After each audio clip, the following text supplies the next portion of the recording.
Okay, it is 9 o'clock, so I will call the May 5th, 2026 Board of Aldermen Budget Work Session meeting to order. If you would, please bow with me for a quick prayer. Heavenly Father, we thank you for another day. Thank you for the opportunity to gather together and do the work with you. We ask that you lead, guide, and direct our actions today. In your name we pray. Amen. Amen. If you would, please stand as we pledge allegiance to the flag. Where's that, Marvel? In all of the building. All right. It's outside. So I pledge allegiance to the flag of the United States of America and to the republic for which it stands, one nation, under God, indivisible, with liberty and justice for all. Madam Clerk, if you would please call the roll. Alderman Ferguson. Here. Alderman Bryant. Here. Alderman Astor. Here. Mayor Odom. Here. Alderman White. Here. Alderman Best. Present. Alderman Outlaw. Here. Okay, everybody is present. I will make you aware, I have to step out for a meeting at 9:05. So Mayor Pro Tem Astor will take over for a few minutes. I believe it will be brief. But first item up is discussion of recommended FY 26-27 budget. Mr. Hughes. Good morning, Mayor and Alderman. We're excited to have you here today to talk about the FY27 budget. We're going to go ahead and go to the budget process timeline slide. So in November of last year, departments participated in the budget kickoff meeting, which covered the general topics of how the departments were to put these budgets together. And that included capital, travel, training, and also how that information should be entered into our Munis system. They spent a lot of time working on that. And over the last 5 months, we have really spent a lot of time focusing on this budget. So in January, we had our governing board survey that we sent out to you to get an idea of what the board felt in terms of COLAs, pulling money from fund balance if needed to balance the budget, and a variety of other topics, goals and objectives as well. Later in January, the budgets were due. In February and March, we had a budget committee that consists of myself, the assistant manager, finance staff, HR, who listed presentations by all of the departments to talk about their needs for each department. In a lot of cases, we asked those departments to provide additional follow-up information. Some were able to, some haven't, so that will be reflected in this budget where we did not make a recommendation on certain things. Then on April 14th, we presented the proposed budget. That budget reflects, again, over 5 months of work, incorporating board priorities, department needs, and a focus on maintaining long-term financial stability. This is a disciplined, responsible budget. It makes targeted reductions where necessary, protects the services our residents depend on, and invests in the workforce that delivers those services. We have over 500 employees that serve over 35,000 residents of our city. And if you've heard me say this once, I've said it 1,000 times. Our number one asset are our employees, and our goal is to take care of them as much as possible. This morning, staff will review the budget book, then we will go through the classification plan, staffing and positions, dues and subscriptions, travel and training, capital expenses, and our scheduled fees and charges. We will then review enterprise funds and then the general funds. Our goal is to have your feedback today. We'll have to answer any questions you may have at any time during the presentation. Then the goal is for the board to adopt this budget at the May 12th board meeting. So we're going to go ahead and see. At this time, I'll ask Tanya to start the next process. Good morning, Mayor and Aldermen. Just a quick review of the budget book. I'm hoping that all of you have had a chance to go through it, but just wanted to touch on the highlights. It's broken down by, at the beginning, the introduction, which includes the city manager's budget message.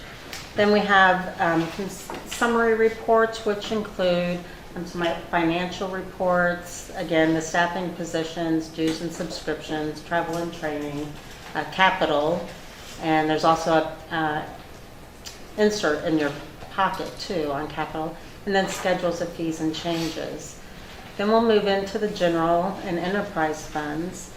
Within the general fund, you'll see that the tabs change to blue for each of the departments. So, and then they go back to the white tab, so just to highlight the different departments within the general funds.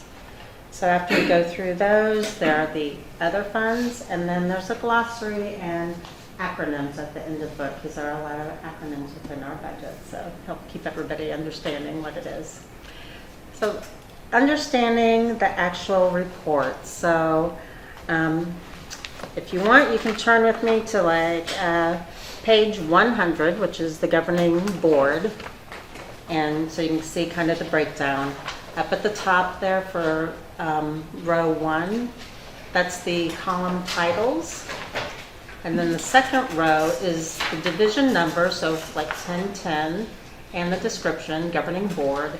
And then that's the totals for that division. So on row 3, those are character codes.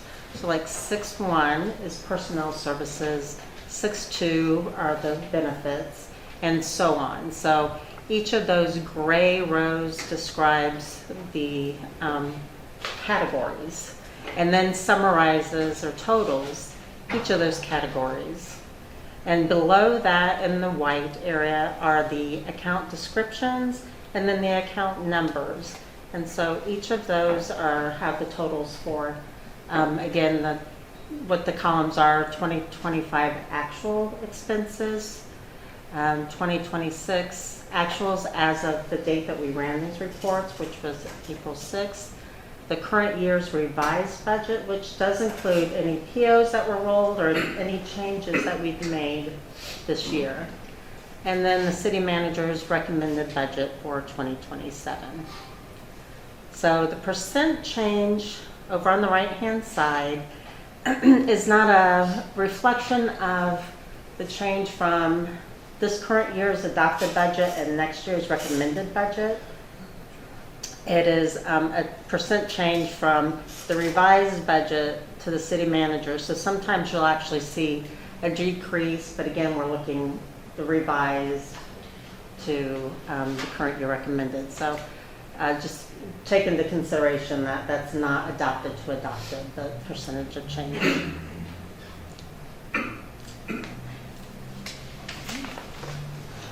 So this year for the FY27 budget, we have a total of all funds at $181,847,160.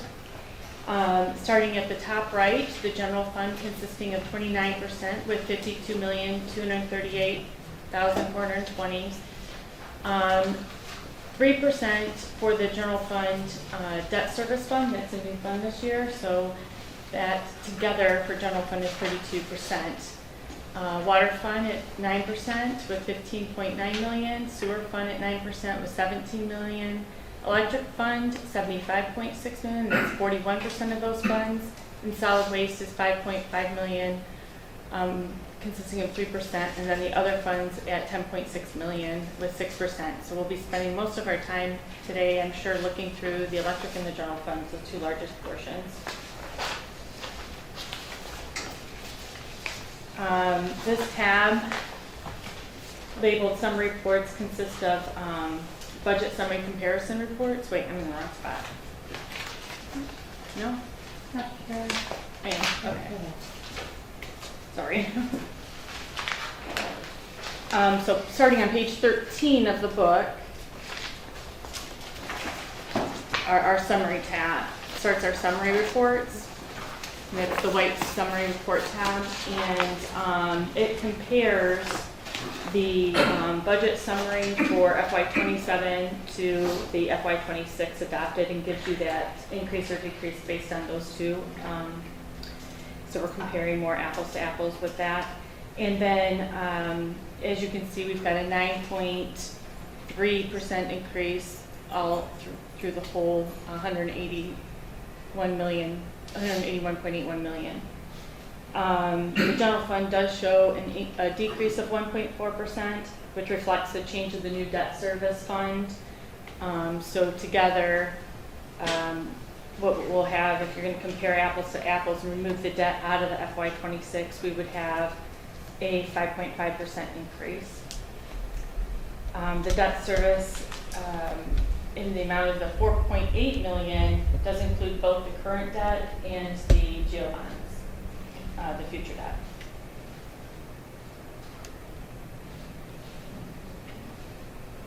Oh, and then, classification, no, that's. Sorry. Yeah. Sorry. Okay, at this time, I'd like for Sonia to come up and talk about the classification plan.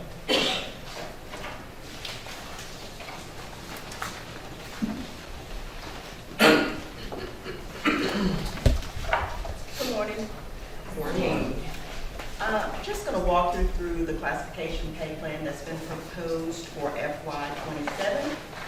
The majority of what we see are just going to be title changes, but I'll walk you through it very slowly and see if you have any questions. I'd be more than happy to try to answer. The pay plan is reflective of a 2% COLA. And as far as positions are concerned, if you look at your document in front of you, they're going to be, the majority of the title changes are going to be coming from water resources, and according to the director, these new titles are really more reflective of what you see out there in the industry. So in grade 9, we want to change the title to Utility Water Resources Worker 1. Grade 11, Water Resources Maintenance Worker 2. Grade 13, Water Resources Lead Worker, which is only a title change. Grade 15, we do want to add a new position title, a treatment plant maintenance mechanic, and the director can speak more to that, but I think there are some things that are needed to be done in the way of repairs and mechanic work that is beyond the scope of what our current staff can offer, so he's looking for a new position. Grade 16, we're wanting to add a senior pump station mechanic. That is not, that's a new position title, but what it is he wants to put that there for career development purposes. So once the pump station mechanics meet certain requirements, then they would be elevated to a senior pump station mechanic. So not asking for another budgeted FTE, but a title. All right, so if we move on over to grade 17, we are looking to add the title Sewer Facilities Maintenance Crew Supervisor. Also in that same grade, a Water Resources Crew Supervisor. Go over to grade 21, looking to add a Sewer Facilities Maintenance Superintendent title. Senior Telemetry Control Technician, same as with that senior pump station mechanic, just placing that position there for career development purposes, not a new person, if you will. And also a Water Resources Construction Superintendent, that's a new title. Down to grade 24, we're wanting to change that title from a Utility Maintenance Superintendent to a Water Resources Operations Manager. So those are the proposed changes on the actual pay plan. Does anyone have any questions about that? Well, the only question I have are, I assume like, the number of customer base, is increasing, and as water, sewer, electric, and the old city of New Bern, these are just things that grow with our city. Seems a little high on the sewer end of it, but I don't know, or water end of it. We'll talk about that later, though. Any other questions about the pay plan? Yes. Did you say the water resource, the treatment plant maintenance mechanic, is that just an added title position, or is it a suggested added FTE? It's been added FTE. Okay, if there's nothing else on the pay plan, we'll go to the staffing position history. Just want to walk you through that a little bit. All right, so in the general fund, and I'm just going to highlight the actual changes, if there are increases in positions or decreases in proposed positions. So when we look at the general fund, in Parks and Recreation, you can see that from fiscal year 26 to fiscal year 27, there's a decrease by one position. That should be the Special Projects Coordinator position. Also proposing a decrease by 1 in development services from 19 positions to 18, which would be the executive director position. Let's see, everything else remains the same until we get down to the sewer fund, proposing an increase in sewer treatment from 19 positions to 20, and that is that treatment plant maintenance mechanic position. In the electric fund, under electric administration, we're proposing a decrease by 2 positions there from 11 down to 9, and that would be removal of the electric engineering manager position and the IT systems analyst. When we go to communications control, we're looking at increasing from 7 to 8. That would be 1 utility control system operator.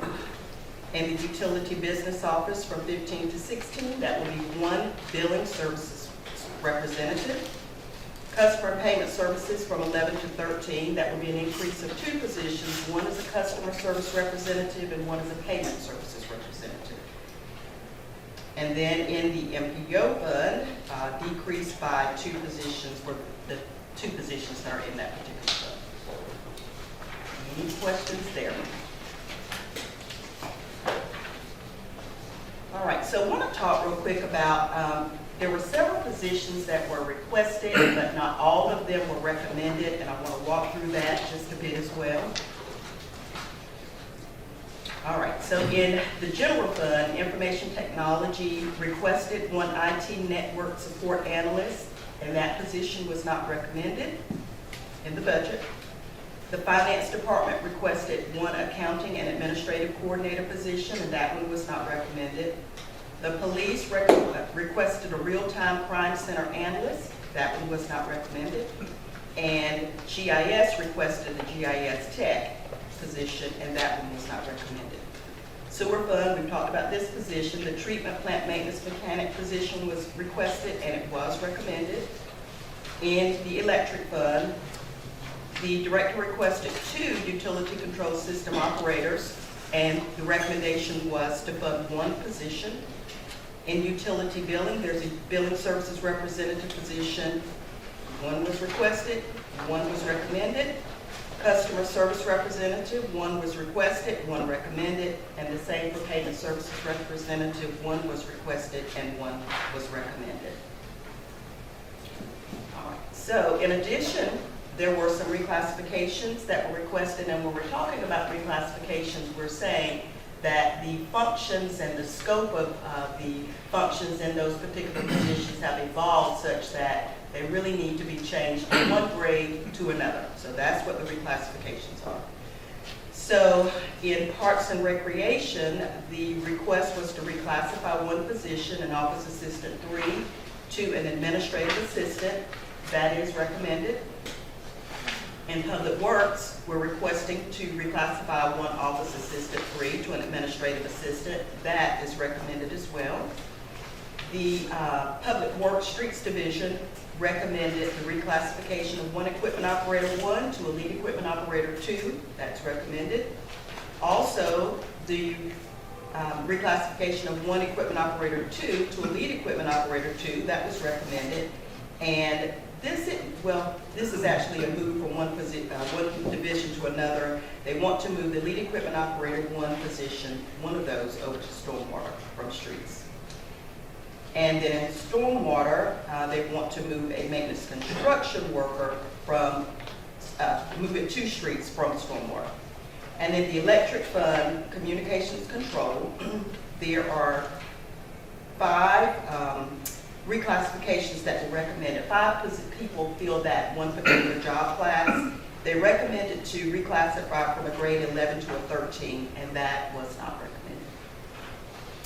All right, does anyone have any questions about any of that? Ms. Hughes, is a lot of this have to do with the bond and the work that will be coming on that you're restructuring for just the interim period of all this repaving and all the things going on?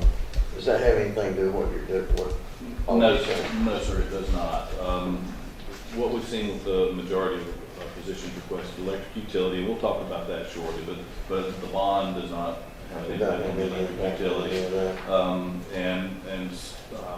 Water sewer, they had one visitor request, and so the general obligation bond, that does not impact the request for the sewer, that was because of the, basically, they're quite busy, and they need the help over there. And we'll go ahead and talk now a little bit about the electric utility. So they had two positions that had not been, that had been vacant for a few years. And I think there were a few reasons why they were vacant. Staff feels that they were not to market standards for those positions, and they could not find adequate staff or adequate applicants to fill those positions. But nonetheless, they've been vacant for a while. So we looked at reducing those two positions in order to fund 4 positions that they requested. The utility and payments, several customer service and things like that. And we have seen a need. They're quite busy at the electric utility on the customer service side.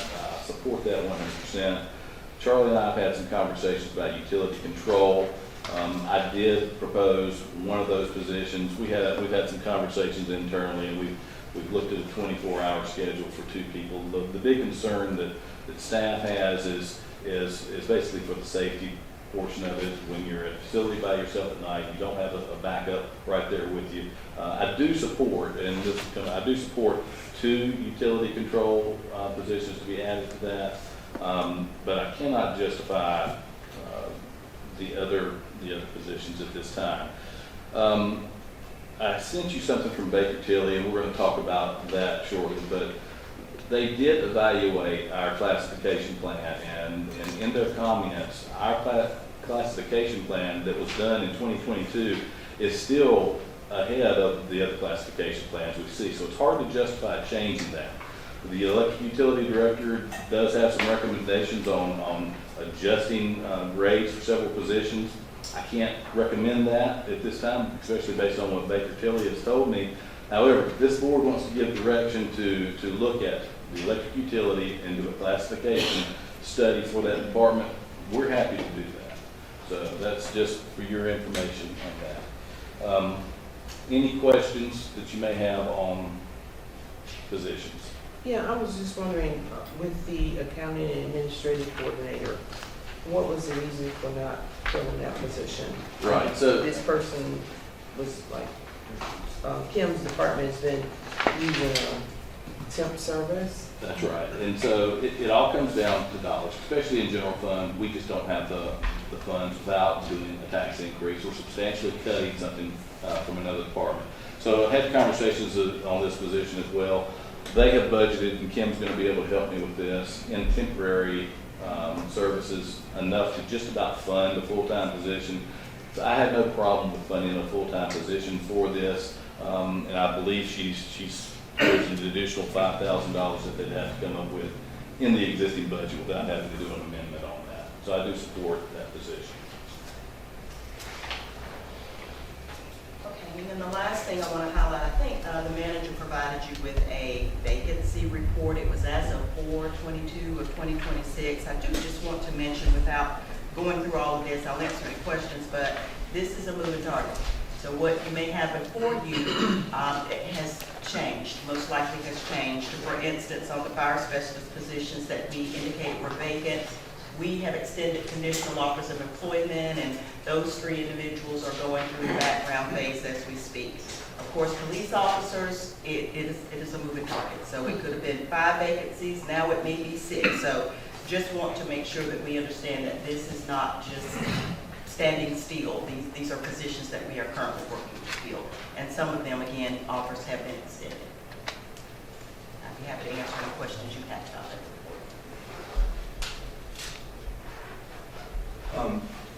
Sonia, who is this real-time crime center analysis?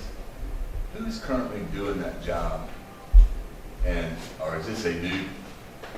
It is a newly requested position, and I'll let Chief speak to that. I don't know if you have anyone who's performing these functions. Currently, we do not.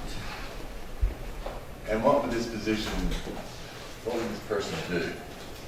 Well, if we were to activate and onboard a real-time crime center, then we would need a person to facilitate the needs of that role.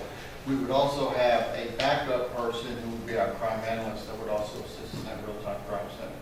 Alderman Astor, and we're going to cover this on capital. If we can hold off on that, then we can dive into it a little bit more so you can find out what that center would be like. Okay. Thank you.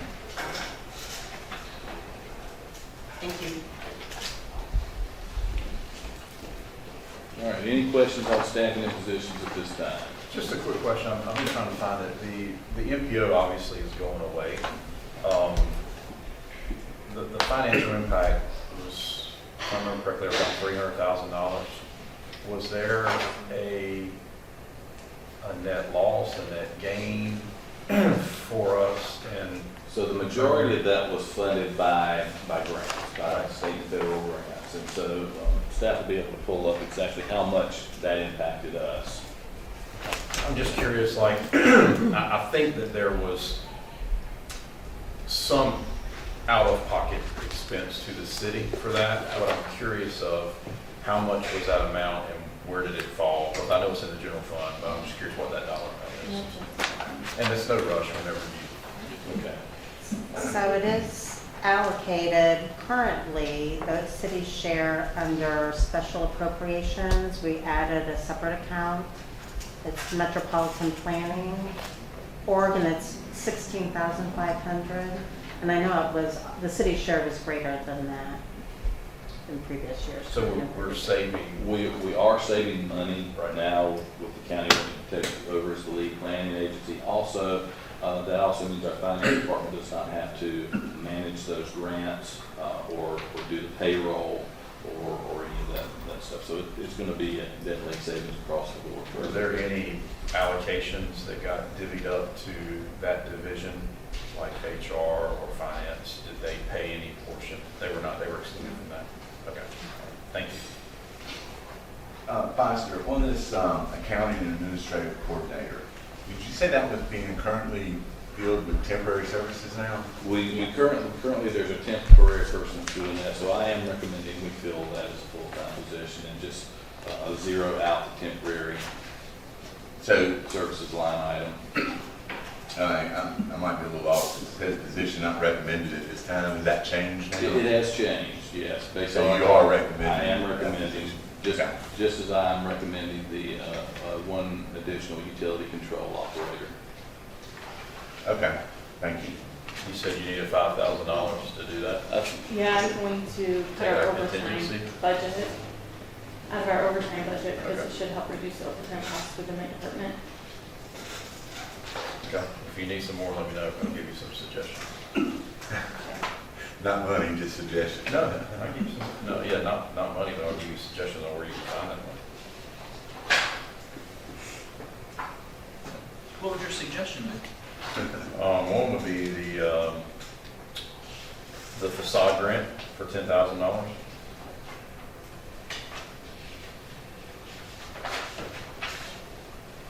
trying to find the page. It's in development services. I think it's Other funds. It's another fund. I think it's in there for $10,000. I don't think we've spent any money in the last 2 years. Page 294. What page is it? 294.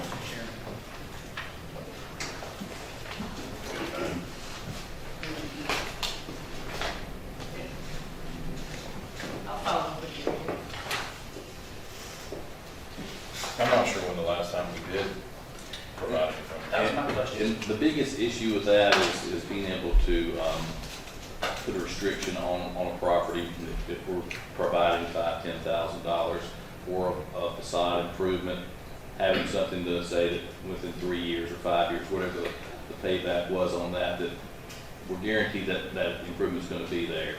And so we've been going back and forth with the attorney on the best way to have some type of protections. And so funds have not been spent in a few years because of that. So can I make the suggestion, instead of wasting resources on figuring out a Sure. program, just eliminate the program period? If it's not being utilized in the last several years, you can eliminate the whole line item.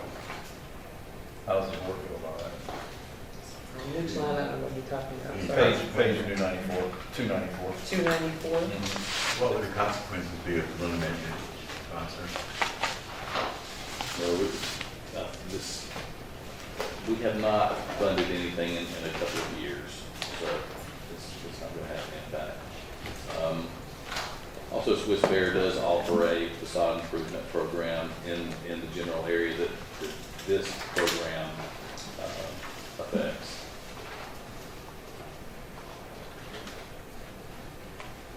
And we could certainly take this up when we get to that part of the budget as well. All right. Any other questions? What we just talked about? If not, we can go to page 39, dues and subscriptions.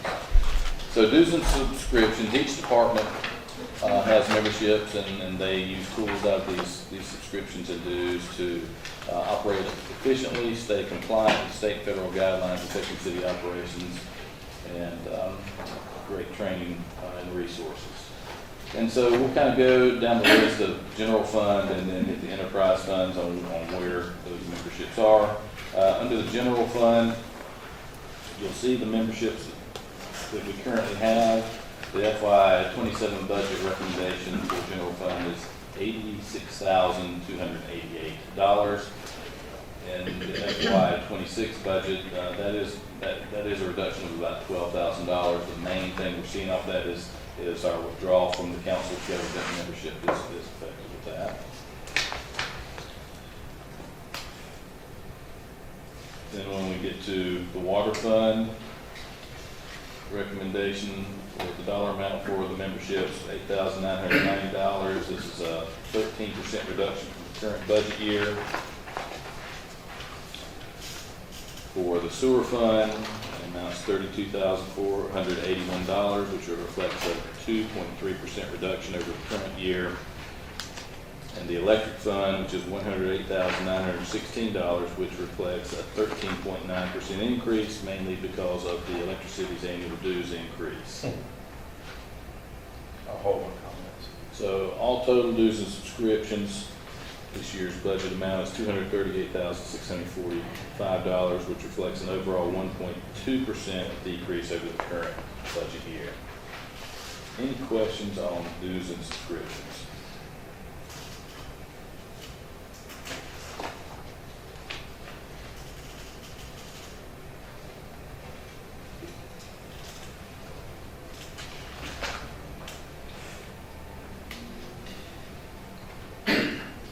If there are no questions at this time, we're going to move on to travel training. So you can look on page 43 in your budget book on that.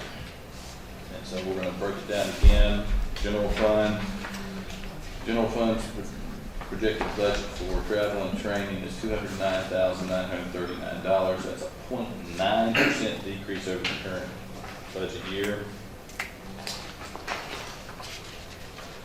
When we get to the water fund, the recommended budget is $32,985. That is a 20% increase over the current budget year.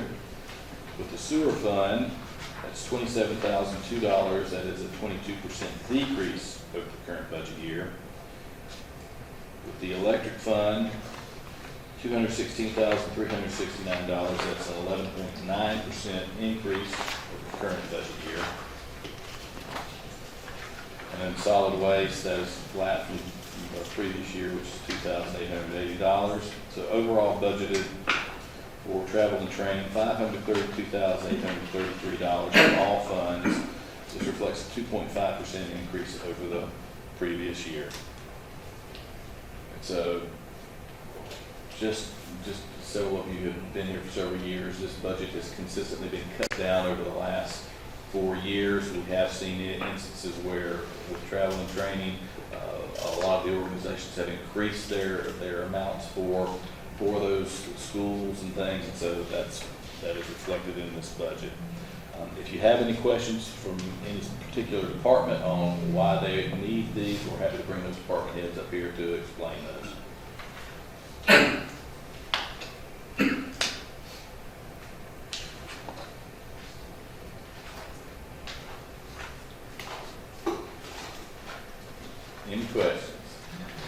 It just seems like a lot of money. That's $500,000 for It is travel and training. It is $500,000, and think about this, we're a $181 million organization. Can you give me a percentage of what that is of this budget? And so if you compare us to similar size municipalities throughout this state, we are all about the same area or lower than what other cities our size are doing. We're in specialty business, and we require specialized training, not only with electric utility, water resources, fire, police, every discipline we have, we've got to have that training to stay on top of our game.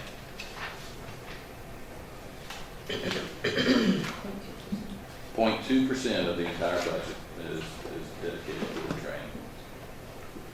Mr. Hughes, if you could, for a few minutes, could you talk about our cemetery pros and vision as for future with maintenance and revenue sources and et cetera? So the future with our cemeteries, and I'll say over at Greenwood Cemetery, that is where we're selling plots currently out of. The future in cemetery business are columbariums, because we're seeing cremations on the rise throughout. And what we will be recommending at some point, it's not in this budget, as I'll talk about it when it comes to parks and recreation, is the goal to put columbariums over at Cedar Grove Cemetery on the annex. There's space for that, and over at Greenwood Cemetery, as well as Evergreen Cemetery, there is available space over there for that. We are not a perpetual care cemetery by state statute definitions. However, the city owns 5 cemeteries. We do maintain those. That is a considerable expense to mow and maintain those, but that's the cost of owning a cemetery. And we'll talk about the fees and charges shortly. We are in line with what other cemeteries charge for burials and things as well.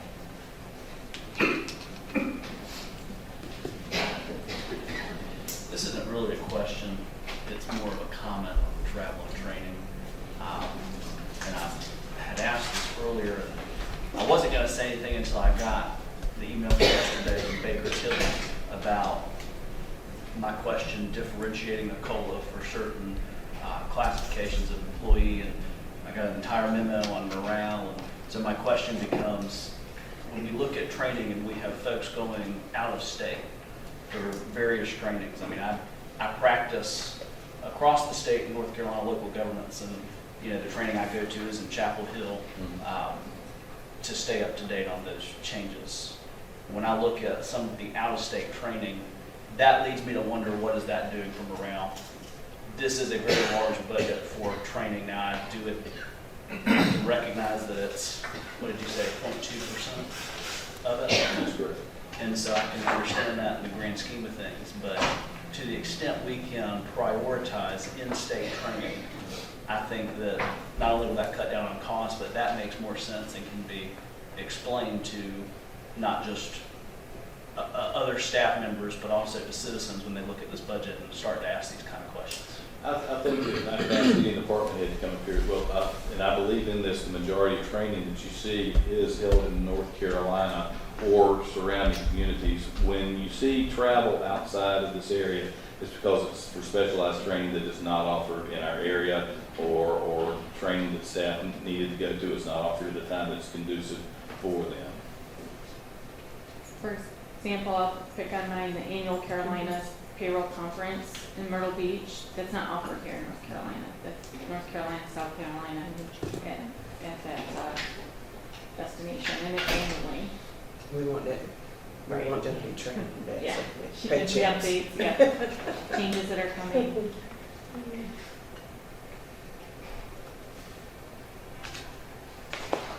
Any questions or comments on this? And please, this is what we're here for today. This is a workshop. So if you have questions, you have comments, if you don't agree with things, this is what we need to hear.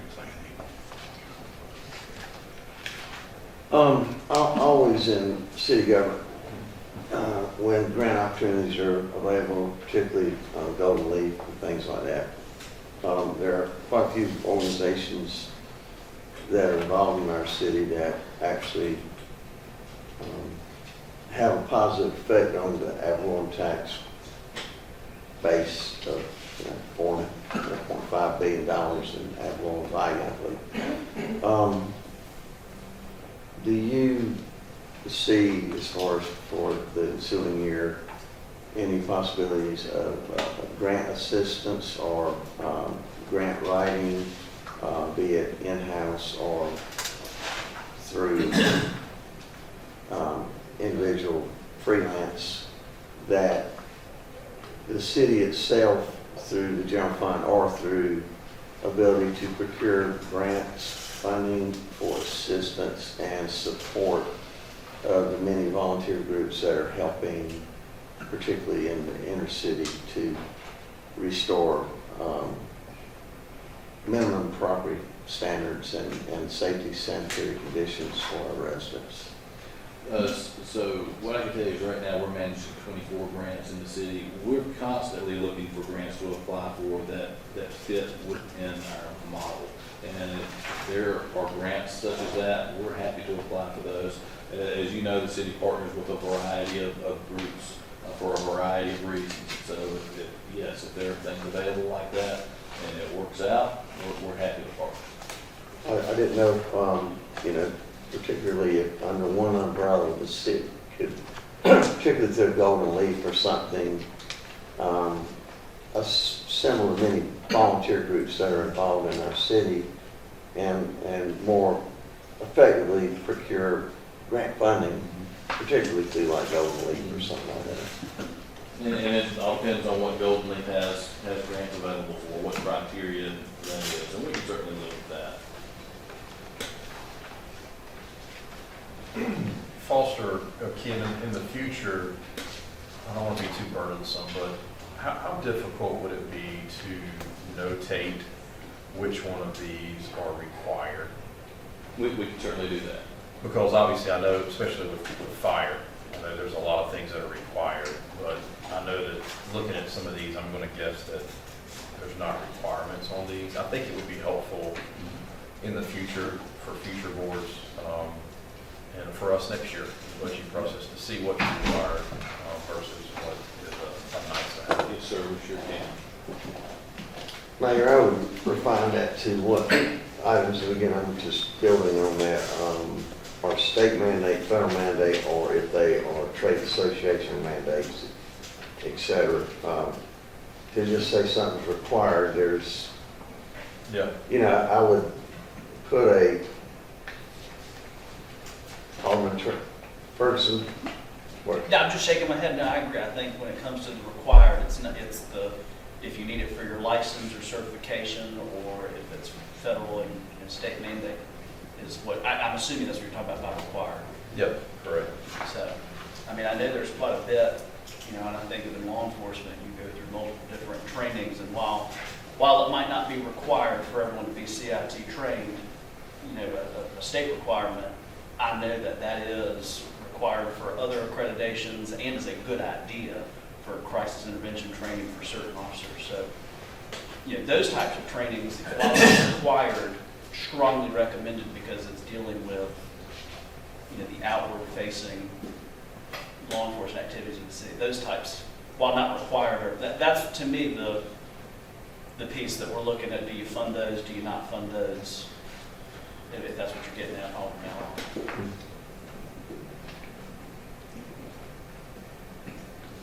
We will do that. Other comments?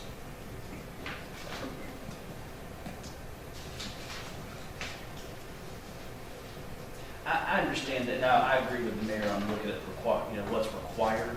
I look at this, and if there's ways to cut costs on the out-of-state travel to New Orleans, Las Vegas, Fort Myers, if there's ways to cut that out so that we can provide in-state training for employees who are first-level supervisors or some other level of training, focusing on organization development, I think that's money better spent than going to those types of conferences, frankly.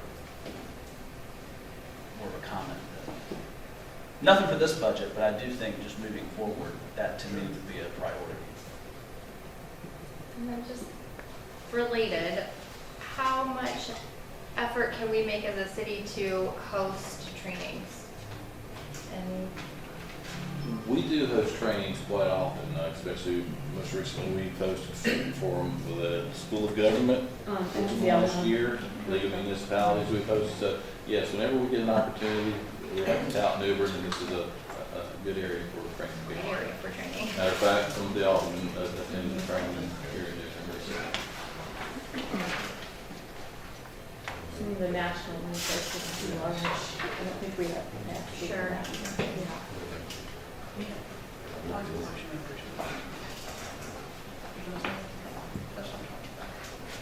Also, where's the NCLM City Vision Conference? That is in Raleigh. I'm just curious why, I know we've got, looks like you, Marvin, and Brenda said, why is that so expensive? $6,000? Where are you looking? Page 43. At the time we budget, we don't always know where the location is. The location can change. This year it's in Raleigh, so it'll be much less than that. Okay. But next year, we don't know where it is next year. Do they hold that outside of North Carolina? No. Okay, so it's always in North Carolina. Okay. And then, we'll bring on one more minute, or you'll leave it?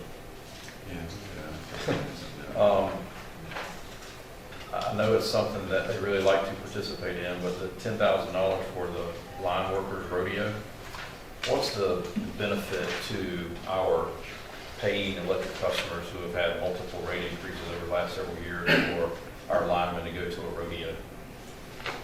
I can have the director go up and make comments on that if you'd like. It's called a rodeo, but it's a training event where they practice their skills. There's a couple days of classroom training, and then they go to the field, and then they compete for time. There's camaraderie, they're sharing skills and lessons learned and best practices. So it's not just a pure rodeo for the sake of a rodeo. Where's it located? It varies from year to year. This year, I think it was in Huntersville. Where? I think this year it's in Huntersville.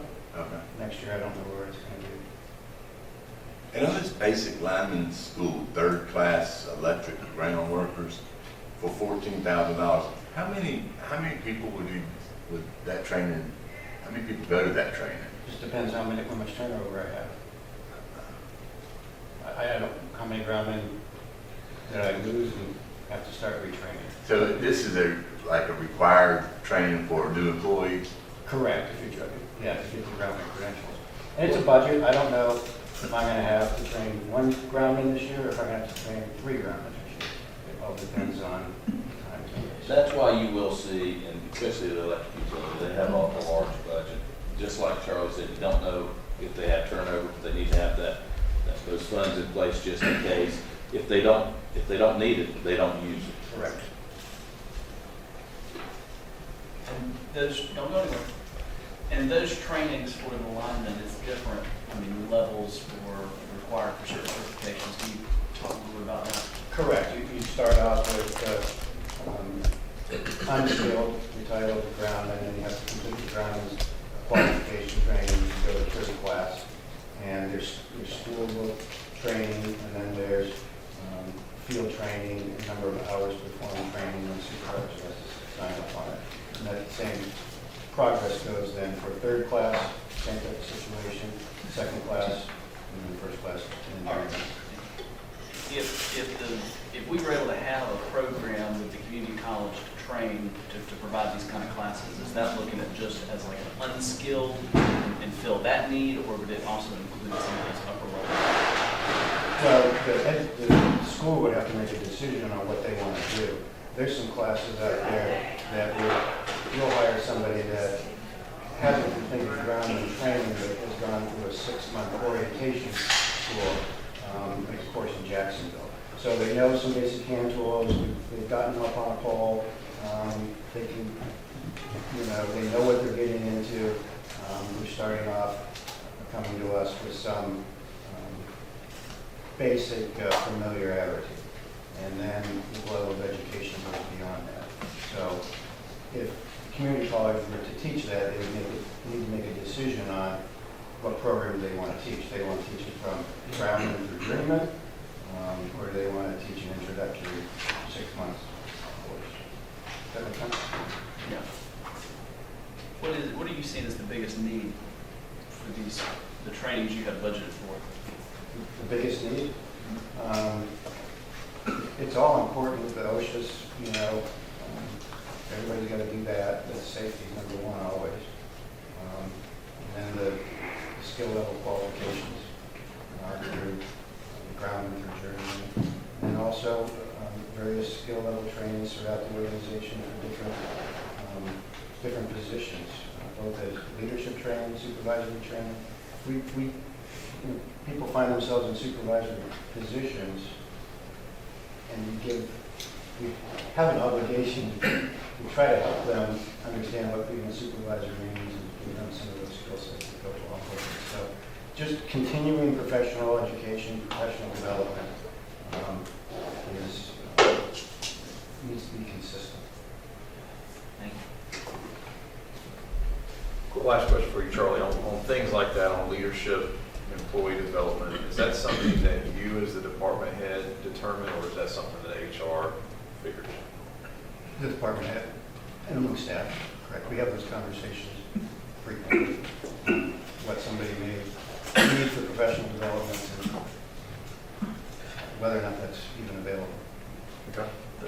And this is more to the group, I mean, isn't that, Jeff, to your point, isn't that something that would be citywide with various different departments, the need for, if we're going to have a supervisor, there's supervisory training? It's also very individual too. I might have somebody that needs more or less. And that training plan, that assessment should be personalized to their skill and their position. It's hard to broad brush it.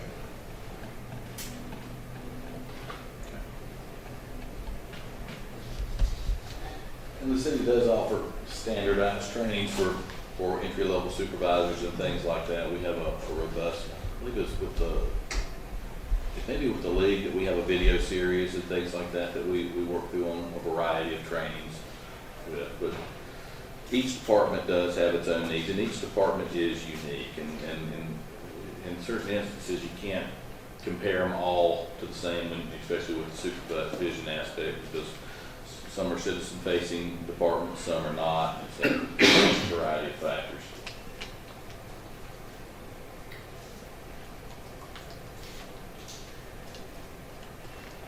Any other questions or comments on that? If not, if you're ready to go to capital, you can turn to page 51 for that. So, maybe do that next slide. So we're going to go over the capital expense summary on this. So financing consists of vehicles, equipment, and capital improvements with a useful life of 5 years or greater.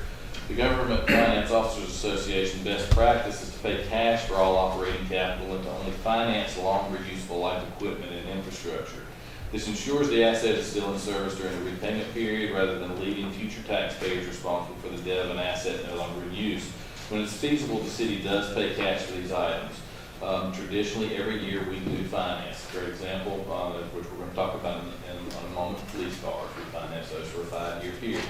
Those police cars have between a 5 and 6 year lifespan, depending. But overall, with this year, we received a request of $13 million in capital, and I've recommended $7.4 million in capital. $4 million of that is being paid for in cash. Our goal, especially with enterprise funds, are to pay for all capital such as this with cash. The exception this year was with solid waste. They did not have enough funds in their fund balance and cash on hand to be able to cover that expenditure, so a loan for that. And the general fund, $550,000 in cash, and the remainder is through loans. And so on page 51, you're going to see all of the capital requests. The departments also, during the budget process, fill out a 5-year capital plan. That should be in front of your book, and I'm sure you have reviewed that since the budget presentation on the 14th, so you'll see some information with that. And what I'm going to do is go ahead and turn over to page 55 and go through the departments and what was recommended. And then if you have any questions, please let us know. Over the last several years, we have seen technology, the expenses increase consistently, and it's because our world is revolving toward technology as opposed to pencil and paper. And with technology, that equipment is extremely expensive. And so there are requests to replace 3 things. One, renew the existing telephone system, replace firewalls, and to migrate security servers to the cloud, which is where that technology is going to. So we are proposing all of those take place so we do not have a disruption of city services. Real quick, Foster, on the IT. So we have this expanded capital outlay for IT, but only one person that's managing the network for it right now. So, probably so. Out of however many people we have in that department, yes. Yes. And because I know that that was a request to have that That's as an correct. additional position That's correct. to get a 24/7 service, Yes. and you're not recommending that. Unless we increase our ad valorem tax rate or we cut another department in the general fund, we're not going to be able to do it based on the revenues that we have. When we look at, especially the general fund, when we look at that pie of ad valorem taxes, sales taxes, fees and charges that we receive, we've got to look at the needs from every one of those departments. And we only have so much money to go around. And at this time, So the recommendation was solely based on cost, not need. that's exactly right. Foster, I know we've had some discussions in the past about potentially relocating IT, because it being on the 3rd floor from City Hall. Since we added the elevator, I think that helped with that. Is there any more discussion about that aspect, or are we going to plan on leaving it where it is for now? I think for right now, we're going to leave it where it is. We have had discussions, from my understanding, talking with the assistant manager, after we brought this up to during the budget workshops, staff did not have any issues, and then they came back to the assistant manager and talked about issues that they had with that based on the equipment that is currently housed on the 3rd floor up there. So we've just got to analyze that a little bit more.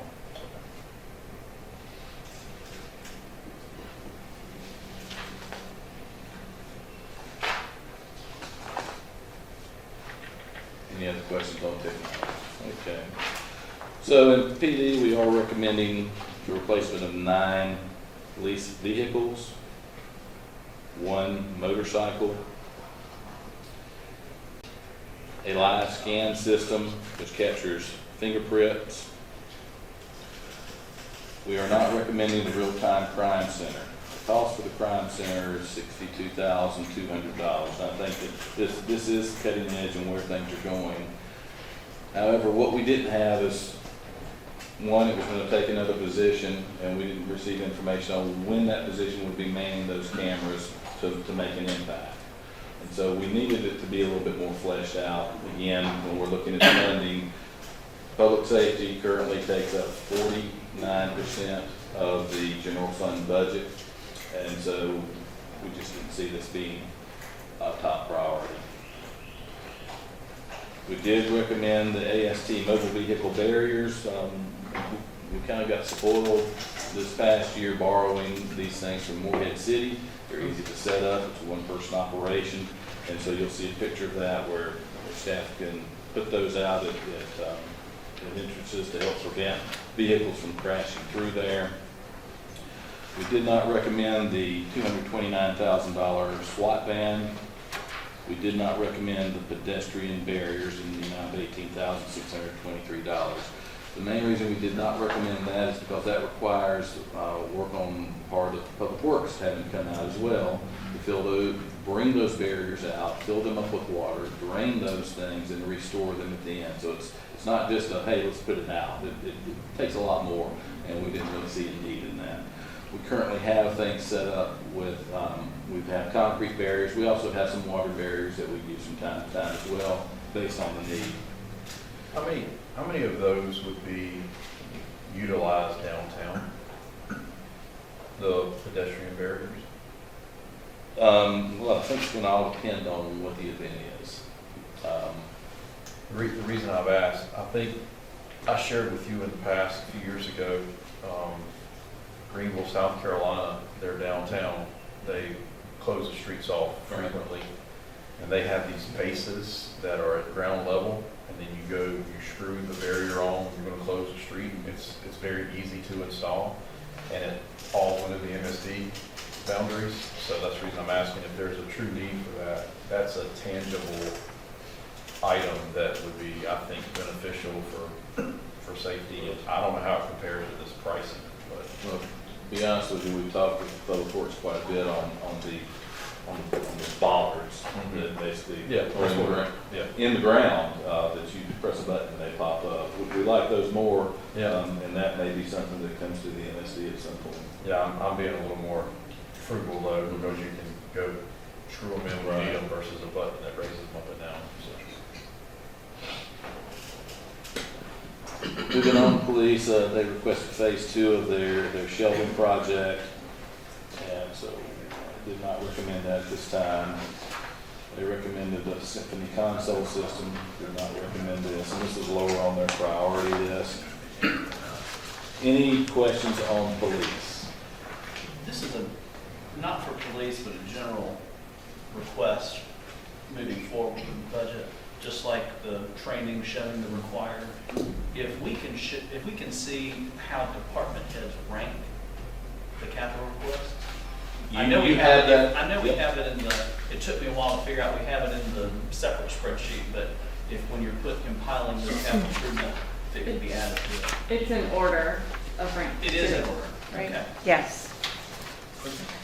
Can I back up on the question real quick? On these mobile vehicle barriers, I was trying to read it real quick from here. Are these just barricades, or will they stop a vehicle? I'm going to ask the chief to come up and talk about So yes, they are specifically designed to stop vehicles at high rates of speed. They are designed to be more mobile. The problem with using old school technology like a concrete barrier is not designed for that purpose. In fact, if you have a large enough vehicle, all you have to do is just drive up to the barricade and just push it aside. One might think, well, that seems a little bit impossible, but it is possible. So these are specifically designed for that purpose. So if we put them up across the street and a car decides they wanted to run through them, it will physically stop the vehicle? Yes. In fact, I can send you YouTube videos of multiple vehicles that have attempted that. That's all right. I just wanted to make sure it wasn't just to detour traffic. I wanted to make sure that it would stop a vehicle from trying to run through the line. And I would be remiss if I don't make this point. Public Works does a great job of putting out what we do have, the assets, the concrete barriers, but they take a great deal of effort to get them to the location, takes forklifts and everything to place them into place. But at the point in which we need those moved, for example, an emergency vehicle, an ambulance, a fire truck, then George has to get staff out there with the forklift to move it out of the way. These barricades are set up to allow one person to be able to move it out of the way very quickly to facilitate the movement of additional public safety vehicles. Thanks, Chief. Any other questions on police?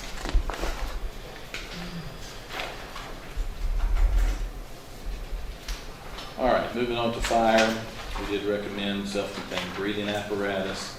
We did not recommend the fire truck in this budget. We recently just purchased one, which should be here within the next 2 months. And we also have one on order, which hopefully will be here in the next 1.5 to 2 years. We did recommend funding of the additional taking out wall covering for the fire tower. We recommend the replacement of a aging service vehicle, replacement of a boat motor. We did not recommend a mini fire truck. We did not recommend a mighty struck stabilization equipment, basically because of the priority of the budget. We did recommend concrete rear apron to be replaced at the fire station in the amount of $150,000 that over the last, this request has been made for the last 3 years, and we've seen the concrete consistently degrade over those years. We did recommend adding concrete to the driveway on Elizabeth Avenue because that asphalt is consistently degrading as well. Any questions for fire rescue? I can't believe you didn't fund the Mayberry Clown Brigade trip. I would love to. Matter of fact, when I saw this at an event, I thought, hey, this looks great. And I did ask Chief get a price on it, and then when he brought it back, and because I think it would be a great opportunity for engagement with kids. They have a great fire prevention program. Absolutely, but when we're looking at dollars and cents, we've got to make our. Hopefully we find a grant for it. Yeah, or a fundraiser. Sure. The mayor will put in for that. I'll pass on that one, but I do have a question. How often is the boat used? If I could ask the fire chief to come up. Which bit you don't know? Well, the one that we're asking to replace the motor on. So the boats are used pretty frequently, especially as we start getting into the summer months. Right now it's warming up, so we get water rescues quite often. That particular boat is also the one that's used when we use the road program, which is in conjunction with PD. So anytime we're looking to put that in the water as far as events or anything that we can assist them with, so that's the primary purpose used for that, not boat one. But across the board, from the time we start seeing this part of the year all the way through, the summer months, it's just pretty frequent that we get called out for water rescue type incidents. And is that like is that a joint call when somebody's distressed on the water that we respond along with another agency, wildlife? Most times it's us, depending on the location. So there are times from a mutual aid assist that we might get called in. So, Coast Guard or wildlife, it just depends. But the majority of the time, if it's, like Union Point area, back to around Lawton Street, most of the time that's primarily us. So if I remember correctly, we don't necessarily have jurisdiction in the water because there was an issue with boats that would be left there and we'd have to figure out who's going to clean them up. But we respond, is it halfway to the river or is it just anywhere within our waterfront? It's kind of a distance. I don't have the exact lines for you, but it's kind of like mutual aid assist. Once we get to a certain point, then other departments that have water rescue capability, but if it's right off the waterfront, at bridges, because we're in a primary location as far as a quicker response, and that's the reason why we're dispatched. And the last question is, the motor that's on there is going to be put on gov deals? Is that what happens? Correct. All right, let me know when that gets listed, please. Excuse me, what are we doing this year? It seems like we got 3 or 4 boats like usual out in the water there, we wind up having to remove them. You got anything to budget or how do you plan? And it seems like there's quite a few out there right now. We do not, and we actually haven't had to remove a boat in a few years. The last one we removed was basically right off Lawson Creek Park. Traditionally, when we had to do that, the cost that we have incurred, obviously it's labor, but then it's just the tipping fees of the landfill. I think that last one that we did down there, every time you crunched it and had to get an excavator, whatever, and tipping fees, like about $2,500. That's correct. And during Hurricane Florence, there were a few boats that we had to contract with folks to pull out, so that got to be a little bit expensive. And of course, there's a process we have to go through with the state. We've got to notify Wildlife Resources, we've got to notify the Coast Guard, and then there's a certain time period before we can do anything, because those boats are owned by someone. And so you have, it's like pulling teeth to get any information from the boat owner. And so it's always a process. And when we pull those out, it usually is generated by being complaint driven. Well, as far as having that boat, I just wonder if there's enough out there right now. I just kind of wonder about going and getting them. Not that it's our problem, and wildlife and the state and General Assembly have not helped with it, except when I think they had they had a grant that they went out and did it on. If there's none of that available, I just wonder about pulling them over and anchoring them somewhere for an interim period of time, and then just, Once you touch them all it, one it's yours. time. Huh? Once you touch it, it's yours. Well, And there's one right off of Jack's Island right now that's getting ready to become a problem. I can tell you that there are marinas that when people do not pay their rent, they just go there and tie them. And who knows where they wind up. And the only thing that Coast Guard will do is get them out of their channel. Other than that, they don't worry about That's it. all they'll do. They won't mess with it unless. And they might However, pump gas out of them, diesel fuel. However, I was reading an article, and I've been talking about this for years, as the reason why when someone leaves a boat, an example, the one right behind the recreation department, that little cabin boat that we had to pull up, why we don't charge them for littering. And finally, the city of Wilmington, and I sent you the article, I sent it to Scott, the city of Wilmington finally started charging these abandoned boat owners for I think might be a felony littering charge. We ought to do it. And we have, on a few occasions, we actually had one boat where salvager pulled one up on the parking lot at Lawson's Creek Park and proceeded to dismantle that to get the lead out. And of course, they were charged for that. Yeah, well, I think if someone abandons a boat, and we can certainly find out who owns it unless they've scraped the numbers off of it or something. I think we ought to start charging them and then making them pay the expense that we've got involved in pulling it out and disposing of it. Well, it's to me, as many abandoned boats as I've ever seen are out there right now. That's because there's nowhere for them to go.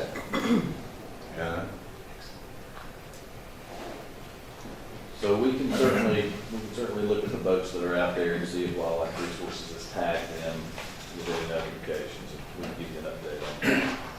Also, on the rear apron at headquarters, the request amount was $312, recommended was $150.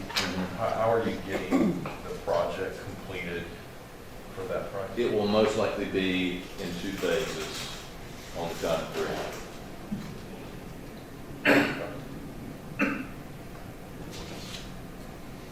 Are we planning on financing that? But I don't believe we were. No. I don't believe it qualified or. Yeah, it's just it'd be, so we were paying cash for the concrete at both locations.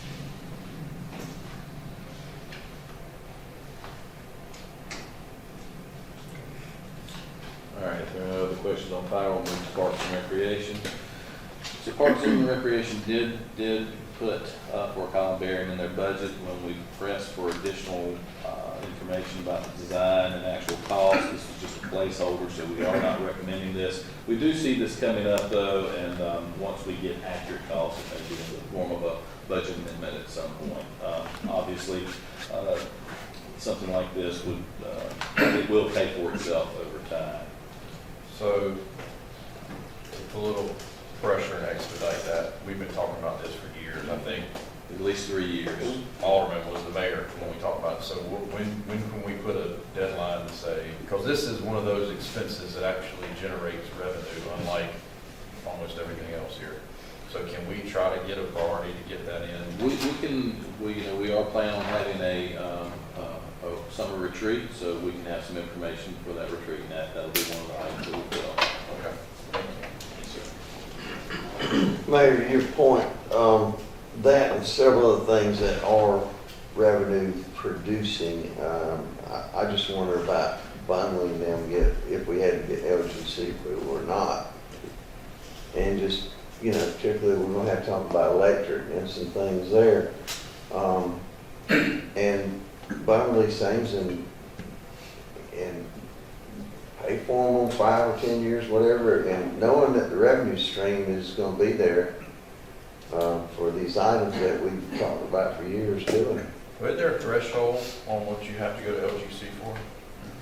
If we're not sure, we could ask Rocky Mountain, because I think they financed everything like $5 less than that, so they didn't have to go to LGC, but I remember It was 5 months less than. 5 months, Yeah, that, they- so they the had time. It depends on what you're purchasing, how long you're purchasing it for, you would like to go over. Mhm. Next item is grounds maintenance facility. So they requested $1.5 million for this. We are proposing $150,000 for them to build a few more metal buildings over on Cypress Street, which is where we recently constructed a 40 by 50 building to start that complex over in that area. Cypress Street is adjacent to Cedar Grove Cemetery, and it's beside where the community garden is located. And also 41,000 in mower replacements. And they look at replacing mowers every 4 to 5 years based on wear and tear. Can we, I know several years ago, we got a list of all the city vehicles. It was like an inventory. Do we have that for mowers?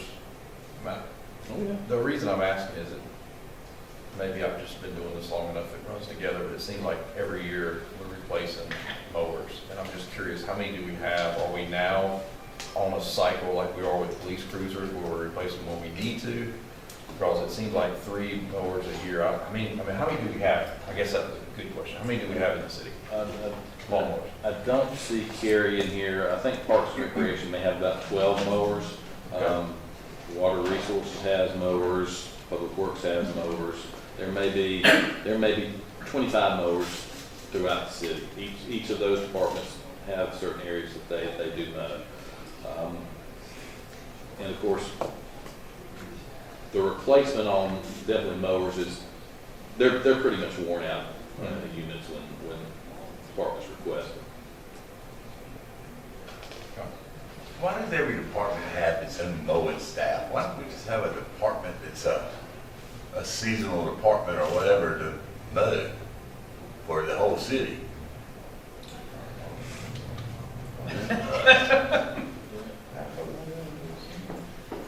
Well, you know, that's a great question. There's a lot of mowing that goes on.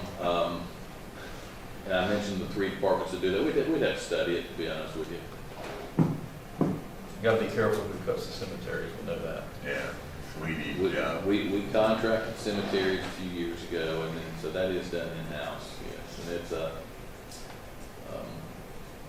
they always hate it during the summer because it is very detailed, and the grass grows pretty quick in the summer, and all cemeteries are on a 2-week schedule.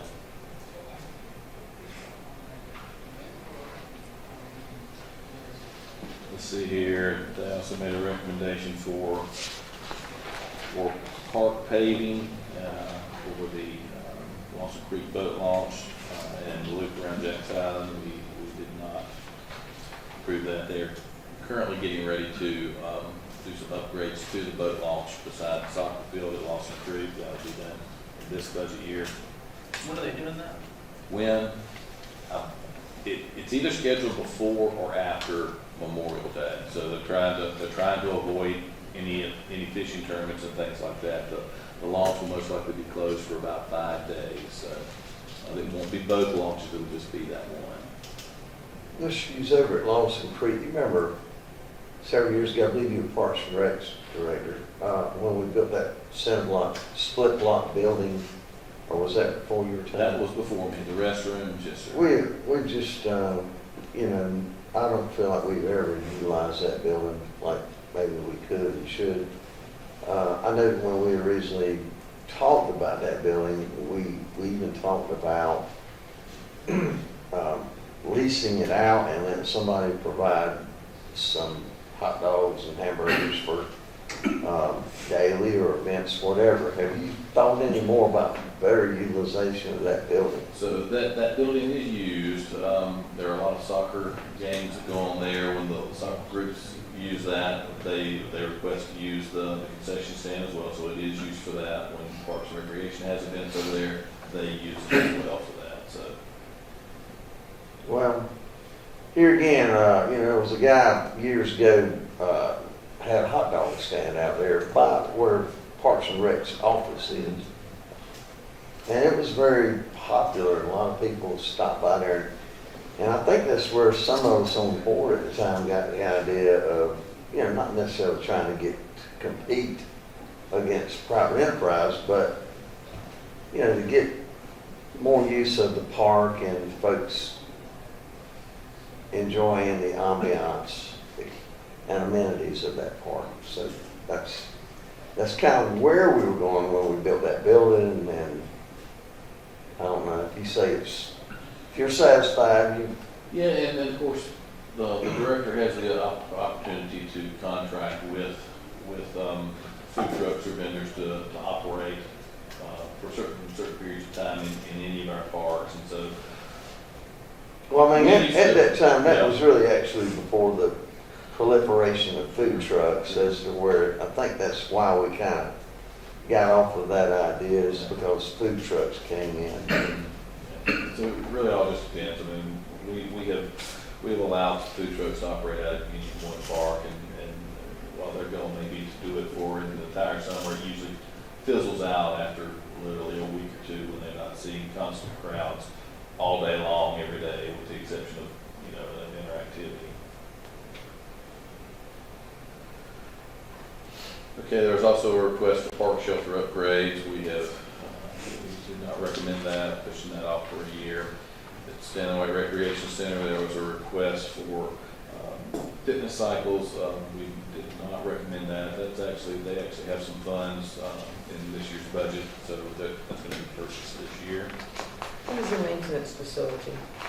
Pardon me? The maintenance? Yes, ma'am. Storage?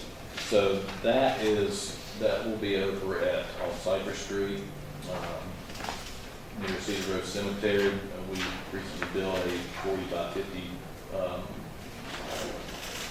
foot building, about 2,400 square foot building, and these other two buildings for $150,000 is going to go in that same general area to begin housing the Parks and Grounds maintenance staff. So they're going to actually be moving from Glen Burnie. Those buildings will still be there for them to have storage, but they're going to be moving next year. It'll be a phased-in project for them. Let's see here. Public Works, there's a request for a large service shop. We did not recommend that in this budget. We did approve for your consideration upgrading elevator door at police headquarters for $50,000, to replace fire alarm panels at police and fire headquarters for $100,000, to replace the main building and clock tower roofs at City Hall for $385,000, to either repair or replace or improve generators throughout the city in the amount of $300,000, to replace HVAC units throughout the city in the amount of $210,000, to replace a service vehicle for $75,000, to replace a service lift for $20,000, to include $400,000 in roadway improvements. This is transferred from the roadway improvements fund, and $175,000 for a backhoe for the streets department, to fund another service vehicle for $75,000, another dump truck for $80,000, and and some traffic control boxes in the amount of $120,000. Sidewalk and curb improvements in the amount of $150,000. We did not recommend a trailer or a second backhoe for that department. We do recommend emergency backup pump for $15,000 and slip line repair and fortification stormwater infrastructure for about $250,000. Any questions on the public works capital requests? Stormwater infrastructure, you said the request is 250 and the proposed is 100. That differential, is that less line? Is that it can be done cheaper? What is the? Y'all gonna have to help me refresh my memory on that. I don't remember exactly. Just trying to do smaller sections at a time. Yeah, most likely because of funding in that stormwater budget. We have, that used to operate as an enterprise fund in stormwater, and I believe in 20 or 21, the board allocated an additional 2-cent tax increase to cover stormwater projects, and so our goal is to keep that stormwater budget to whatever the equivalent of 2 cents is, and so just working within that amount. You said the goal is to keep the stormwater budget within the 2 cents. Within the 2 cents that the board at that time, Currently it's at that, which would be about $1 million. it's a little over $1 million, right? And the first, if these are in order of priority from the department, the garage addition in order to accommodate heavy trucks, fire engines, repairs, so that was their number one. Yes.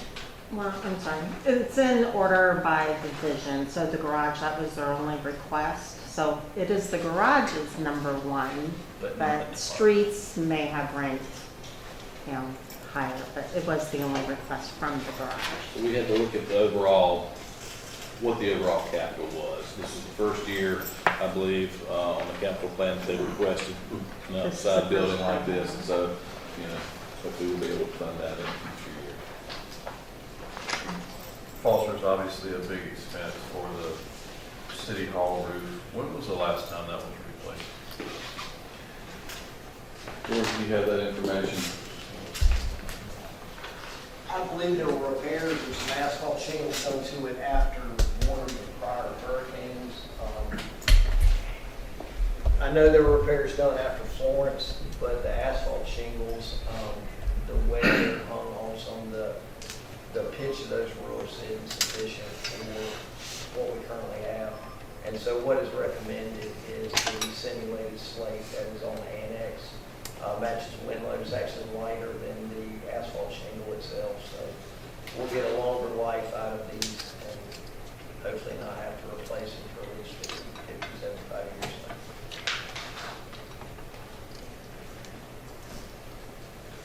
Thank you.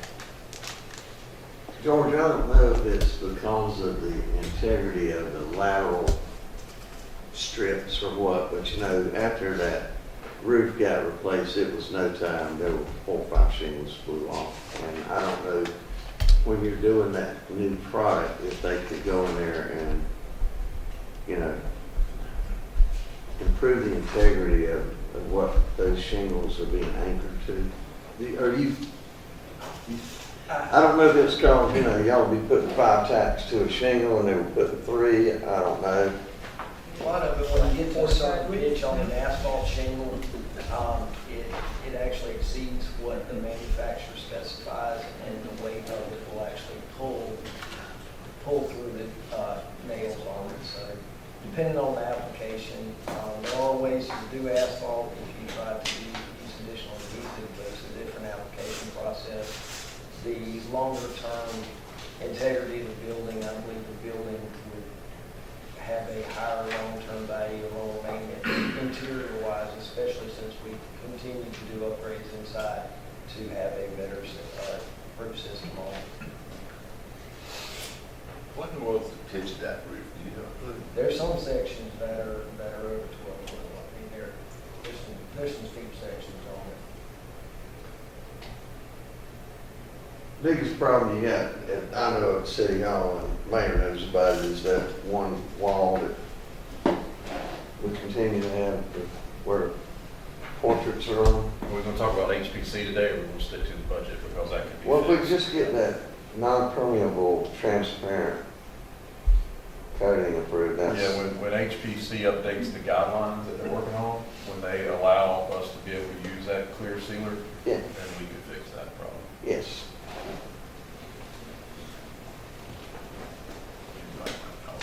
All right, any other questions or comments on Public Works? If not, on page 72, water fund requests.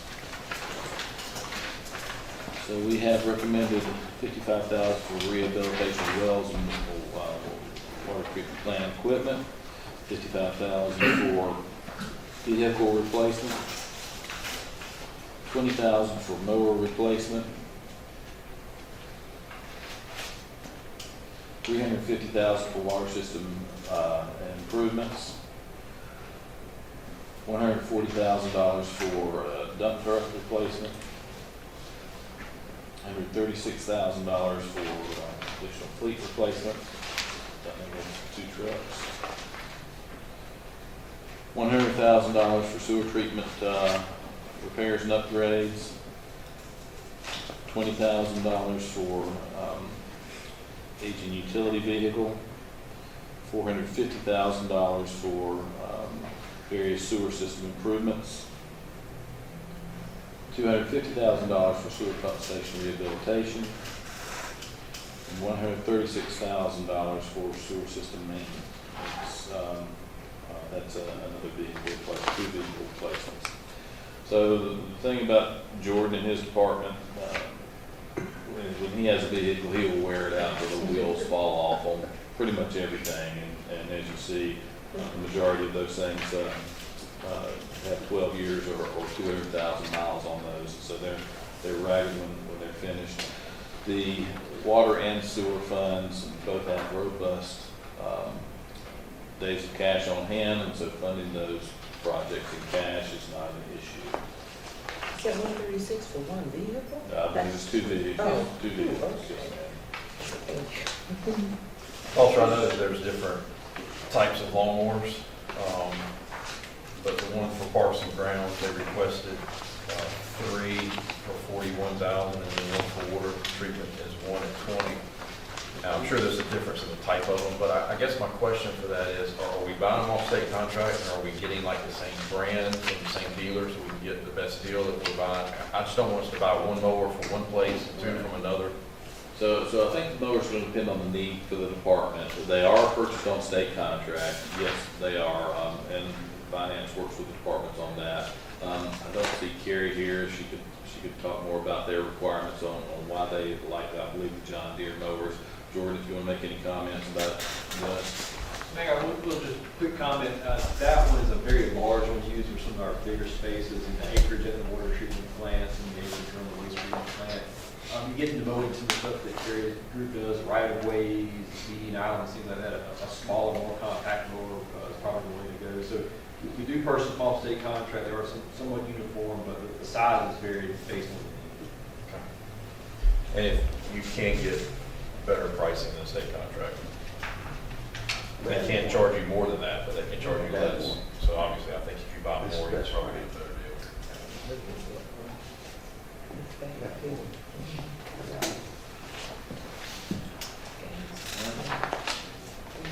Any other questions or comments on water sewer? If not, we'll move to electric fund. So we did recommend fleet replacement on the first item. One replacement is $60,000. On fleet replacement for replacing the power line motorized vehicles, the bucket truck and the pickup, $802,000. $750,000 to replace overhead and underground infrastructure and Old Town River Crossing and Greenbrier. $90,000 for a utility tractor with attachments, push mower, forks, bucket, and rake. $36,000 to replace substation batteries. $70,000 to replace substation security system. We did not recommend the fleet vehicle and the power supply. When we talked into the garage, they felt we could get another year. And what you're going to see with the majority of the vehicles they requested, the garage felt comfortable based on the service records that we can get at least another year out of those. That's why we did not recommend that. We did not recommend the communications control room in the amount of $752,000 or the follow-up on the communications control, $100,000 and $90,000 to replace control system servers and the response management system. We asked for additional information. We haven't received that yet. I anticipate that during the budget year, when Charlie has more defined plan on what he wants to do, this will come up at a workshop, and then the board can make a decision on if you'd like to fund that at that time. Utility business office, they had a vehicle replacement. We recommended that. Customer payment services, I initially did not recommend the customer self-service portal. In conversation with finance staff, they gave me an update the other day. I believe IT and someone else brought up, we need to have this because of PCI compliance. When I believe Charlie goes into monitoring, some more modernization, so we are going to recommend this. Customer self-service assistant AI, we're not recommending that at this time. $250,000 in upgrades for customer payment services, we are not recommending that at this time. We are looking at consolidation of several city departments, and so that is one of the areas we're looking at potential consolidation. So we will be coming back to the board at a future date with some additional information on that. Any questions on electric requests? Well, the only statement I have on that is, the ad hoc committee has been working with the electric department, and I think at some point, we're gonna have to talk about the electric department and its capital needs and its future, and I don't think we can kick that can down the road. We need to, get it before the board give the direction to the staff as to where we want to go. Now, I do have opinions on that, and I'll be glad to express them, but I don't know if this is the time. It could belabor your budget presentation. It might be something you want to do it at a different time, but I think we're all kind of like deer in the headlights here, trying to figure out what the direction of the city is, and right here is where it's going to be determined. And so with that being said, with that subgroup, we have a final meeting with, I believe it's on May 11th. Once we have that meeting, we'll definitely convene again and have some discussions on what the subgroup wants to do. And when we have our summer retreat, that is when this will come back up to the full board to have discussions based on the information that we've received over the last month and a half. And then I'm wondering, oh, go ahead. No, go ahead. I'm wondering about the, including the depreciation in the budget. So we are essentially trying to save money in a way so that we can purchase things like this outright? Like, is this depreciation included, going to be put into a separate account? We're going to be talking about depreciation separately in just a few more minutes, so bear with us. Yes, ma'am. Just to add on to Alderman's comments, I think, because I asked this specific question looking over the capital improvement request for electric. In our meetings, we have talked about the 5 and 10 year capital plans, not just for electric, but we've brought in water resource because the funding for those are for revenue bond, which will go to affect all of those enterprise funds. So we are having that conversation. It's not an annual budget item. That would be a capital, essentially a capital project ordinance, a separate kind of fund. Is that correct? Mm-hmm.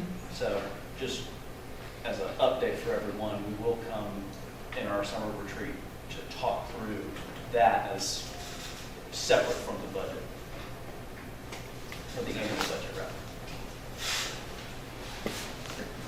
All right, any other comments on electric at this time? Move to solid waste. Solid waste did recommend, and we were proposing a replacement vehicle for $75,000, replacing metal swing gate, compost jar for $25,000, replacing a 2007 leaf collection trailer for $130,000, and a John Deere tractor amount of $50,000. Any questions on those? Now, solid waste is gonna take that tractor to the next parade, right? Maybe. All right.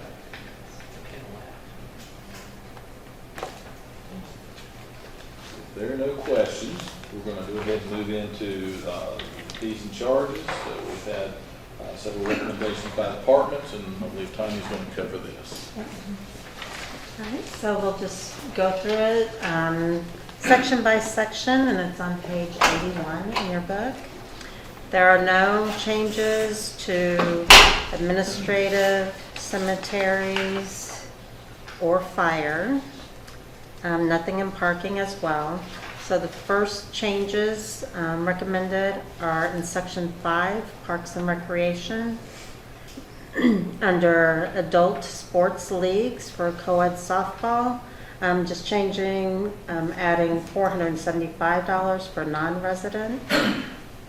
Under adult sport leagues for individual participation, changing resident from 20 to up to 50, and non-resident from 30 to up to 100. Just removing the adult sports leagues, co-ed volleyball, it would fall in within those other charges up above. So under park fees, adding, first of all, increasing the gazebo rental at Union Point Park from 50 to resident, 100 non-resident. Adding the fee for the horseshoe rental section of Union Point Park. Again, that same rate of 50 per resident, 100 for non-resident. And then James Reed Lane, adding that as well for the same of 50 for resident, 100 for non-resident. Then here at Stanley White Recreation Center, they'd like to start offering a personal fitness training. You could get a package per hour or a package for every 4 hours. The per hour is $40 an hour for a resident, $50 an hour for a non-resident. And then the 4-hour package would be $140 for a resident or $180 for a non-resident. Any questions on Parks and Recreation? Where does the vendor fee, or where there's, my understanding when there's like a festival, they do vendor fee. That might, if it's not under here, we've got a section under public assembly, and that's where it is. That's section 8. Page 86. Thank you.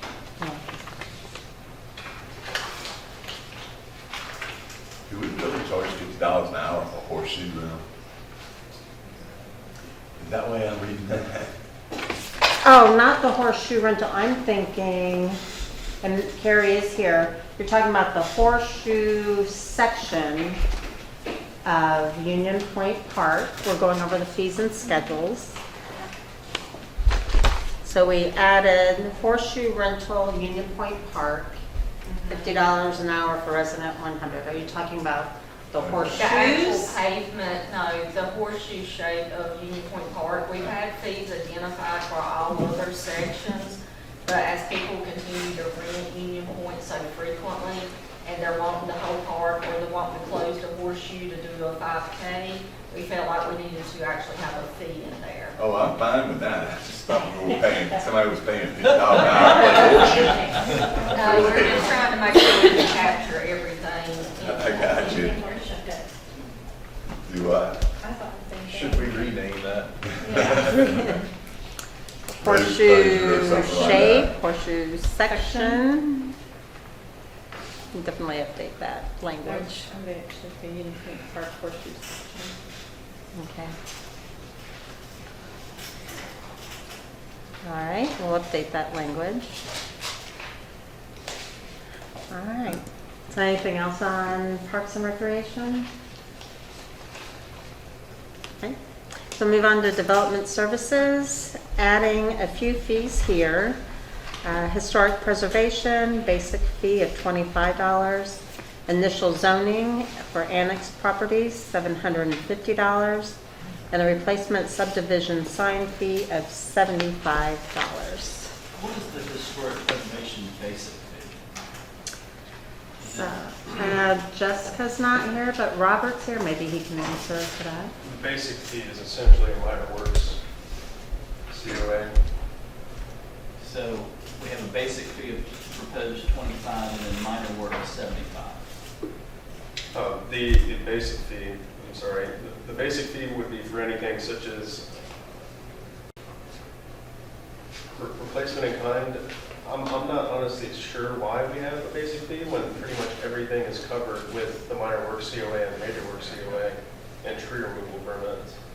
So I'd have to do more research on what the historic preservation administrator actually charges that for.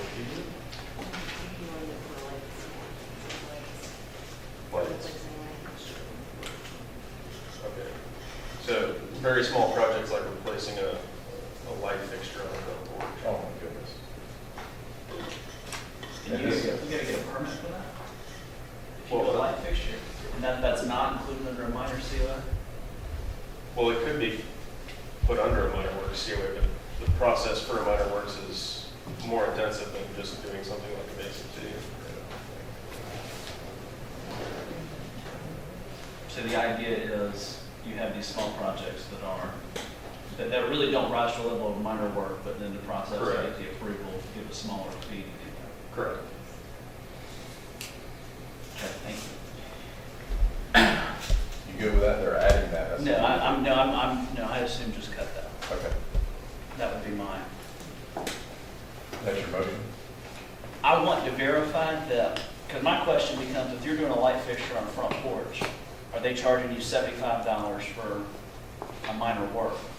Or are they just going through an approval without that fee? And if that's the case, then I'm fine with a lower fee. I want to make sure we're not just charging more for. That makes sense, Foster? Yes, sir.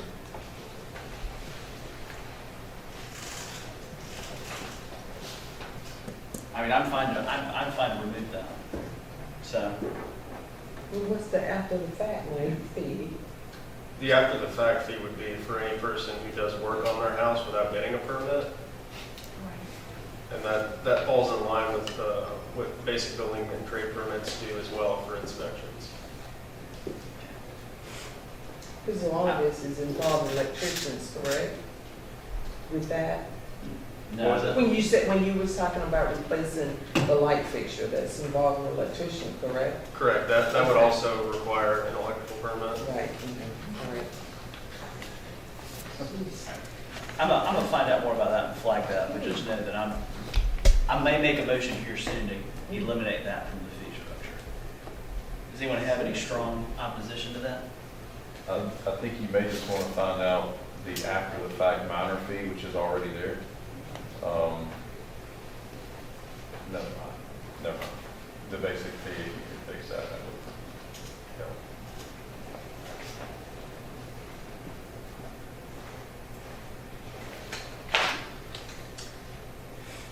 Any other questions under Development Services? Okay, the next section with the proposed change is 9, which is Public Works.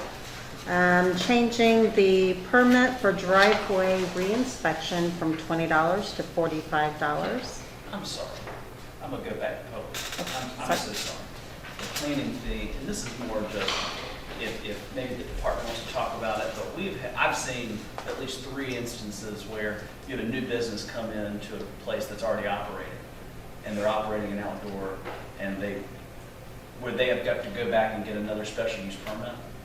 If there's a way to differentiate special use permit, because that $750 is, mean, that's a lot for a new business to come in and now say, okay, now I'm gonna get a special use permit because of outdoor seating. If there's a way to do an existing business, you know, you're coming into a business that has a special use permit, and if I have to go back and apply for it, I have some kind of discounted fee, because that seems to me to be cost prohibitive for these types of things. So that's just a, So during the planning phase, everything that a property owner might want to plan for in the project is discussed with them. And general statutes do limit what we can and can't do with a special use permit. So if a special use permit is required for a particular use and they add something onto it that doesn't require a special use, they would not be required to get a special use permit.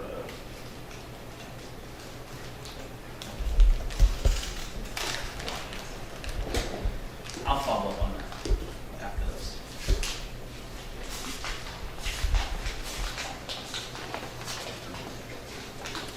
Right. So were there any questions on Public Works?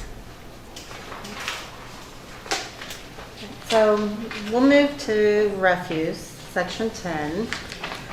There's actually a proposed change from what is in the book.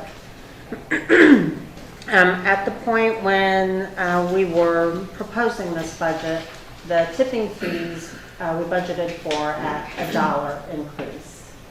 However, the county has voted to increase the tipping fees by $2 per ton.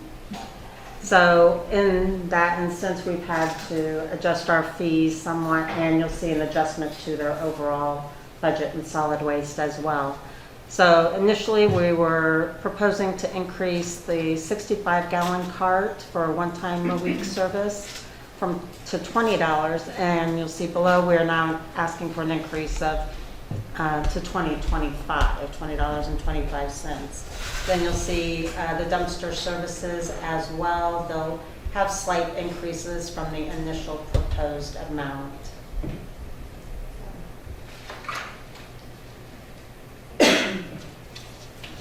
You will also see narrow residential service. We've got a lot of requests for residents to have additional trash cars. So this also reflects if you'd like more than one, you can pay that fee for that. Foster, I get asked about this frequently.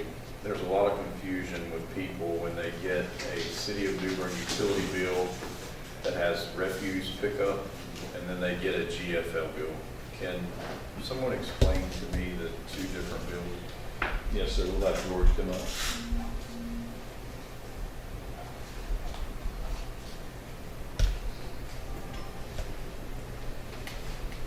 So Mayor, I think what you're referring to is on the dumpster containers. Correct. So the business has the opportunity, they can either lease a dumpster container from GFL directly, or they can go to a secondary provider or purchase their own if they so see fit. The service, the actual pickup service will still be through GFL, but the dumpster rental, so what they're likely seeing on their bill is for the rental of the dumpster van. So I was told a couple of years ago that we didn't allow other rental companies to rent dumpsters in the city limits. It was in our contract with GFL. The procurement of the dumpster is up to the business. Some are owned individually. I'll check and verify that. Okay. But they're likely seeing, what you're seeing is a rental for the dumpster themselves. Not that purchasing is a bad thing. You do get maintenance and swap out if you do have it through GFL. If you have a problem with the container, which would be a plus for a commercial business. Mayor, years ago, there was a vendor that made a sweetheart opportunity to the city. I believe Danny Meadows was the Public Works director at the time. And it was a really great rate.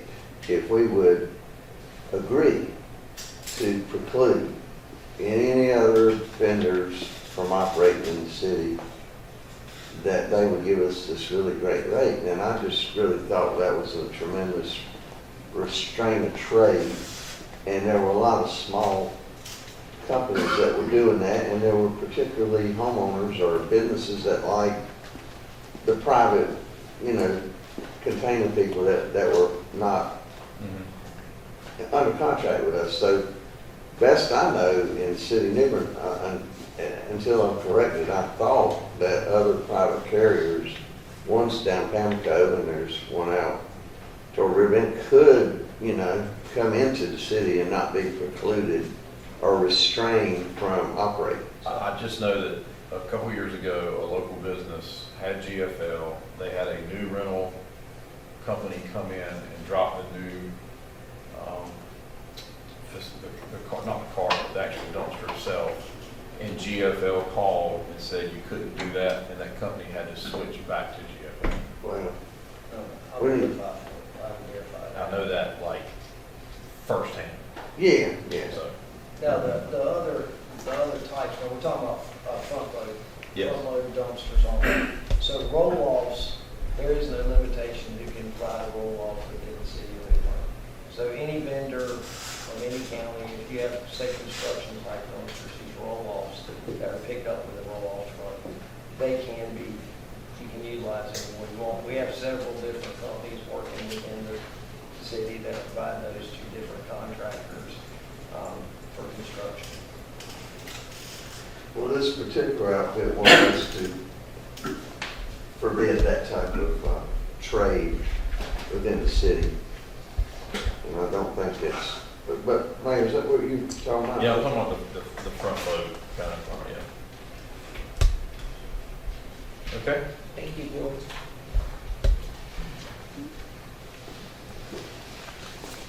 Okay, so we'll move on to section 11, utilities. Additional fees, or updating the fees for the city personnel at poll due to either meter service tampering or delinquency from 190 to 195. A meter division fee from 185 to 195.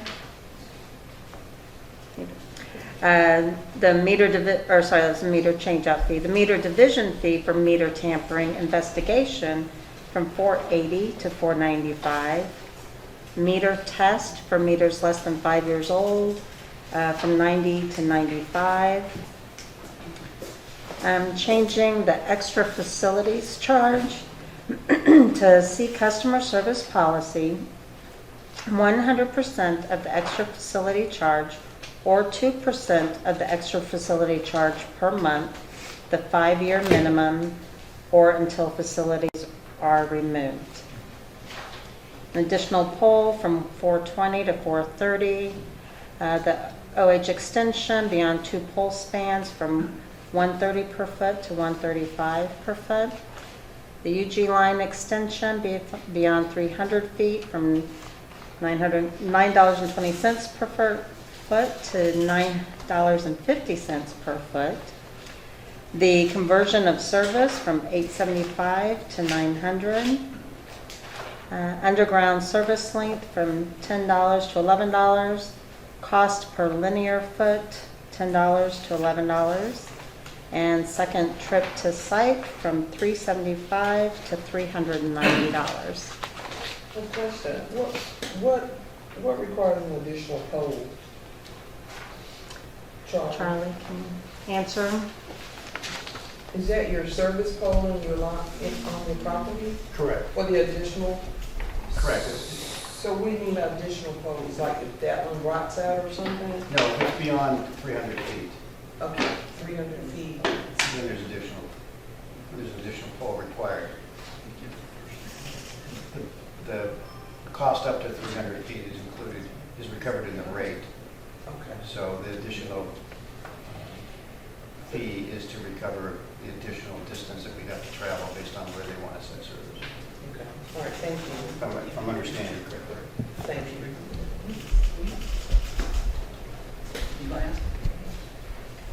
Alderman Bryant has a question. The line extension beyond 300 foot, why do we do the first 300 foot for free? We make the assumption that it's recovered in a rate.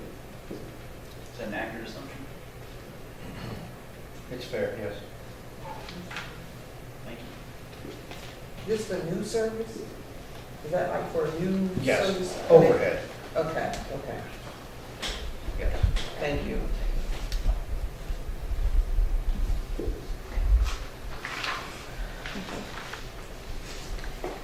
All right, so on the last page of the schedule, service drop after normal working hours from $115 per hour for 2 hours minimum to $120 per hour.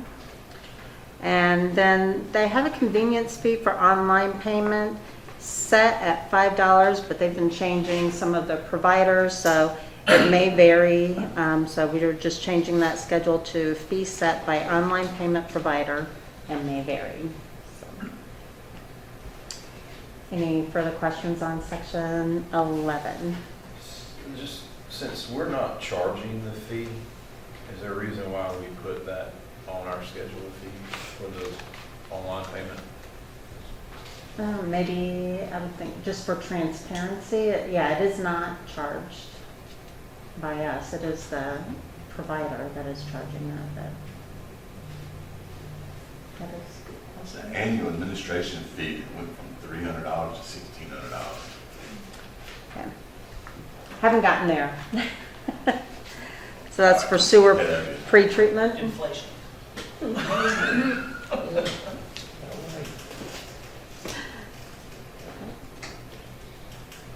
So nothing else on 11? We'll go to 12? See?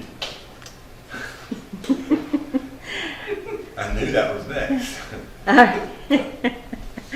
So the pre-treatment annual administrative fee, yes, going from $300 to $1,600, eliminating the pre-treatment annual inspection fee, and then also eliminating the administrative fee for monthly service of $100 per month.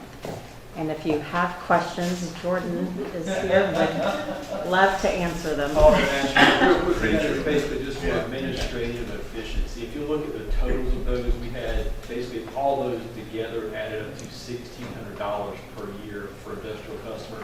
You're having to invoice some of those monthly, they're having to pay monthly.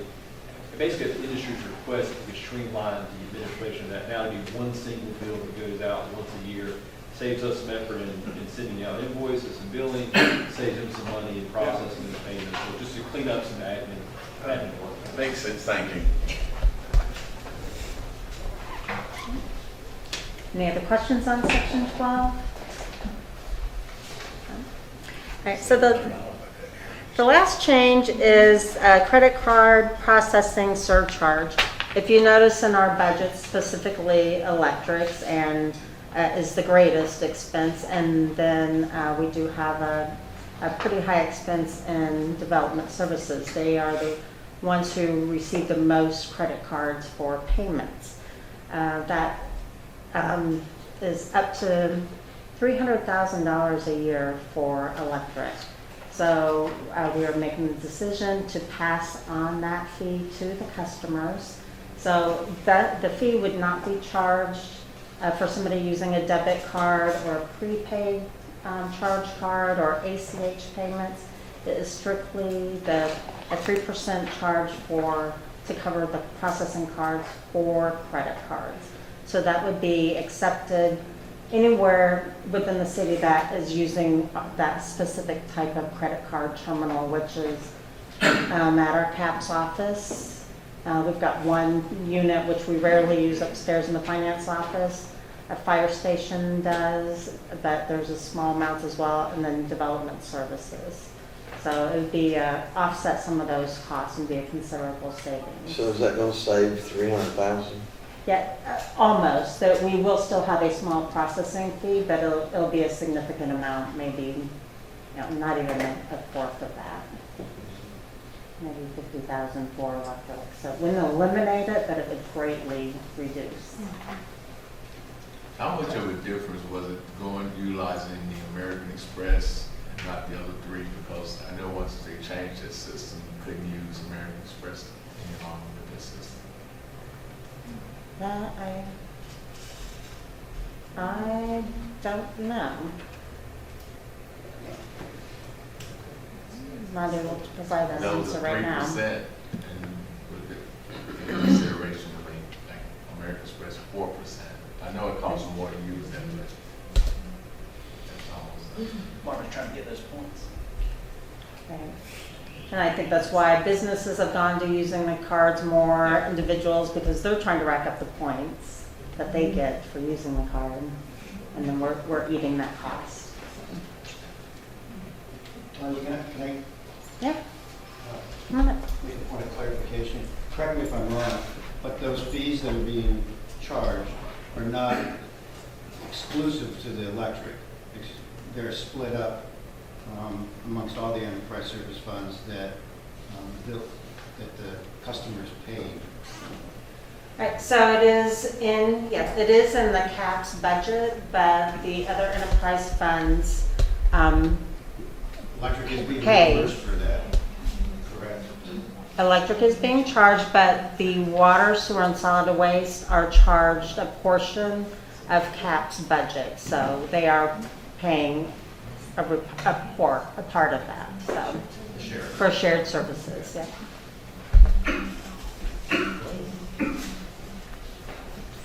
Any questions on that?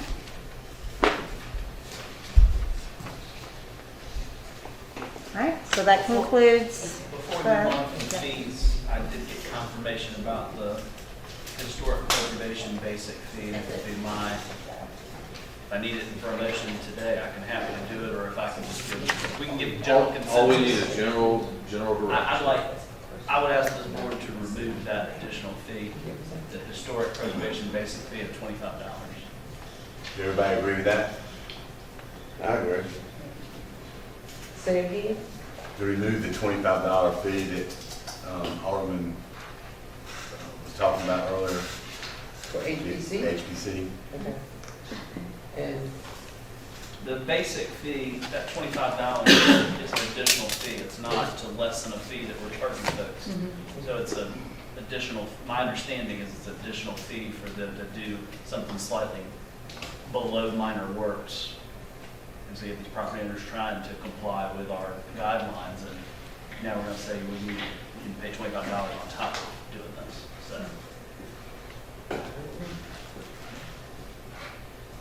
What do you think? Barbara? fine with me. Can't think of a reason why to object. I mean, were they? That's perfect, were they- excellent, all right. Yeah. Thought you got I it. mean, were they planning on making a great deal of money off of this, or? No, I think we're gonna make very little, and then it's gonna be a headache for the next 5 years. All right, Vice Chair, I think the majority of the board, or all the board members. Yes, sir. Agree. Yes, sir, we've got that. Thank you. Thank you, Mr. Mayor Pro Tem. Any other concerns about fees and charges before we move on? I do have a question. Alderman Ferguson, you were mentioning something about the special use permit. Did you want to come back to that, or? I'm gonna go explore that a little further. Okay. And I can bring it up to the board, but. All right. We'll go ahead and move on then. Kim, are you ready? Yeah. So we're heading into the enterprise funds. Can you just, okay. So this summary gives you a comparison of the FY26 adopted and the FY27 proposed with the change. The percent of change is quite high, but that is because it also includes depreciation in there, where it had not the adopted budgets in prior year. So that is definitely impacting it. The depreciation for water fund was 1.8 million, sewer was 2.4 million, electric was 2.7 million, and solid waste is 155,000. So really, if you want to compare apples to apples, the increase from FY26 to FY27 would be water at 3.8%, sewer at 2.8%, electric at 6.1%, and solid waste at 3.5%. There are summary budgets in pages 15 through 18, additional summary reports in pages 15 through 18. It has historical data for the last prior 3 years as well, so you can look at those for comparison. let me mire myself into abyss by asking this question. I think, somebody mentioned earlier about depreciation. I always look at depreciation maybe in a balance sheet as being applicable to the understanding of the net worth or the, well, let me just expand on that. If you were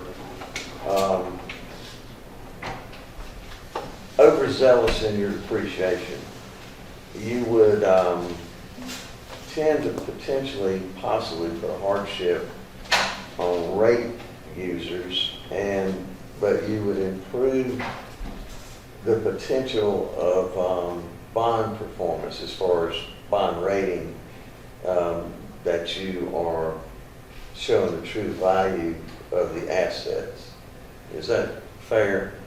But at the same time, the depreciation from an ROI and income report, revenues minus fixed variable reserves, et cetera, you don't particularly use a depreciation factor on the budgets, do you? So, I'm just trying to grasp where the city of New Bern's methodology is as far as we're talking about this changing the method of depreciation. I'm trying to make sure I understand. okay, we're not changing the method of depreciation. What we're changing is adding it to the adopted budget. It's always been at year end. It has been posted. It's nothing that we come up with. It's all calculated based on what the useful lives are of the equipment or infrastructure that we have. That's all within the state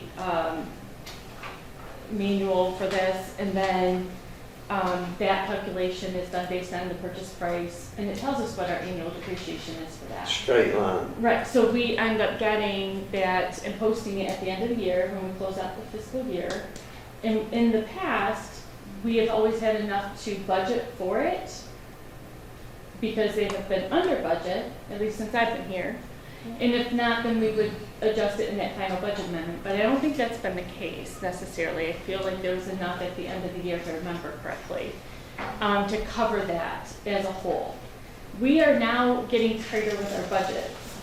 So we've tightened the budgets. We don't have that wiggle room. So we need to, one, budget for it now. And two, if you could go to the, let's skip a couple. So, for fun, this has been a big topic of discussion, talking about the depreciation and why. So it is the cost of our infrastructure and our capital assets based on the useful lives, like I said. This is a non-cash expense, so it does not impact the cash on hand, but it is critical to show the true cost of the utility operations. So your budgets you just put up there, they don't have anything to do with depreciation. I mean, in other words, those budgets you just put up there were revenues minus expenses, right? It is an expense line. It's an expense line. You have to expense out, in utility enterprise funds, you have to expense out the depreciation for that year. I thought that's not what okay. I'm sorry, am I misunderstanding your question? No, go ahead. Okay. Maybe reiterate, it doesn't affect cash. Yeah, it doesn't affect cash, but your net position it does. For your utilities, your assets and liabilities. Okay. So it is required though for rate setting, so that our rates can cover our full operating costs, our debt obligations, and the wear and tear on the infrastructure. It is required by generally accepted accounting principles for the enterprise funds, and it's required also through the GFOA, which is the Government Finance Office Association, and the LGC guidance has indicated that. Well, what I'm kind of going with this is like next year or the summer meeting, if you're changing the depreciation schedule, was what I call it, isn't that in effect gonna raise rates? I'm not changing the depreciation schedule and how we depreciate.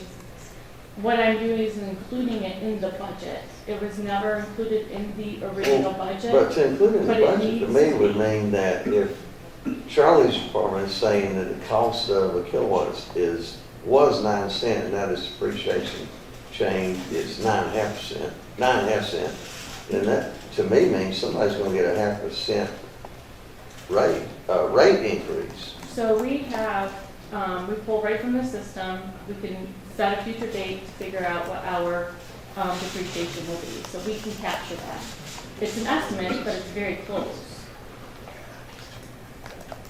Okay, well, I mean, the impression that I'm under is that by including this as an expense, we can plan for future need to spend on infrastructure care, maintenance, improvement, all of the above. It's always been an expense, always. Okay. Okay, so this is not new, it's always been an expense, you see it at the end of the fiscal year. The only difference is the adopted budget. So when we sit before you at the workshop, it was not included in those budgets for many, many, many years. However, we got to the end of the year, that transaction got posted, and it was in the expense account. And then budgets were, I would have to say, whether inflated or there was enough to roll over that from the, that we were able to account for it.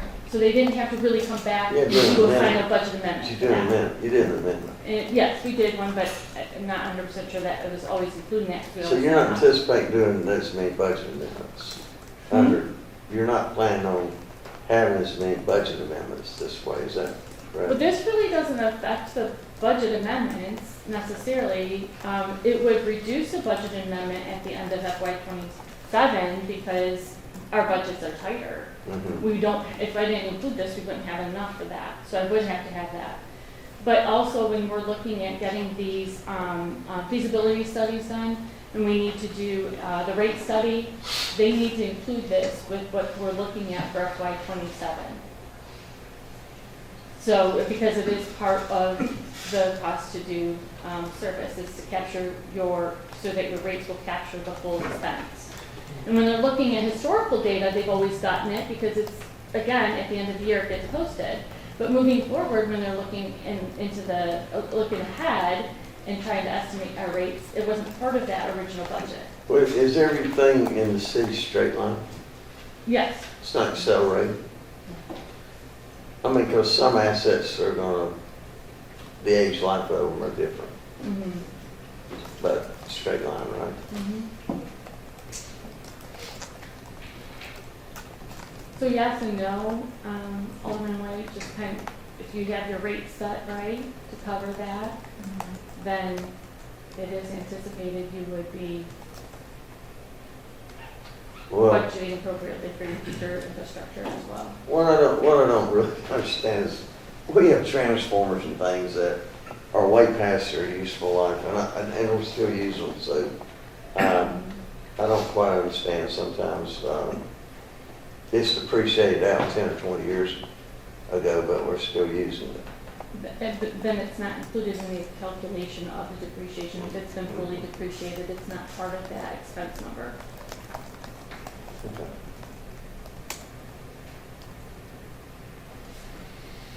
So when you go back one.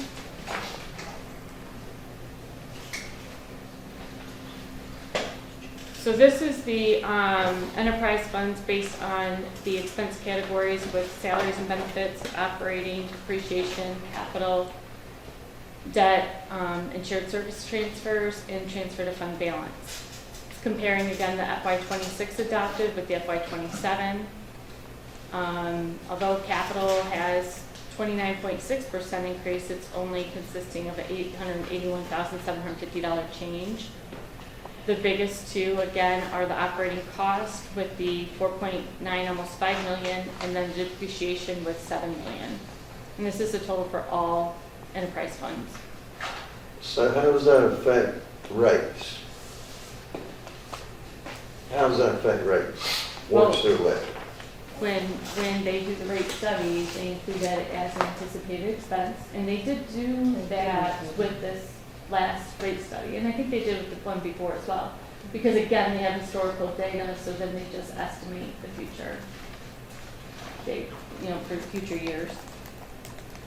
Okay. And then I believe that takes us right to page, well, this one's you, and then we'll be heading into page 199. All right, so you can go ahead and turn to page 199. We're on to the enterprise funds now with water. So as we stated earlier, we are proposed a 2% COLA for all employees. That's based on the 1.8% South Region CPI, or Consumer Price Index, as of February 2026. And so we've talked earlier about positions we recommended, and so I'm not going to go back into that, but we'll go into water fund on page 199. So our water fund delivers high-quality water to over 19,500 customers in New Bern and surrounding areas. This budget emphasizes continued investment in the city's water production and distribution systems to maintain reliable service for existing customers and to address capacity demands associated with regional growth. The total proposed budget is $15,900,820, which represents a 16.6% increase over the current FY budget.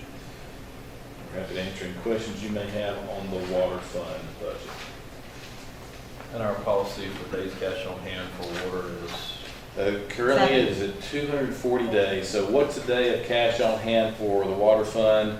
It's $37,370. And so currently, as of the March report, we have 377 days of cash on hand. And you'll see the days of cash on hand chart and see that we do have a robust amount there. So the benchmark's 240, but do we have a policy? Don't we have a policy for it? The policy was established, I believe, in 2014 on the days of cash on hand. Water fund is 240 days. Yeah, okay. So that is the benchmark. Okay. That's the- Thank you.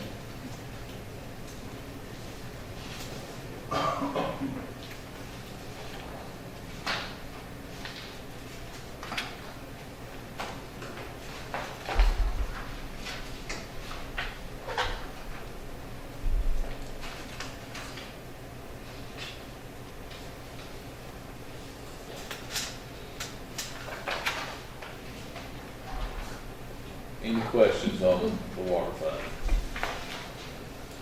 If not, we'll go ahead and move on to the sewer fund. This is on page 219. Sewer provides service to over 20,950 customers in New Bern and surrounding areas. The budget prioritizes continued improvements to the sewer treatment and collection systems to enhance service reliability for existing customers and to meet capacity demands associated with regional growth. This budget reflects one new position. Total proposed budget is $17,093,950, which shows a 17.7% increase over the current fiscal year. We'll answer any questions you may have on the sewer fund. The only thing I say about the sewer fund, I know Jordan, if you don't mind,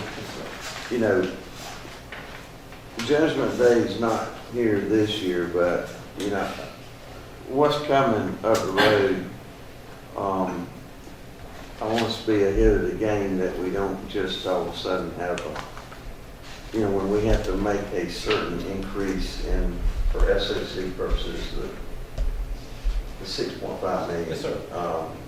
You're probably at 4.8 right now, something like that. So our main treatment plant, we've got a permitted capacity of 6.5 million gallons a day. I'm talking about you're using about. Currently running just over 4 million gallons a day. Mhm. So we've got an ample amount of capacity. Looking at current projections, we're looking somewhere to the end of this decade, as we get into the 2030 window, probably want to be well in the design phase of that, with construction probably anticipated, depending on growth and development, depending on demand of that treatment system, construction somewhere in the early 2030s. And how long do you think that construction period would take? You're probably looking at a 3 to 4 year window from design to permitting to construction. And what would kind of up the road be your recommendation? Would it be a bond or just like obviously approved bank financing? That's an excellent question. We've actually got some internal meetings in the near future to talk about future bond projects, even looking outside of the 5 year window, which this project would likely fall in and what some of the impacts may have, and trying to kind of formulate some of our internal strategies for some larger utility type projects. So to me, the sewer fund is the goose that laid the golden egg as far as our future development and growth, controlled growth. Again, if you get too far ahead of the game and engineer too early, you might be obsolete because of some mandate, state or federal. So again, systematically from knowing that's coming, engineering and things like that we can kind of absorb, as we look forward, unfortunately, to that time period that you're going to have to do some expansion. But we're good this year and probably next year, right? Yes, so no concerns this year, probably next year, but it wouldn't surprise me during the current term for the board members here if we don't establish a treatment plant expansion project fund to start looking at some of the preliminary engineering analysis that we require for that project. So that's probably coming in 3 to 4 years as we start ramping up and prepare for that design, permitting, construction. Mm-hmm. Okay, thank you. So as you will see on the slide here, 1 day of cash on hand for sewer is $39,792. Our benchmark is 175 days. We currently have 246 days of cash on hand as of March of this year. Any other questions on the sewer fund? I think I meant to answer, this is for water and sewer, but I just want to verify. We've got a little over $2 million for fund balance appropriation in budget. So, Do you know where I'm going with this? I might. We're going to do a figure 8 of this question and roll back to the depreciation discussion. Well, that was going to be. Yeah, most of that is to cover the new expense that was added this year for the depreciation. It's not an operational increase at all. The operational increases are very minor. They're in that 2 or 3% increase. But the large chunk of the increases you see from last fiscal year to this fiscal year, for both of those funds is going to be that new depreciation. And not a new expense, but now are captured in this budget, at this point in the budget. So we're not talking about a $2.4 million cash transfer from your general fund to operating. This is just to balance out. This is the depreciation amount we've estimated, and this is where the revenue comes from to balance it out. Correct. We're not planning on spending over $2 million more dollars. It's all an accounting mechanism in the back end to make sure it balances out. Thank you. I just want to make sure that's clear.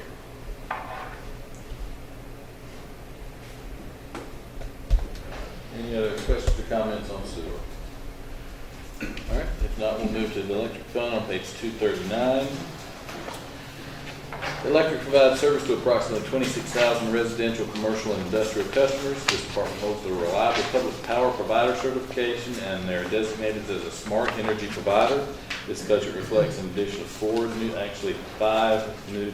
This budget does not reflect 5 new, but 4 new positions. We are recommending 5. Total proposed budget as of right now, before we make the adjustment, is $75,630,980. That reflects an 8.5% increase. As you'll see on the slide, 1 day of cash on hand is equal to $183,679. Our benchmark is 90 days, and of course, you see historically on the chart how low that has been. So as of March, we're currently at 81 days cash on hand. Now, there are several line items that when we had to look at balancing this budget, we looked historically over the last few years at how much had been used on those line items, and some of them were very few. So we did make adjustments on several line items. That does not mean that at some point during this upcoming budget year that Charlie won't come back and ask for a budget amendment if he needs those funds. But we could not justify just an exorbitant amount of funds in each line item based on the historic aspect of the budget. So again, you may see some budget amendments in the future on that. Any questions on the electric? Only thing I would say on the electric is we're going to probably, like we've already said, examine that a little more further. Yeah, absolutely. In summertime. Yes, sir. Yes, sir.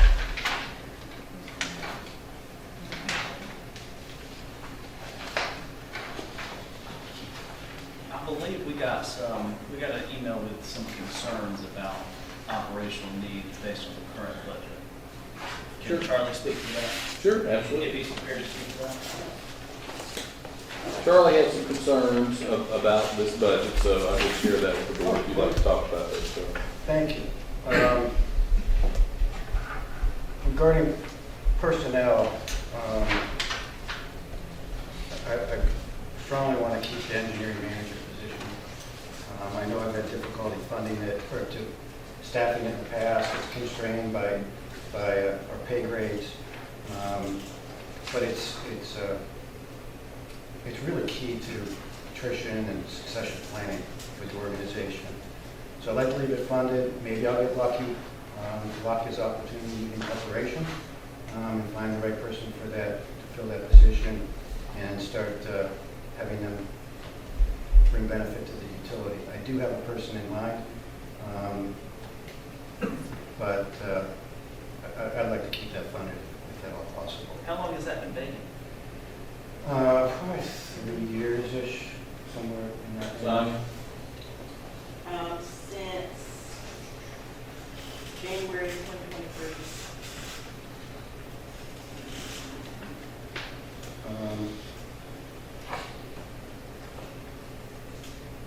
And the person that had that position was promoted out of it into a larger role. So they're effectively doing two jobs. And that's largely not sustainable, and I commend them for doing that. Is there any overlap with that position and the electrical engineer and professional services budget? I didn't understand the question. I'm sorry, is there overlap between, like you have electrical engineer professional services budgeted, it was budgeted at 95, this year the recommended is at 50. Are those separate services, or is there an overlap between the two positions? Separate services. The engineering manager staff position, I need somebody resident to really assist with the engineering department and be a liaisons between the engineering department and the line department, as well as liaisons coordinating what happens dispatching and control room. The engineering professional services is for kind of extensions of our engineering and professional services needs. And I think that's what Foster was alluding to. What he proposed is a little lighter across the board than what I recommended. And I may be a little conservative in my recommendation, but I'm anticipating additional professional needs and services for continuing our rate study, continuing to forecast a rate path forward, 5-year rate path, rate design modernization I've been talking about, which includes time of use rate design and Quincy Power rate design. We've talked about electric system cost benefit study, wholesale market power supply study, marketing plan, load management optimization, putting together engineered estimates for the capital plan, integration with the new MDM between our customer information system, our AMI system, our OMS, and all of our metering devices.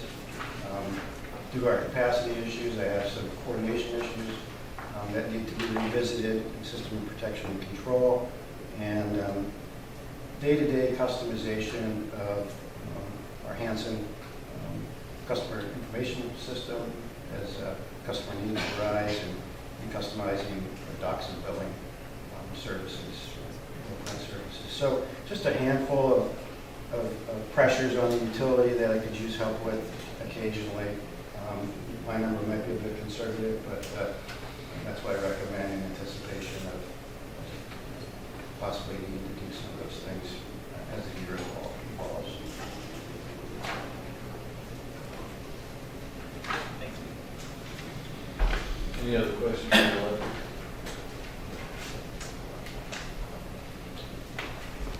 Well, what would it take to be able to fund that position? Can we pull that up on the rate increase? I believe we're transferring money. I believe our revenues exceed our budget Yeah, expenditure. we've actually, in this budget, we've actually budgeted funds to go into fund balance. I believe it's about $1.1 million to fund balance. So if the board wanted to approve this position, we would just basically pull that. But does that not affect the cash on hand? It does not. It affects the net position. It will not affect the cash on hand. Well, let's verify that, because there were two very different reactions over there. Division. That's correct. Avoiding division increase in division. Okay, all right. So as opposed to pulling it from fund balance. Yeah, because putting it back in fund balance is not cash. All right. Go ahead and explain it. You said, okay. What position are you talking about, how much? His electric Engineering manager. engineering. Okay. Currently funded. So you're gonna increase the budget, you're gonna increase expenses, so it will impact your cash on hand. It's currently funded now. But this In year will probably be 26, over. We're talking about the next year. So to remove it, you'd be reducing. So we, But but in the recommended budget, the removal of those two positions actually paid for the 4 positions that were added. Yeah. Really, those 2 salaries were equivalent to the 4 that were added. The only additional expense really was the additional insurance for the additional 2 employees versus, 4 new instead of the 2 that were removed. So those salaries kind of offset each other. So it's no longer in there. Correct.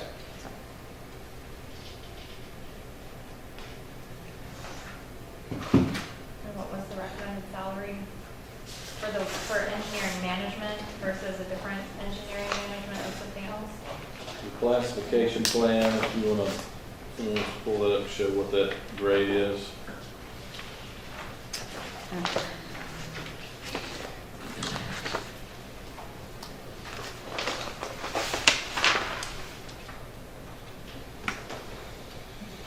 Sonia, do you have that information in front of you, what the grade for that position is? Here's somewhere. The electric engineering manager is currently at a grade 26. Midpoint's 102,000. Plus 40 grand in benefits. Yes, roughly 40,000 in benefits, correct. So close to a day. Yes. So you can go from theoretically 81 days cash on hand to 80 if you wanted to fund this without increasing your rates.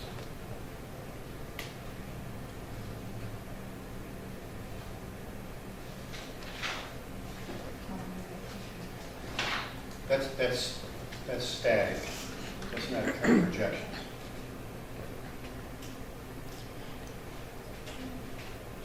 Alderman White asked the question, how long would it take to make that up? And I think that depends on a lot of different factors that we couldn't budget for it. Make up To make up for the day that you would lose if you funded the position without increasing your revenue. I believe we're going to be over 90 days by August. We were in the 40s in August, I think. And at that time, the rate forecast, the rate plan was to be 90 days July of 2026. When that rate plan was put together, that was in May of 25. The adjustments didn't happen until August. So if that plan holds true, we would be plus 90 days cash on hand in August. Indication from the finance department that we're at 81 right now has me hopeful that we're ahead of schedule.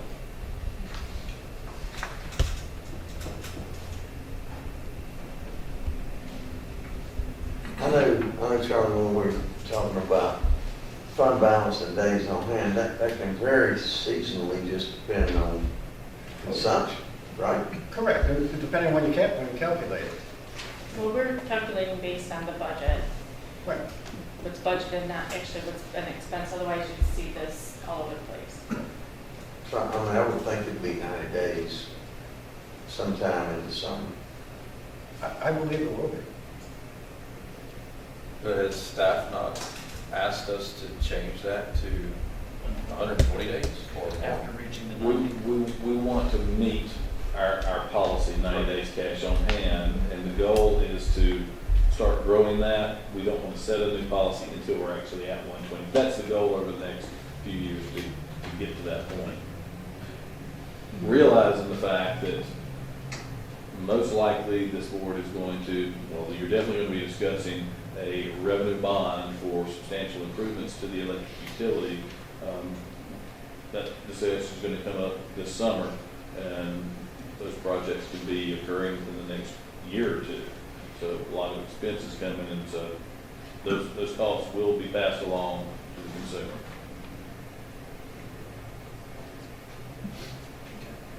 Thank you. Any other questions on the electric utility? No, I know we're all just coming at this from different angles, but,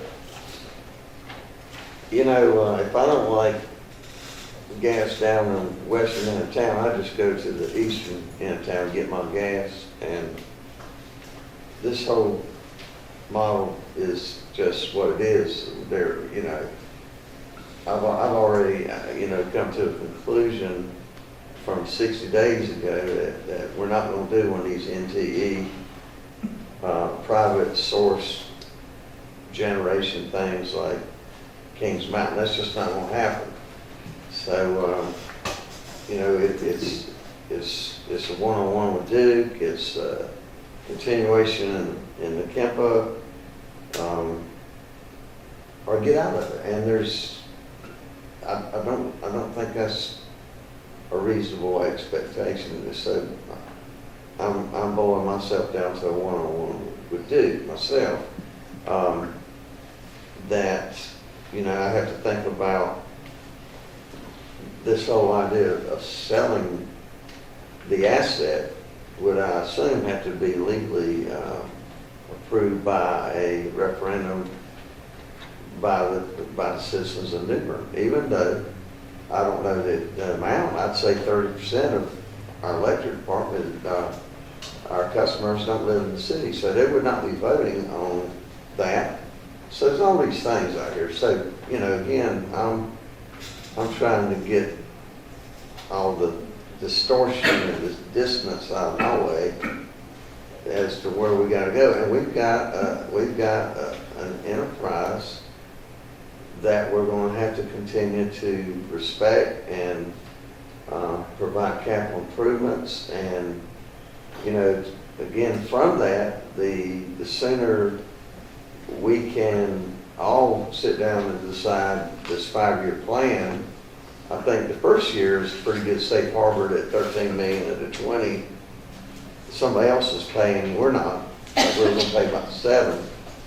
But to that, again, I want from, if you talk about studies, I want somebody to help us decide where we're going to go with the $100 million, and is it smarter with, as we all have seen, inflation? And if you think, $1 million transformer in year 5 is going to be $1 million, I think we all know it's going to be 1.2 million or something like that. So I'm looking forward to summer to finally resolve this issue, put our feet firmly on the ground, and then go forward with this whole discussion of the electric department. I think for the matter at hand with the budgeting, I hear what you're saying about the position, and I want the board to have that conversation, but I think the goal is Alderman Outlaw has articulated. One way or the other, we're going to have to put in some capital improvements. There's a 5-year plan that the working group is talking with folks on that, again, we all discussed at our summer retreat. In order to accomplish that, it's going to be a revenue bond, which means we have to meet our policy, and really our policy needs to be extended. So in order for us to continue on that path for cash on hand, you got a vacant position for the last 3 years, we need to keep funding and putting it back into fund balance to build that number. I just don't think it's feasible this year for that. And keep it in mind now, for the next, how many years, 10 years, 20, 37, whatever we want to do as a city, we're locked for the Kemper, we're locked into that, so we're going to have to deal with that unless one end of the vertical integrated model wants to That's $40 million. massage the other end for us. That's a $40 On million one-on-one. bill to pay one way or the other. Which ain't gonna happen. What was that, John? It's a $40 million bill that we have to pay one way or another annually, roughly, of our supply costs.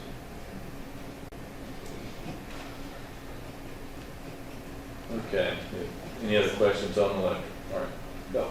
One more, if we could wait and then take a break for lunch, if you all are fine with that. Solid waste, page 271.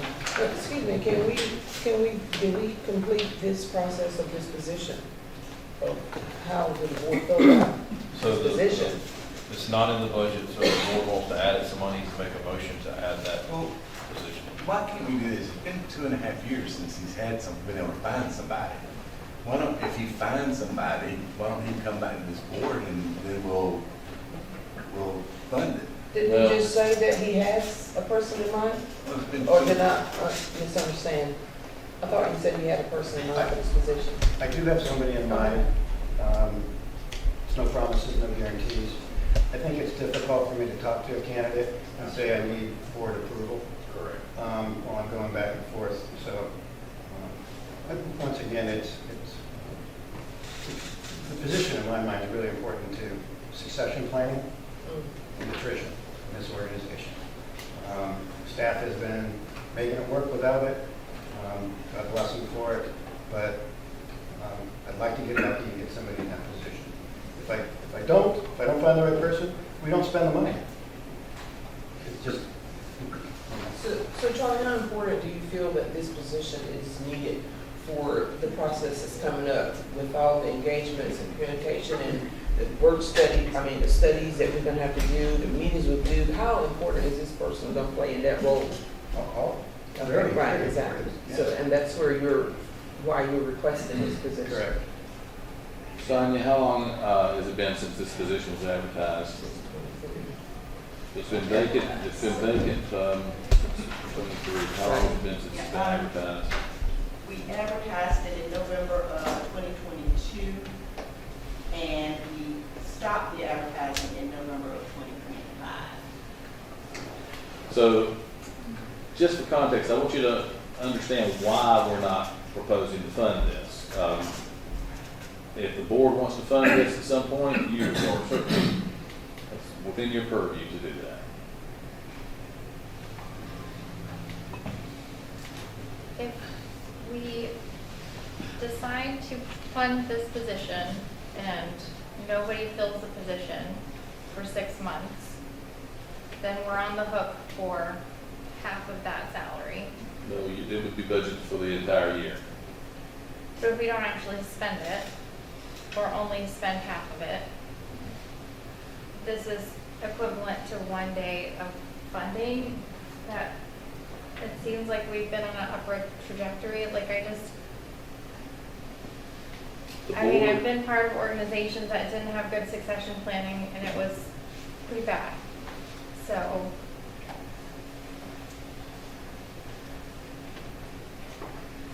I think Board decision, somebody wants to make a motion to add the position back. I'll make the motion to add. Second. Okay, have a motion and a second to add the position back. Is there further discussion? Let's have a roll call, sir. Alderman Ferguson. Alderman Ferguson, Yes. Alderman Bryant, Yes. Alderman Astor, Yes. Alderman White, yes. Alderman Best, Yes. Alderman Outlaw, Yes. Mayor Odom. No. 6-1 covers. Okay, we've got one more, then take a break. Solid waste, page 271. So solid waste oversees the loose leaf and sanitation collection services for both residents and commercial businesses. They play a large role in the Keep Movers Clean Litter program. The total proposed budget is $5,421,940. This reflects a 6.3% increase over the current fiscal year budget. Does anyone have any questions on solid waste?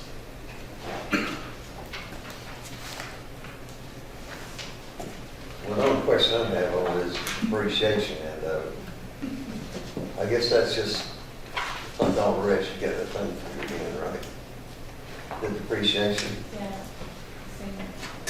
And I know some departments, that's, more, and historically been more of a budget amendment than probably, that's pretty straightforward, solid waste.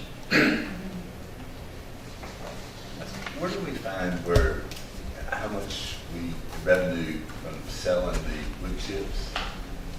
Is that? George, George here, Yeah. give us an update on how successful we've been with selling wood chips. This is a variable seasonal thing on one, how much wood chips we'll produce. And two, the majority of it has to do with renewable energy that is actually accepting material. So if their plant's down or it's a low energy consumption time and they don't know to take material, we're very limited by we're limited when they can intake material. The return on what we get is really just it's about $10 a ton. So it's not a huge amount of revenue for solid waste department. But what it does allow us to do is get rid of a lot of bulk material. So if we saw $25,000 to $10,000 revenue from that a year, that would probably be where we would average unless we see them do some kind of upgrades or we have opportunities to supply somewhere else. Ronnie, I know when you were acting Public Works Director and Fire Chief, we got that grinder repaired. Remember that? Yes, sir. And I thought we spent about $100,000 at that time, but we spent all that money, and then the guy out there, plant, was complaining that our BTUs on our waste were not what he was looking for, that the Southern Yellow Pine is such a higher yield that he wasn't that interested in our product. Is that about right? And that is true, depending on what material we have on site. If we have a lot of tree removal going on, and we support electric utilities when they're doing vegetative management, when they're taking trees down, they bring those to our yard, so it gives us an opportunity to supply some higher BTU material when we're grinding straight trees versus just grinding limbs or vegetative debris we pick up with our route trucks. And we had all that stuff after that hurricane out there at Lawson Creek stockpiled, and we were having a hard time, it just wasn't the BTU Correct. that he was looking for. Yeah, they prefer a certain grade. But we still do have the tub grinder, we still grind, and we still all over before people not. Where are y'all getting rid of most of that nowadays? A lot of it breaks down. We're not set up or permitted to supply to the public with new state standards, so it just breaks down by grades. Gotcha. We're just trying to. You still truck any, well, of course, the price of gas now is so bad, but you don't truck any ever Plymouth anymore? And it just goes out to the industrial farm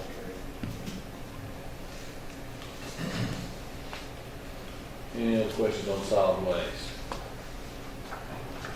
All right, fair enough. If you'd like to take a break, I think we've got lunch here. So I'd like to have a motion to take a recess for lunch. So moved. Second. Have a motion and a second.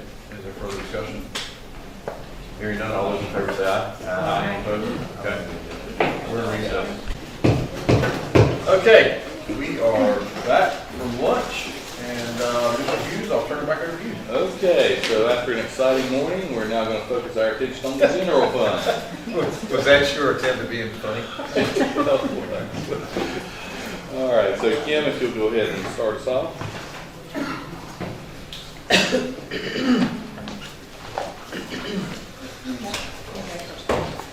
So the general fund budget includes 2% COLA for all employees. The there's no new general fund full-time positions, except for one that we're adding that you guys. Except for yours. Yes, thank you. A reduction of 2 positions, which is a special project coordinator with Parks and Rec, that has been vacant since February 2025, and the executive director for the redevelopment commission, which was vacant since November 2025.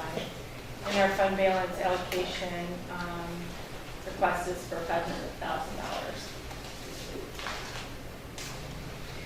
So the ad valorem tax revenue is 36% of the budget.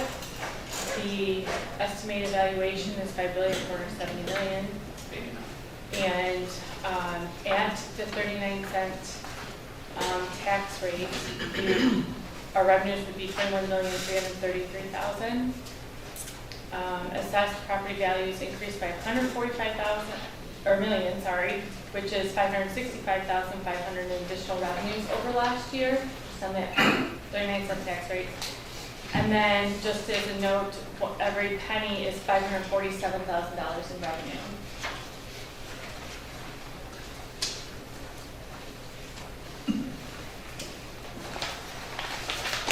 The ad valorem tax rate is proposed to be 42 cents in this budget. 3 cents is or 2.75 is the property tax increase dedicated to the debt payments with the GEO bonds. And then 1/4 of a penny is the property tax increase to support general fund operations and balance the FY27 budget. And that gives us $136,750 at the FY27 budget. To take a look at the impact of the tax rate, for every $100,000 of property value is an increase of $30. So if you have looking at that first column, if the current tax rate is $390 annually, and then once you add the bond referendum and the roundup of the 3 cents total, then the cost is an additional $30 with a proposed tax rate of 42 cents.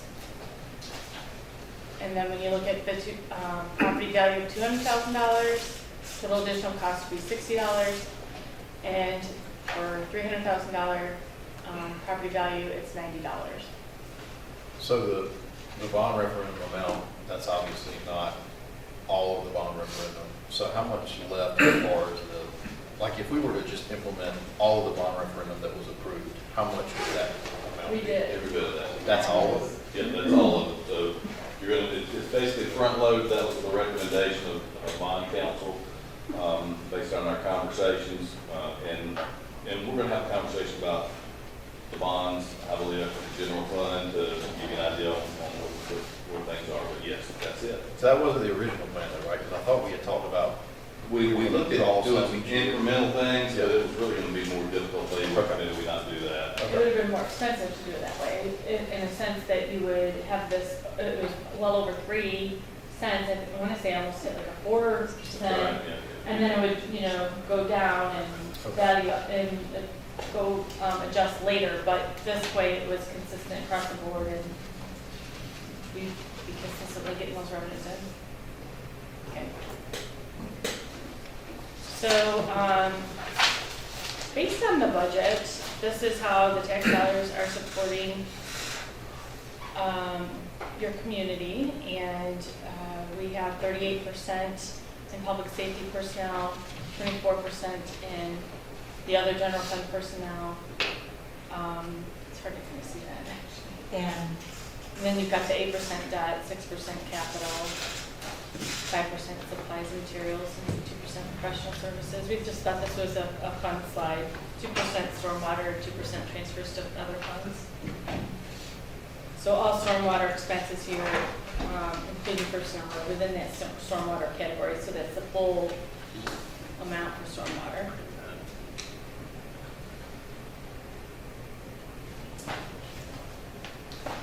And then this is our comparison chart, and this looks at the value. When looking at the chart, I look at the value of the penny and the total ad valorem revenues, not just the tax rate. So when you're comparing New Bern the 10 other municipalities, New Bern is currently the lowest rate at 39 cents, with revenues of $547,000 for every penny, totaling $21.2 million in ad valorem tax revenue. Compared to, let's say, Statesville with a rate of 51.76 cents, their revenues are $537,259 per penny, and their estimated ad valorem is 27.5 in revenues. Jacksonville at 60 cents with a value of $427,550 and total revenues of $25.3 million. Our collection rate is among the highest at 99.43%. We are not losing revenues due to collections, so New Bern's tax base is in the mid-high range compared to others, but our rate is significantly lower than comparable cities. Most are ranging from the 50 to 60 cent range. Cities with similar or smaller valuations are generating more revenue. Sanford at $26.3 million, Statesville $27.5 million, and Rackham at $26.9. That is $5 million or more gap. If you think about the pay-go operating, capital purchases, so paying for that on a cash basis, for vehicles and equipment, especially those that are on a replacement schedule, funding vehicle replacements and small capital purchase on a cash basis saves interest in issuance costs, funding the true cost of an asset only. Vehicles have a useful life of 5 years. Financially, is typical. Where is it? Vehicles have a useful life of 5 years. Financing is typically over 5 years. In some cases, we are paying for something that we may have already replaced. So looking ahead, I'd like to consider the potential negative impact on financing operating recurring capital, the impact from rating agencies, and then just being able to, save that interest cost. But that should be used for large, long-life assets such as infrastructure, fire trucks, and buildings. So when we're looking at the comparison of the tax rates and our debt increasing, and looking at comparing with the other municipalities, it seems, that maybe we need to start planning in the future, a penny or two, or just kind of working towards that, paying for some of that capital, that 5-year and under capital with cash and setting that money aside. I just wanted to share that with food for thought.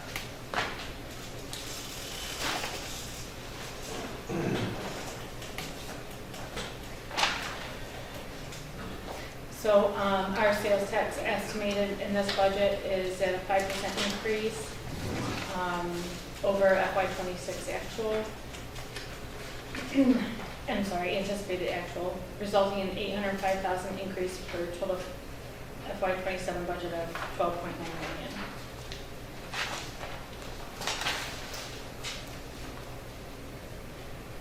So the largest cost to the general fund is its people, with personnel costs consisting of 69%, operating costs 22%, capital at 7%, and debt transfers at 2%. Transfers include $400,000 from streets to the roadway project improvements project fund, and roadway improvement accounts in streets was reduced from $800,000 to zero.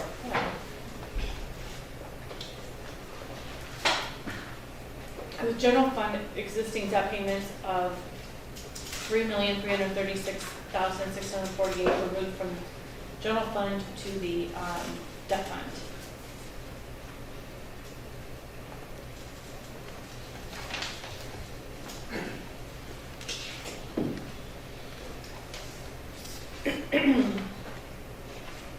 So this is the general fund expenses by category. And as a reminder, the decrease is due to the debt service. So you'll see that reflected in that last line, the debt and transfers. But overall, salaries are increased 2%, and operating costs 5.2%, and capital 43.2%.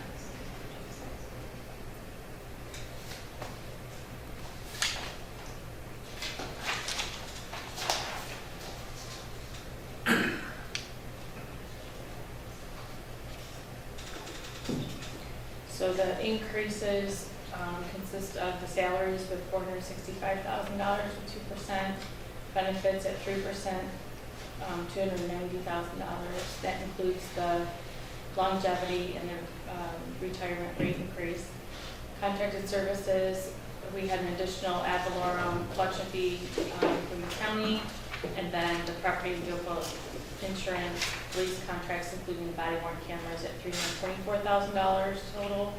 Supplies increased by $200,000, and then capital increases of $1,006,000, and that is $118,000 of it in IT, $167,000 in police, $268,000 in fire, $77,000 in parks and rec, $420,000 with public works, and a decrease of $44,000 with development services. So our total is $2.6 million increase from the year. Okay, we're gonna go ahead and dive into the budget, so if you want to turn to page 99, we're gonna go over the Deputy Board budget. So this budget does include an allocation to support allies for Cherry Point tomorrow, in the amount of $14,200. That also includes board salaries and travel. So during the budget retreat, the majority did not want to include a COLA for the elected officials. And a 2% COLA was included in this number in error. The total proposed budget is $286,842, which represents a 3.3% decrease over the current fiscal year. So unless I hear otherwise from the board, this budget will be reduced by $1,900 to remove that COLA. Any questions on the governing board? I have a question. Yes, sir. I know that Cherry Point is extremely important to the city of New Bern. However, I think there's been quite a bit of change with ACT over the past few years. And did we actually get a request from them this year? We did not. No, but some years they have not sent us a formal request. They would send us an invoice after we've approved the budget.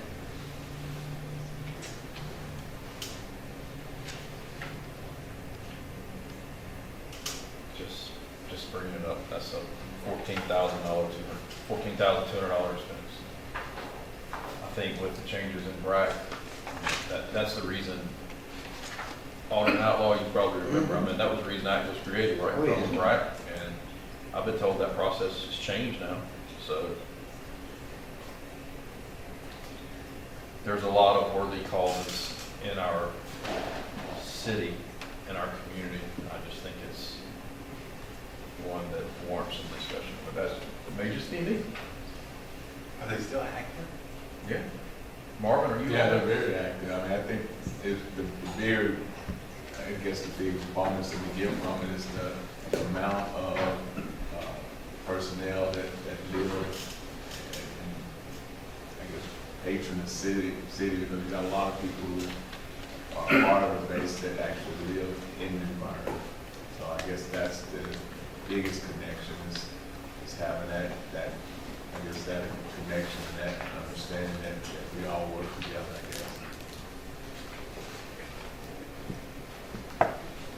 Okay. All right, any other comments on governing board? None, we'll go to page 101, and this is administration. Administration includes the city manager's office, which includes the assistant manager, the city clerk, and public information officer. The proposed budget is $1,045,248. This reflects a 0.1% increase over the current budget. Any questions on this?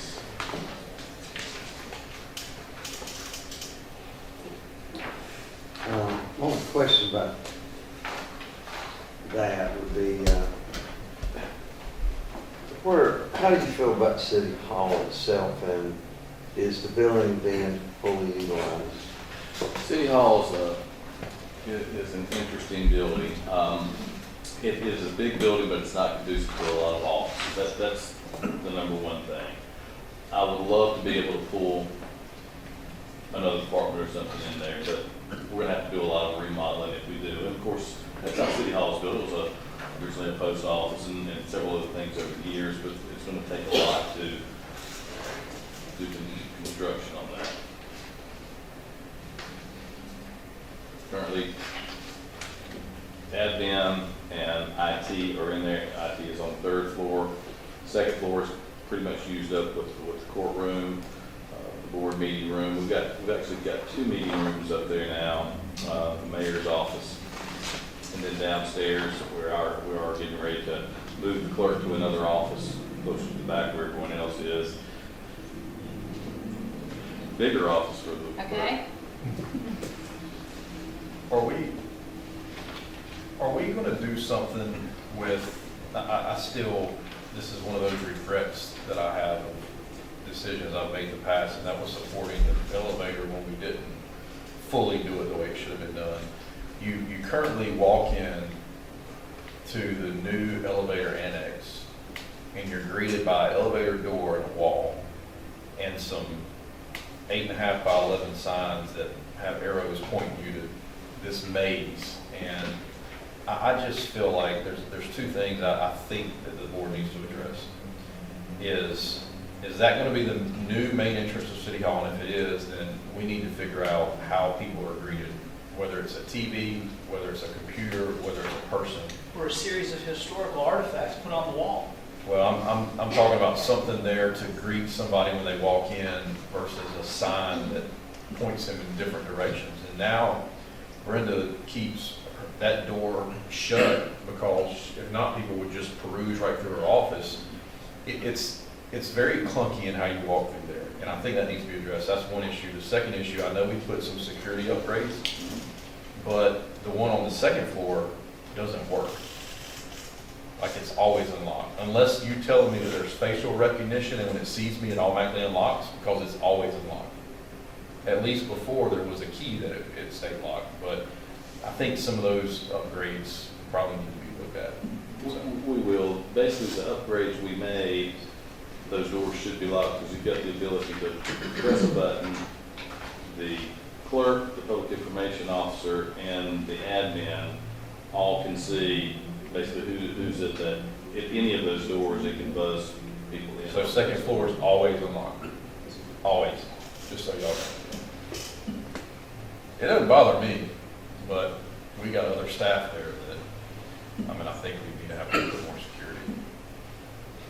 But you did bring up a good point on, is that the new entrance of City Hall? I mean, I think, my understanding is that big glass door, the reason we blocked that entrance is because it's broken and then repair, if it needs to be replaced. But I mean, historically, that has been the entrance to City Hall, and many people have that experience, and that's a nice entryway into the kind of office suite. If Brenda's office is going to be moved, that area can be more seating or something, and you kind of push down into the other building if you had some of the artifacts that Brenda's got in storage to put back up.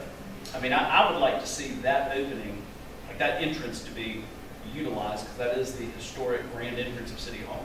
So I know we had an issue with that glass door, one of the hinges, I think it was on the bottom. George, has that been repaired yet?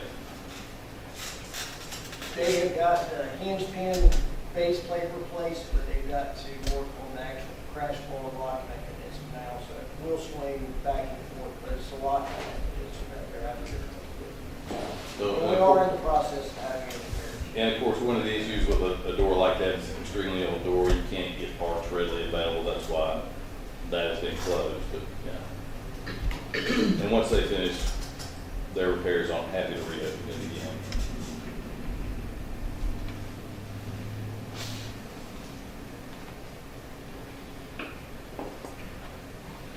Any other questions on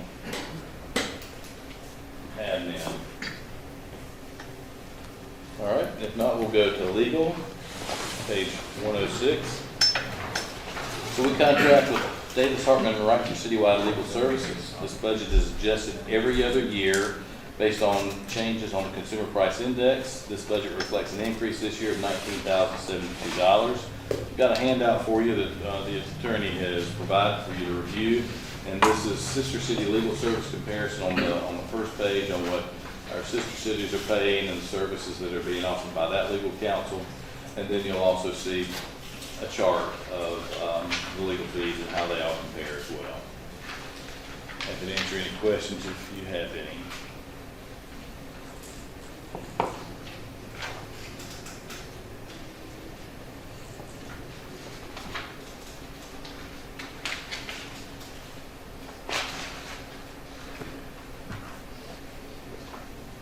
There are none. We'll move on to page 107. This is special appropriations.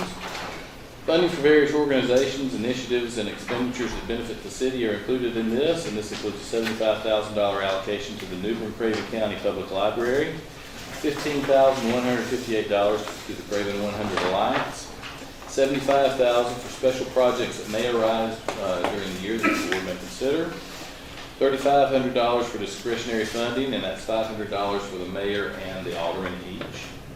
And then $3,000 for Christmas decorations at City Hall. I believe some of the arches and things have to be reworked this year, so that's why you see that increase. So that total proposed budget is $188,694, which represents a 55.7% increase over the current year.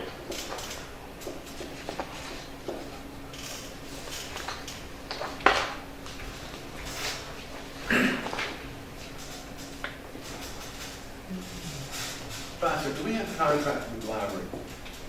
There is a contract with the library, yes. And how long is it good for?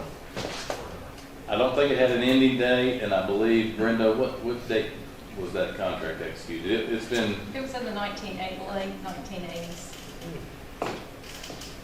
and there's no termination. It included some things about water and sewer rates in the industrial park.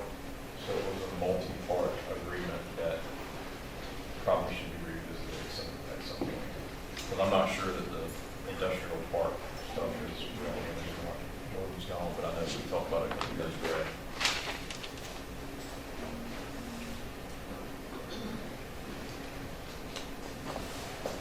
And they also sent a request for more money, right? More money? they did send a request for additional funds. We talked about this during the work session, and I did not get any type of direction from the board to include anything else in this budget.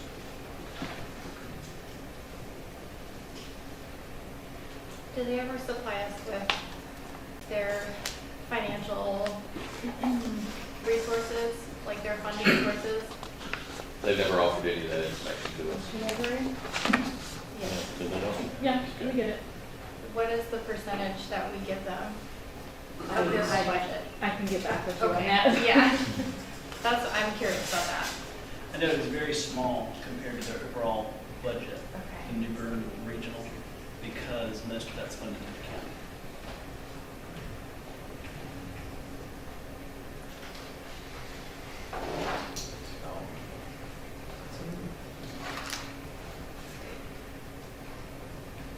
So what do I know it's the only service that we really get from it is our citizens that utilize the library.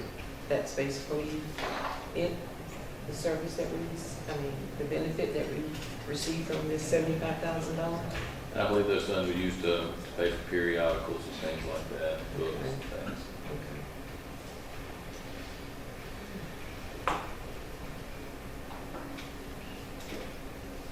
All right, any other questions on that? If there aren't, we turn to page 109 for the pay channel.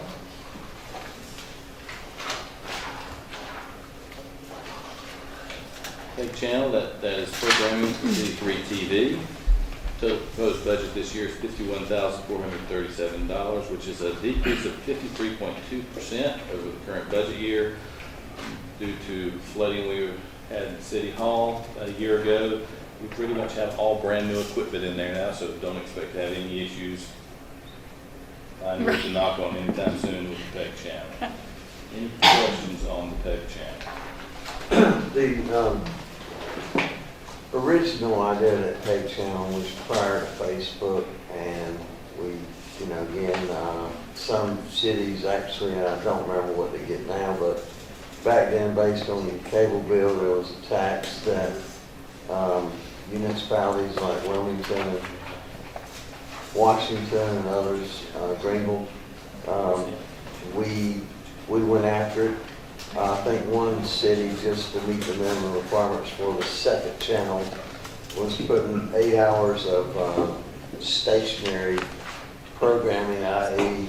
Union Point or something like that. You know, from the very beginning with Channel 3, there are a lot of citizens don't get Sutherland, you know, and so they don't see it. My thought for 2026, 27 is to maximize the use of Facebook or other means of connecting with our citizens that don't know how effective the Channel 3 is. Also, at that time, the owners, Curtis Tutt out of Kinston and OT, his son, I don't think they particularly wanted to give up the channel, and definitely didn't want to give up 2. So that's where that whole situation is. I do think that the whole PEG and whatever we're doing for public relations, marketing, etc. I want to make sure that the board is giving you and that department proper direction as you need it. What do you need from us from a direction standpoint to maximally present positive public relations and same time citizen input and you know, a vast knowledge of when a street closure, et cetera. What can we do better? Do we need to spend more money? Do we need to concentrate our resources in a different direction? So we currently receive how much in allocation? $26,000 for operating the channel. That's through those cable fees. Now, obviously, we have seen over the last really 10 years cable subscribers going down, and so when that occurred, that's when we started really promoting things on Facebook. We have a YouTube channel that we push things out on, and we have a Roku channel. For those that have cut the cord and they have a Roku, they're able to watch 24/7 programming on Roku, and so we do push those things quite a bit. Also on the any comments you'd like to make? Also on the website. Yep. You can tune in anytime, 24-hour streaming. So we're able to leverage that PEG channel and its streaming capabilities to push it out to more modern means of watching. So we're able to take what we're streaming on cable and feed that to the website and also feed that to Roku without having to purchase much additional equipment, if any. So there is that benefit of keeping the PEG channel. We do have more modern means where people can watch.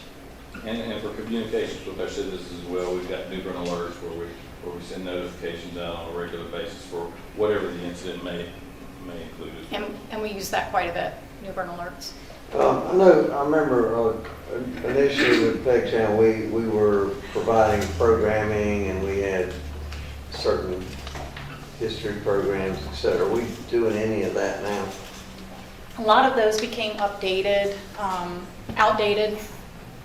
As we upgraded the channel, they were produced in standard definition, so they really looked blurry, and it would do us some good to probably produce more of those, and that's that $6,000 in my PEG budget, is to hire contractors who can go out and shoot those segments for us and turn them around, put them on the air.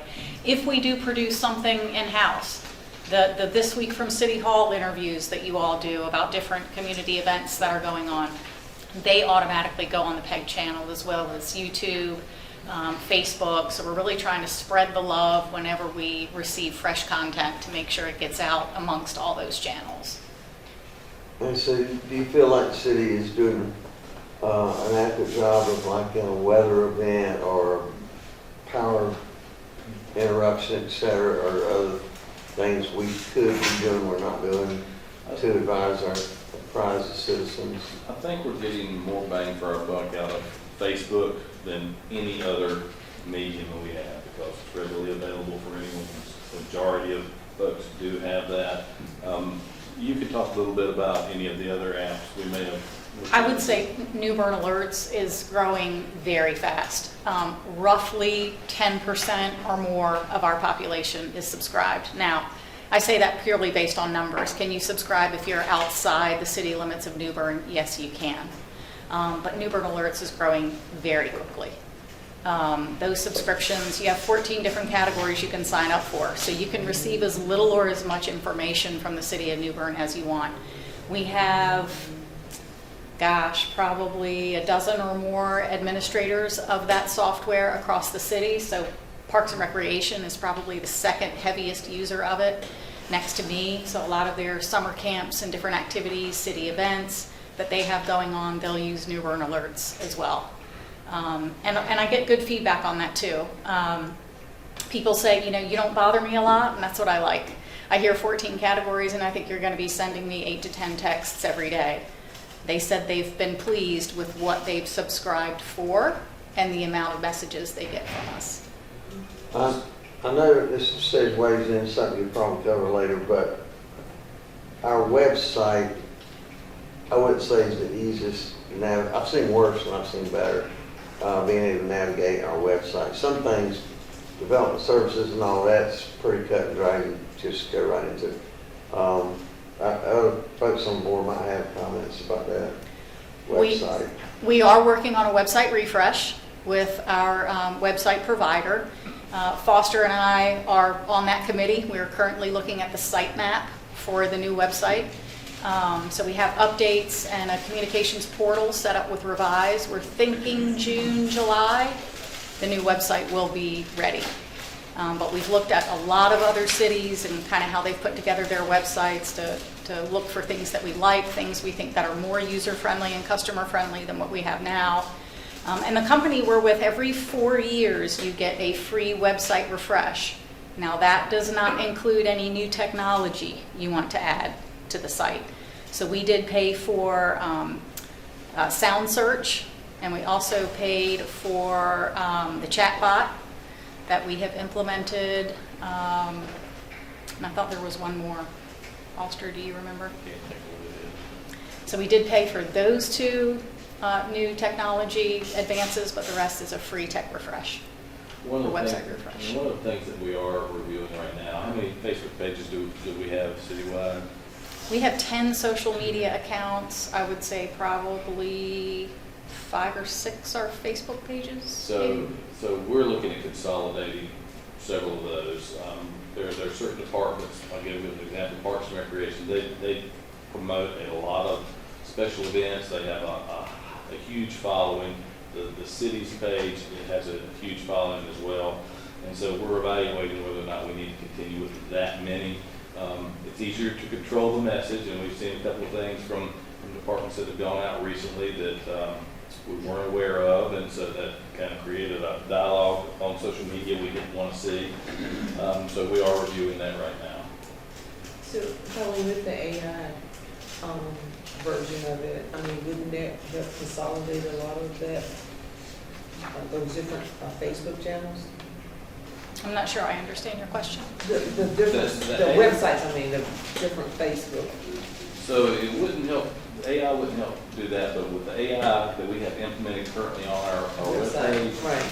all you have to do is you can type in anything you're interested in learning, and of course Colleen on the back end, she gets to make corrections on any questions that come in, provide correct answers. But we've worked with this for several months now, and it's gotten to be pretty accurate. If you're looking for pretty much anything, you can find it. Yeah. When we unveil the new site, currently our site has so much information on it, it's going to be a heck of a lot easier to navigate to find what folks really need, what they're really looking for.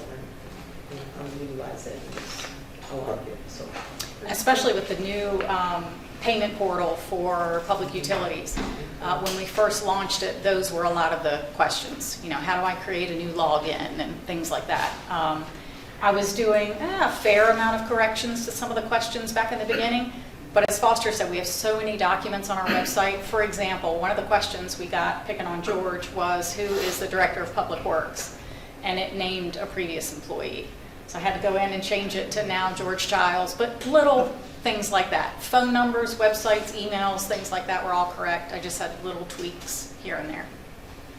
Any type of partnership up with AI, are we being careful that some information is less than accurate? And that's exactly what she's referring to, because we've got the ability, when someone asks a question, we can review that question, we can review that answer, and if it's incorrect, we can correct it. And then on the back end, it will remember the answer that we provided. And we've confined it to our website. So if it's not in a PDF or something we've had on our site, it's going to tell you it doesn't know the answer to that question. And it has come quite a long way over the last few years, and so it's only going to get better with time. With the TV3, I like the new changes and the updates or whatever, but, I think TV3 reaches a lot of our senior population that does not have or even want to learn the capabilities of going into Facebook or Instagram or, So I think that's the plus for them to just turn on their TV. There's TV3 or Roku, and there you go. You got TV3, and they can get all the information. So I think at one time early on, we had looked at trying to get Spectrum to use the paid channel. In other words, there was that whole south of the Trent River market that was not able to get it through a cable source. That's still the case, isn't it? Mm-hmm. We're a non-revenue generating channel, so we are like the bottom of the barrel of their priorities in their Right. channel lineups. I knew we had talked with them, but I don't know what the deal was as far as getting on with them or not. Because some folks do still watch the cable, but most are going to the Facebook. you're younger, our age and younger. Yeah, 71-year-old ones, yeah. Our younger, us and younger, but you have a lot of senior people that's not into a lot of this technology. So that's just the way I feel about it. We got to look out for our senior citizens. All right, any other questions on the page channel? All right, we'll go ahead and move to technology, page 11. So this department provides a centralized resource for computing, networking, telephone, cybersecurity, video, and related systems throughout the city. The total proposed budget this year is $2,311,495, which represents a 5.1% increase over the current FY budget. Happy to answer any questions you may have.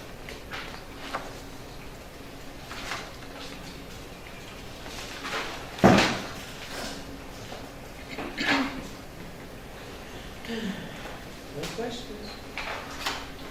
I think we need to give them we need to give that department what they need to keep our information safe.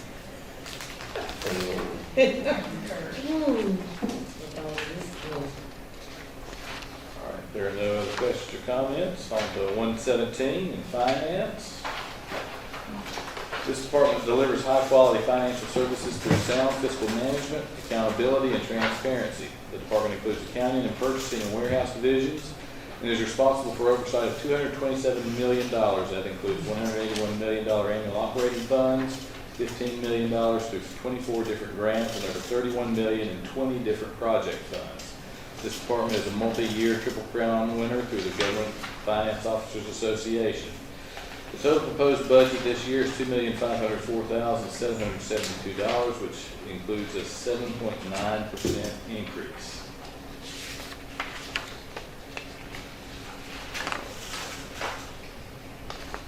Any questions? We're gonna give Kim her new person, right? We are recommending that. If not, we'll go to page 127 for human resources.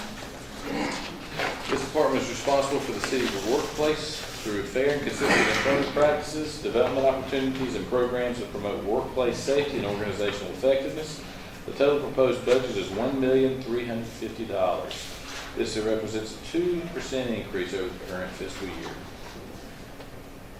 Any questions on police?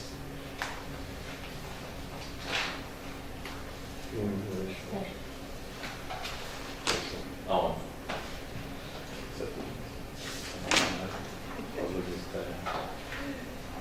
If there are none, then we'll go to police, which is always on my mind.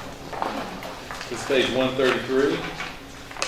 So guided by the values of integrity, motivation, professionalism, accountability, commitment, and trust, this department is responsible for the enforcement of laws and ensuring the safety of our citizens and visitors. This department is also nationally accredited by CALEA. The total proposed budget is $16,594,057. This represents a 4.3% increase over the current fiscal year budget. This is the largest general fund budget.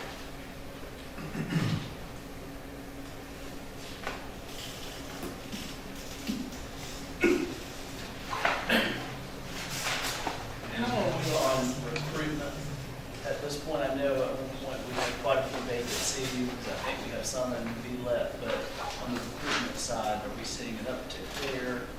I'm going to ask Chief and Sonia to come up and talk about that a little bit.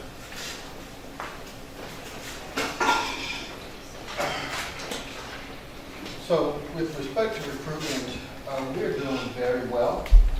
The issue is less to do about whether we can bring talent into the organization. Sometimes it ebbs and sometimes it flows. Currently, right now, I could hire four additional officers. But it doesn't look that way on my organizational chart because 7 of which are sitting in a classroom at BLET. Tomorrow I will interview 2 more BLET students, which would be a total of 9, which is great. That will bring me down to -2, which we've never been to that point. But they will not be prepared to actually do the business that we want them to do for at least the next 4 months based on field training. And it puts a strain on our field trainers. But we lost quite a number of staff members, but we are replacing them. It just takes a lot more time to onboard a patrol officer than it might be for another department, another employee in another department.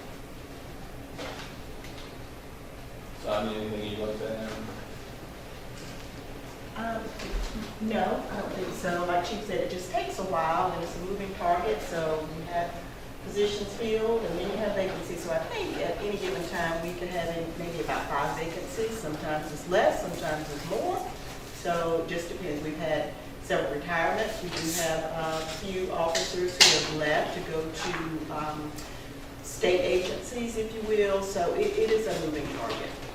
One of the other things that I would like to highlight is the fact that we have a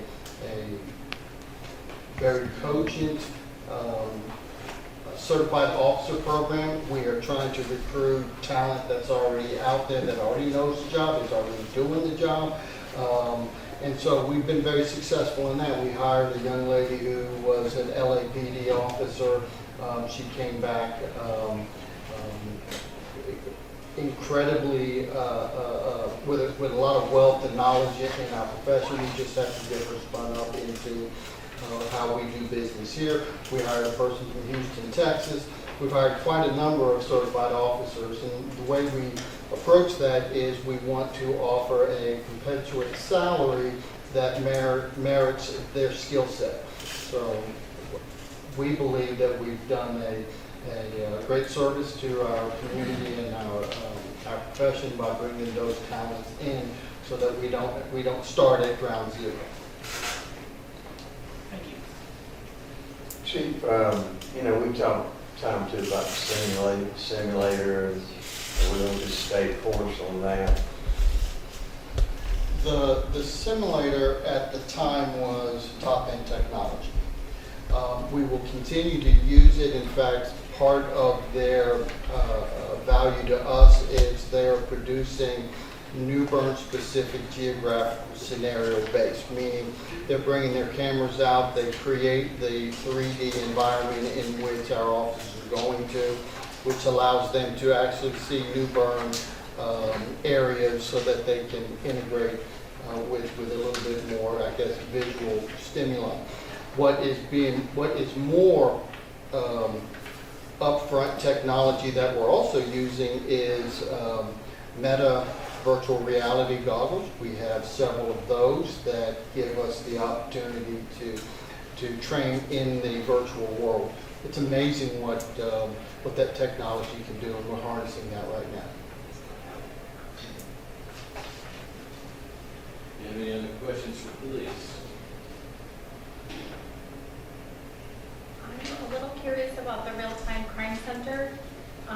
Is this something that you would like to put on a 5-year plan type of thing?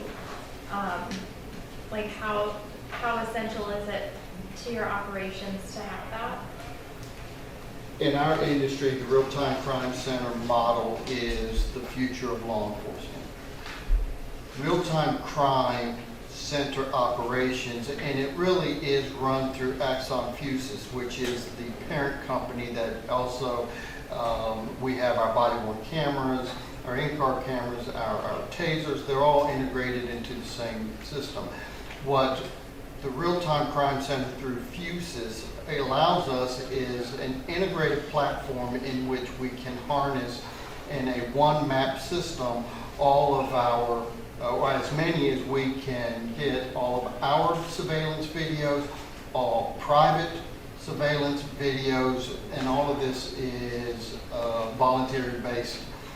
It also integrates with our body-worn cameras, our ShotSpotter program, other technologies. Drone technology is another future in law enforcement. In fact, many law enforcement entities now, before patrol officers even dispatch, drones are being in flight going to those locations. So all of these technologies need to be integrated into one system.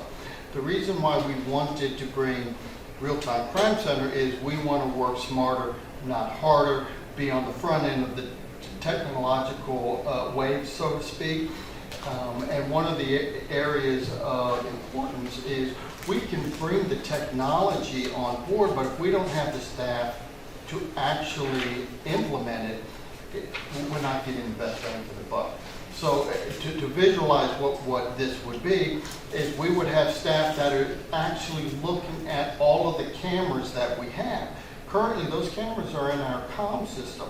The dispatchers do not have the bandwidth to focus on their current jobs while looking up and studying all of these surveillance videos. Well, to that end, Chief, if the idea of all that, I would think, would be to save other resources that drones and other type of intel can do. Wouldn't you kind of save some resources elsewhere that would give you the budget to go to that type of technology? The largest part of my budget is obviously personnel. So the discretionary funds that I have available in which to parse out, much of that goes into training and equipment.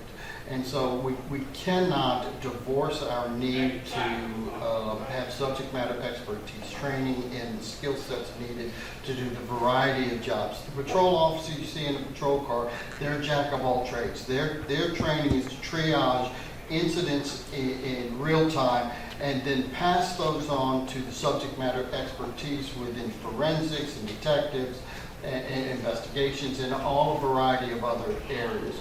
So I really don't see the savings in reducing training for Real-Time Crime Center. They really are an apple and an orange, and then they're not as compatible in terms of, well, if you eliminate 5 officers, for instance, and you have all this technology, you still need the human asset out on the street to respond to the needs of our community. Best way for me to put it. Chief, we used to budget financially less for the actual positions that you had approved, because we would never always be at 100%. I think we've changed that now. If I understood you correctly a minute ago, you said if you hired all the people that's sort of in the pipeline, you'd be at -2, which means we'd still be 2 people down. Is that what you meant by that? Yes, but that also comes with some sacrifices. Our overtime budget is never sufficient to cover the needs that we have in terms of meeting our mission. And oftentimes that overtime monies come from the vacant officer positions. So it's, on one end, it's a curse because I need that staff on the street, but by the same token, I know that there is the ability to utilize some of those funds when we go over our overtime budget. I would, not that I want to create another ad hoc or another group, but I would personally volunteer if somebody else, another member or two of this board would like to meet with you and your command staff, because what you're talking about is the future of policing. I think ShotSpotter is one element of that, but there's other additional elements, and if this is the road we're going down, we have to get prepared for this just like we have to get prepared for everything else. But we also have to recognize that big piece of the pie is already your department. And to continue to expand that pie slice, I think is going to be extremely challenging. So I'd like maybe sometime, a few hours, we could just sit down and kind of go over a litany of things. Because I do believe, Alderman Outlaw will probably remember, back when the city decided they wanted to go with AMI meters, I think that one of the reasons it was sold to the board and the board approved it at that time, which was before my time, was that you would no longer need meter readers. So then we go invest $1.7 million in AMI meters, and guess what? All the meter readers now have to be reprogrammed and retrained to do something new. So there was no savings that was presented with that. So I believe that there's an opportunity for us to improve our policing, incorporate technology, but I think we're going to have to think outside the box with how we traditionally do it. So that's just my comment regarding that. As it relates to the current budget presented, if, as the chief just said, if he hires everyone in the pipeline, he's still down -2. Does he have the authority, flexibility? If we're going to budget for all these positions, and we budget for 2 positions that aren't going to get filled, if there is a need to do this real-time crime analyst job, that vacant salary is repackaged to that position? The first thing that would, no, technically he doesn't have that authority, because in the classification plan, we would have to create that position in that. If that was the case, then I could authorize funds to be spent on that. Currently, we can't do that. So if the position were created in the classification plan and we don't add it to his budget, we just add it to the plan, but he finds a real-time crime analyst, he could ask for one of those vacancies to be repackaged to this position that we've already created. He could, but we're looking at the overall, how many positions does police have, Sonia? 121 and a half, I think. So 121 and a half is 121 and a half, so he would lose whatever that vacancy was, he would not be able to fill one of those vacancies. Right, which he can't fill now to begin with. Right. Do you have any thoughts on that?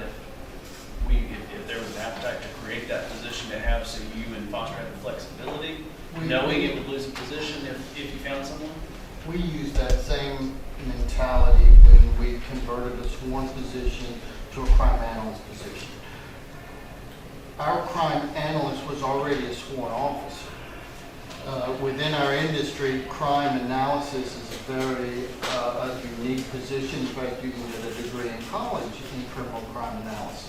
And so we understood that in our market, we needed very specific skill set. So we did in fact convert a sworn position to a civilian position to do the exact same job that the sworn officer was doing anyway.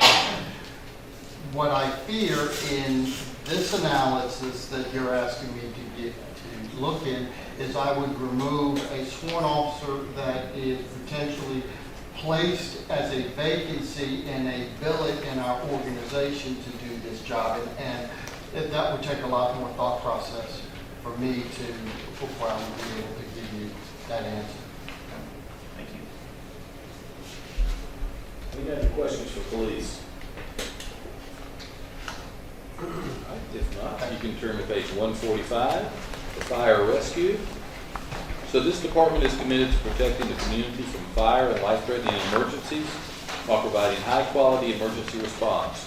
This department holds a Class 2 North Carolina Department of Insurance rating and is nationally accredited through the Center for Public Safety Excellence, and they're currently going through reaccreditation right now. The total proposed budget for this year is $9,176,390, which represents a 4.6% decrease in the current FY budget. To answer any questions you may have.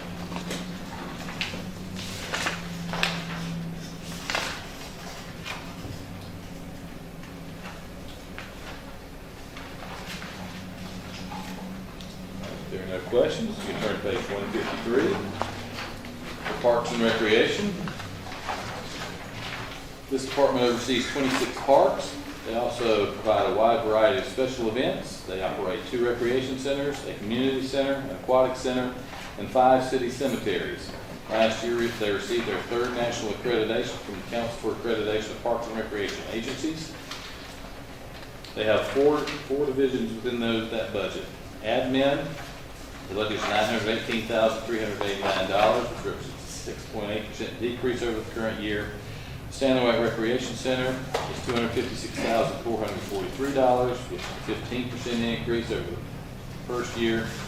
Parks and Grounds, $2,153,338, which is a 6.3% increase over the current year. And Facilities, which represents a $1,179,322 for that budget, which is a 1.2% increase.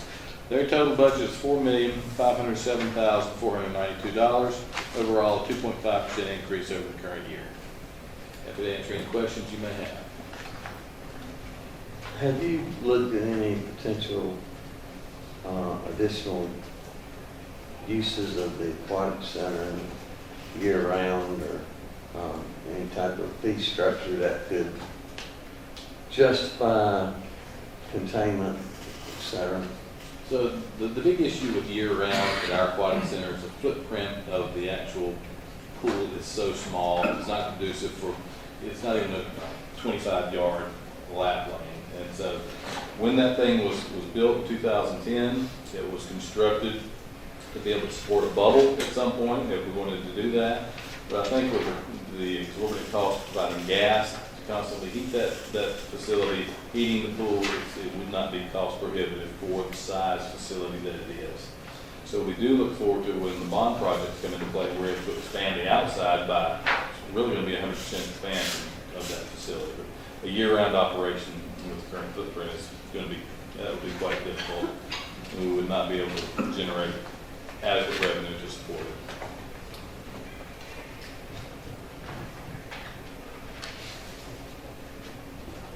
Any other questions on Parks and Recreation? All right, not. Development Services next on page 167. I'm sorry. Yes, sir. Back at Parks and Recreation, you and I had this conversation, and I don't see it reflected in the budget, which is good, but potentially cutting back on some transportation needs for the after-school programs that there was a conversation about that. Is that included in this budget? I'm going to ask Carrie to come up and talk a little bit about, I think they have stopped, transportation's about stopped it. For after school, Yes. we have a few that we're picking up for. Our participation in after school has diminished drastically, and I'm actually looking at doing away with that program next year. At this time, we only have 4 kids enrolled. So it's really not benefiting us, and I think with other businesses like the Village that are close by, they're able to provide after school, I think at a cheaper rate or maybe a subsidized rate. And so they've taken a lot of that business that we were seeing. And with us being in such close proximity to them now, that's not something we're going to try to compete with. And with us only having 4 kids enrolled right now, it's just not cost prohibitive for us to try and continue. So do you think that decrease is because of the cost element of it? Maybe some. We've had some feedback that the cost was too much for people. Now, we have implemented our scholarship program that people can take advantage of. To date, I've only had 7 families that have applied for it and received it. Most of them have used it for summer camp. But I do think that maybe has something to do with it. And also the fact we don't pick up from every school.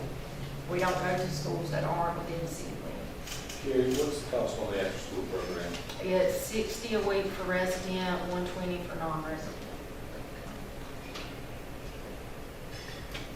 But your summer camps are pretty full.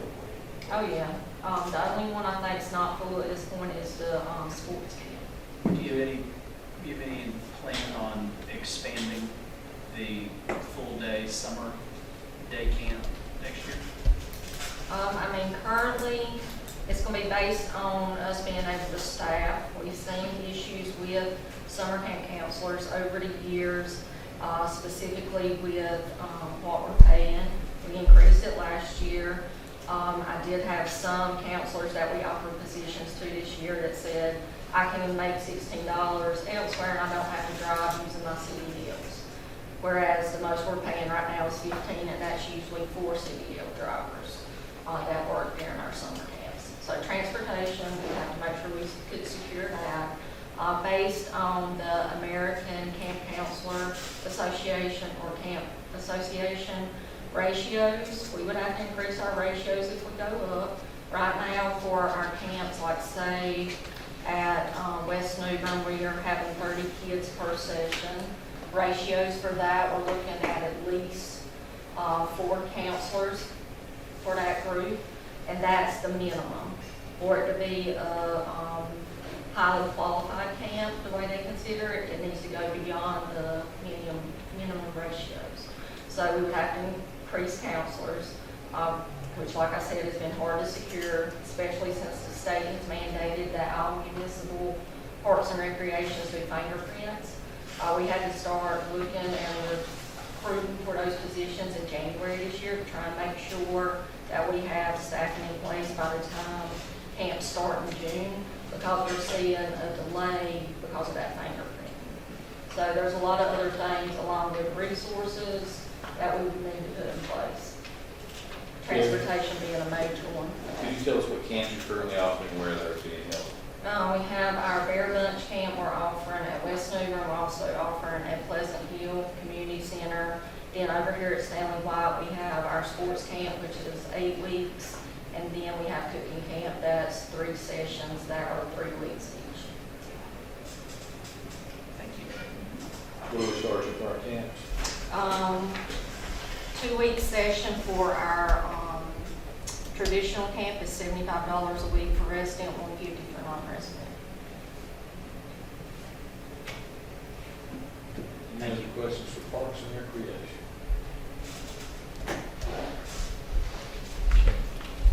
Now, if you turn to page 167 for Development Services, this department is responsible for managing the safe development and orderly growth throughout the city by providing land use planning, zoning, permitting, inspections, community development, historical preservation, mapping, floodplain management, and code enforcement services. The total proposed budget for this department is $2,679,012, which represents a 3.2% decrease over the current budget year.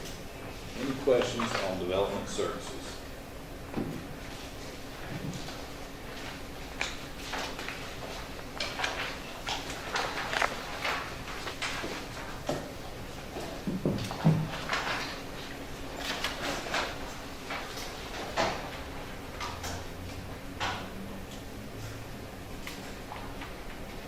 Is there anything that didn't get funded in their request? I think they didn't ask for any capital. They usually don't ask for capital unless it's a vehicle, but It was submitted very lean as a yeah. The merchant's credit card fees line item in the budget, with the new policy we adopted, that 3% passed to the consumer. And so is that just going to be a...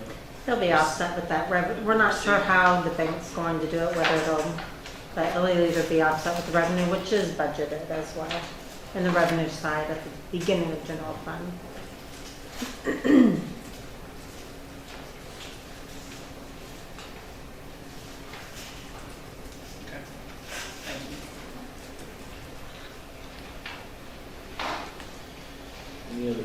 on development services. Now on page 175, there's a tab for redevelopment. This tab was for the personnel fees and fees and the benefits for the position. That has been zeroed out to help balance the budget. Happy to answer any questions you may have for that.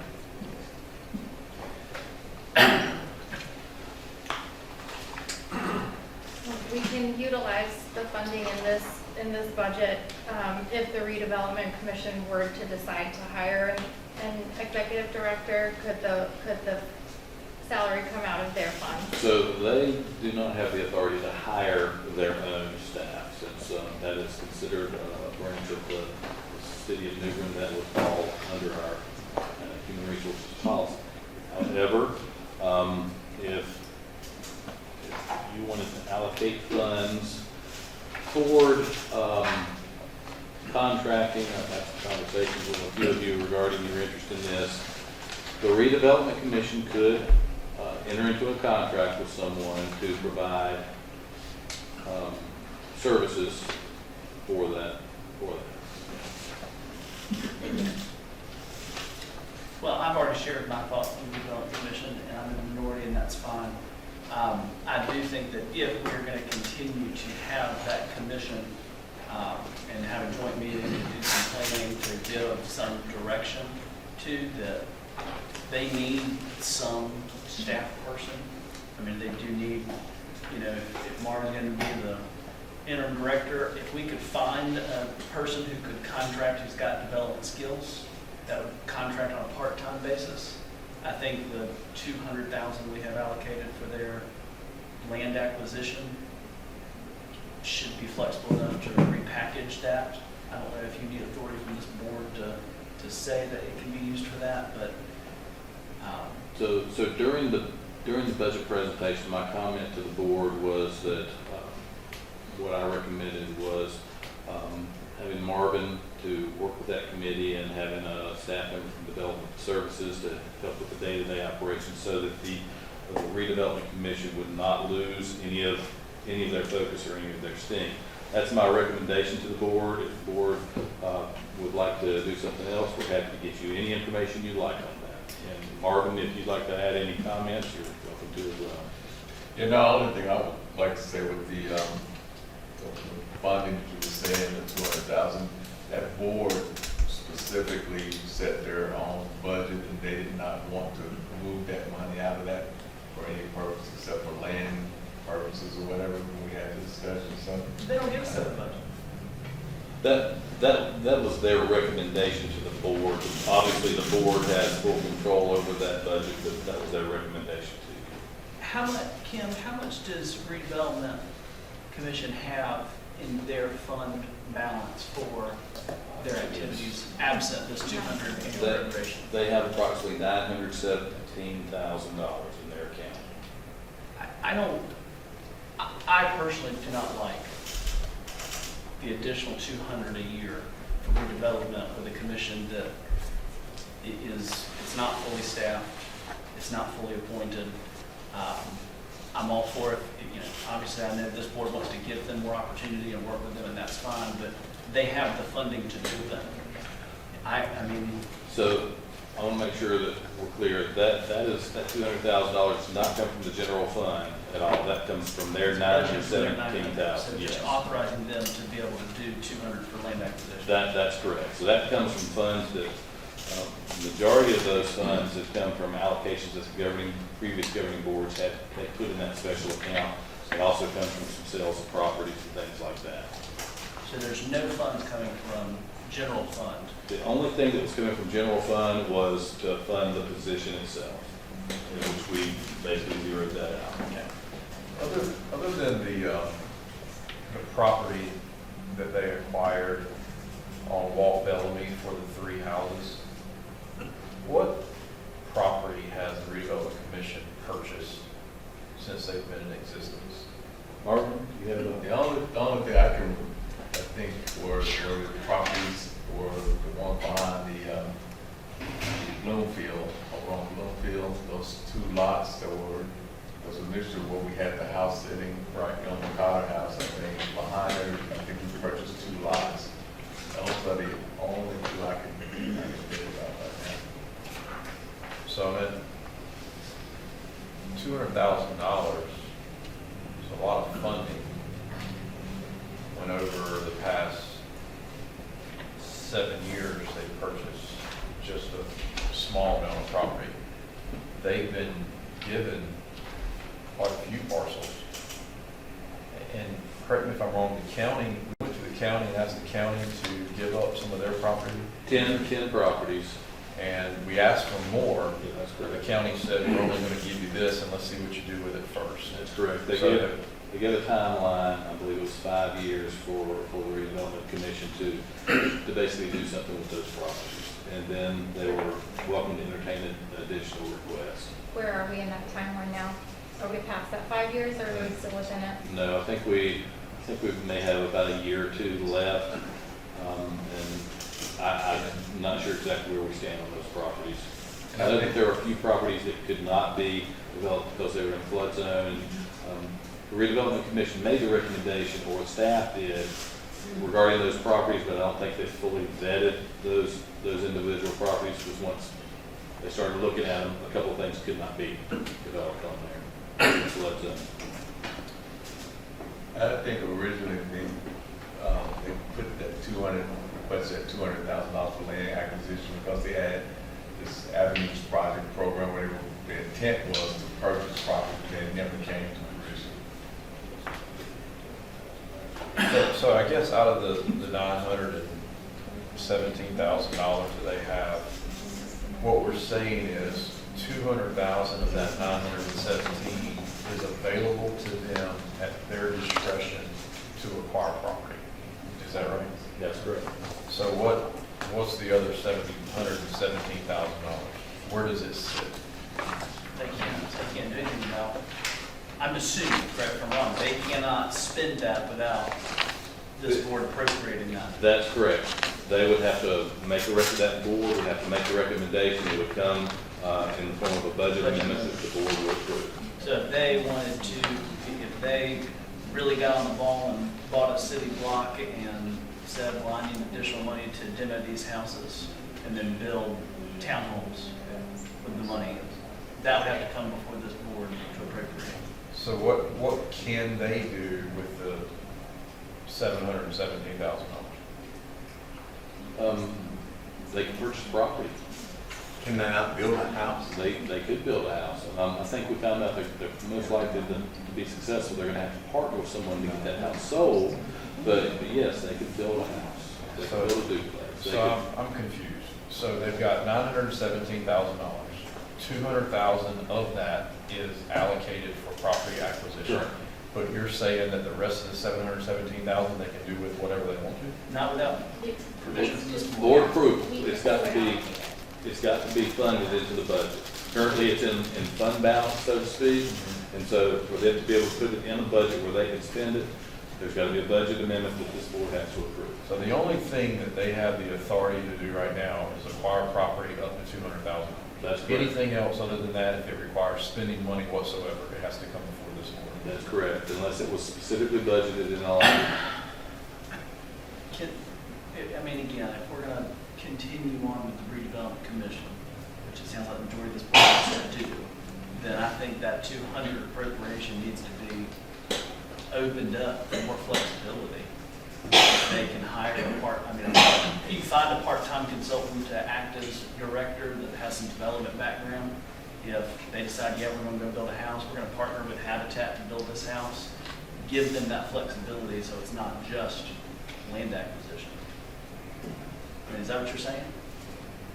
I've heard more discussion by this board about redevelopment commission in the last 60 days than I've heard the previous 3 years. I think that the scope and the idea of the redevelopment commission was to be one more arm of a partnership between the city of New Bern, local private contractors, grants, whatever, and try to facilitate some type of, the C&I plan, et cetera, and bottom line, do some infill. Obviously ran into zone AE, flood conditions, et cetera, But I think that the whole repurposing of what the city board of aldermen were trying to do years ago is similar to this building we're in at 16 feet elevation versus where it was at 6 feet elevation. We're trying to make things better. Along the way, maybe some greenways. Along the way, maybe some art. Maybe a butterfly park. Maybe like Bloomfield, that area where they're back there improving right now. It was for all of us to work together. Maybe collectively, everybody that's names have been mentioned, these different organizations have a monthly meeting. Is where is everybody? How can this group help that group? We're a little slow here on this. What can we do?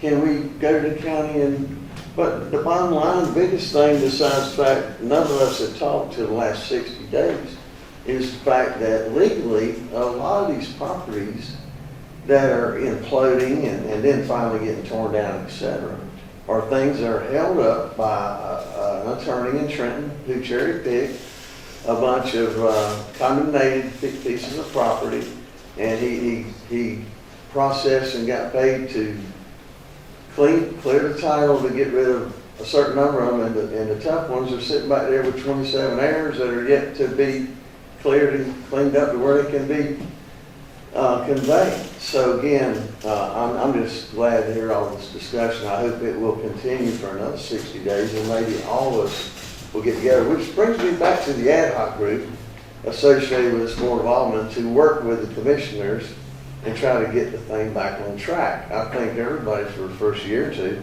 we're just trying to, get the bugs out of the implementation of a redevelopment commission. And then I think that obviously we got a lot on our plate to do throughout the city. We kind of said, well, here you are, you guys are doing a good job, let's go take care of other parts of the city. And we got to just all regroup, work through this. I do want to remind you that in 2020, the governing board at that time adopted this redevelopment plan. The plan still stands the test of time if it's implemented. Alderman Outlaw, I think in our last meeting when we discussed this, we had all decided that we were going to have a joint meeting, redevelopment commission and the Board of Aldermen. This is just me. I believe that for this budget, I don't believe we need to allocate any specific amount of money for any property acquisition or anything else until we have that meeting. And I think that what everybody said today, I think that the meeting is going to be fruitless without proper planning as to who's going to discuss what and what groups are going to be there, because I don't want to leave I think anybody the out. group that's going to be there is this board and the redevelopment commission. That's all we've talked about, because until this board and the redevelopment commission gets on the same page, there's no point in bringing in Habitat or anybody else. We've got to figure out what this board wants to see and how we expect the redevelopment commission to execute on that. And it would be pointless to bring in anybody else at that point. And just like I think it's pointless for us to allocate $200,000 for property acquisition before we have this meeting and this conversation with them. Because what if they go out and we have this meeting in August and they go out July 15th and they buy some property and they use all their $200,000 and it's not what this board wanted to see. But I mean, I agree with you. I think we do need to have communication. That's why we need to have the meeting. Well, Alderman Outlaw, if you would like to work together on putting together the agenda, I would be happy to work with you on that. Well, I mean, Mayor's pretty much said how the meeting's going to go. It's going to be between the redevelopment commission and the Board of Aldermen. Well, I'd be happy to help set the agenda. I mean, I thought that this board decided last Tuesday night that's what we were doing. Yeah, we did. You're right. You're correct. Yeah. All right. Just want to make sure. The unknown currently is whether it'll be in June or July. And I think the goal was hopefully at the next redevelopment commission meeting, they would appoint a chair to that board as well. So we'll see what happens. Mr. Williams, for clarification, in the last, let's say 120 days, I think there's been a couple of meetings that didn't have enough quorum, et cetera, but could you go over why there's one meeting I think was postponed for a particular reason? I don't remember all the details, but. I can only remember offhand this last meeting we just had was, we didn't have a quorum for that one, and that's I think it was a combination of being that close to a holiday, people were traveling, and then we had, I know at least two members that had family or medical situations, so, and I can pull together and ask them when the availability is, if y'all want to get together, and I guess Brenda will find out what you all availability is, and try to coordinate a time that everyone can make it. Mayor, point of order, we need to get back to the budget work, not the rebuilding. So I guess the question here is does the board want to make any changes to the proposed redevelopment commission budget that's before us? So I will say we're going to get to that in just a few minutes in other funds, I believe, correct? So we're not right there yet. This redevelopment is just for the personnel aspect of it, it's the general fund. Well, I think that's kind of what I want to make sure the board knows. Like if the board hypothetically said we want to allocate $75,000 to hire a temporary executive director, this is the time when we need to discuss that, correct? Okay, so does the board have any appetite for doing that at this point? Based on empirical information of where we've been in the past, I would not fulfill that position at this point. Maybe after we have a meeting with the redevelopment commission and restructure and define the relationship between all these other groups and the redevelopment commission and the board of aldermen. Again, we could do it at a later date, but not right this. And if we wanted to do it, we don't have to do it from our general fund, we could do it from Right. the redevelopment commission funds. Right. So, yeah, I'm fine with this.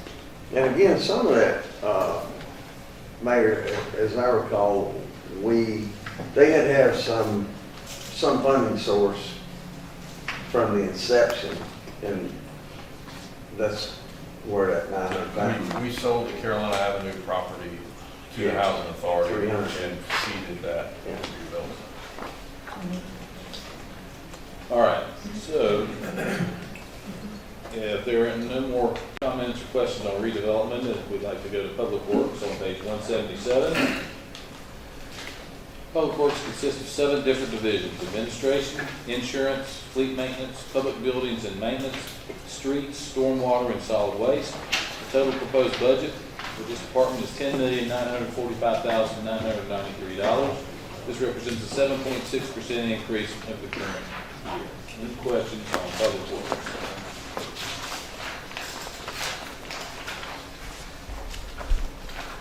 And electric utility. And then, yep, and utilities. And then the finance position, we're just moving it from overtime and purchase temp services to salaries and benefits. And then we need to update the classification plan for that. We have historic preservation, basic fee, $25, remove that from the schedule of fees and charges. We have update language on the horseshoe at UPP rental, page 84. Add the electric engineering manager position at current pay grade 26 for electric utilities. And remove the COLA from governing board in the amount totaling $1909. Am I missing anything? No. Okay. For the public works, public buildings, I had a question about the fireman museum utilities. The building itself is the city building, right? And then that appropriation is, we're not requiring the lease to pay for utilities, we're just appropriating the utility payment to them. The by contract that we have with the Friends of the Fireman Museum organization, they are responsible for paying for the utilities. There's also language in that agreement that says that the Board of Aldermen reserve the sole right to basically reimburse the Fireman's Museum for electric utility costs. And so this has come up for a few years. As a matter of fact, the other day, a meeting or so ago, Public Works brought this up. So it's solely at the board's discretion. If you want to reimburse them for their utility expenses, you are welcome to do that. You know, the reason for that is every bit, every one of the artifacts in that building belongs to the city of Newbern. And if you walk away, if the Friends of the Firemen's Museum walked away and no one paid it,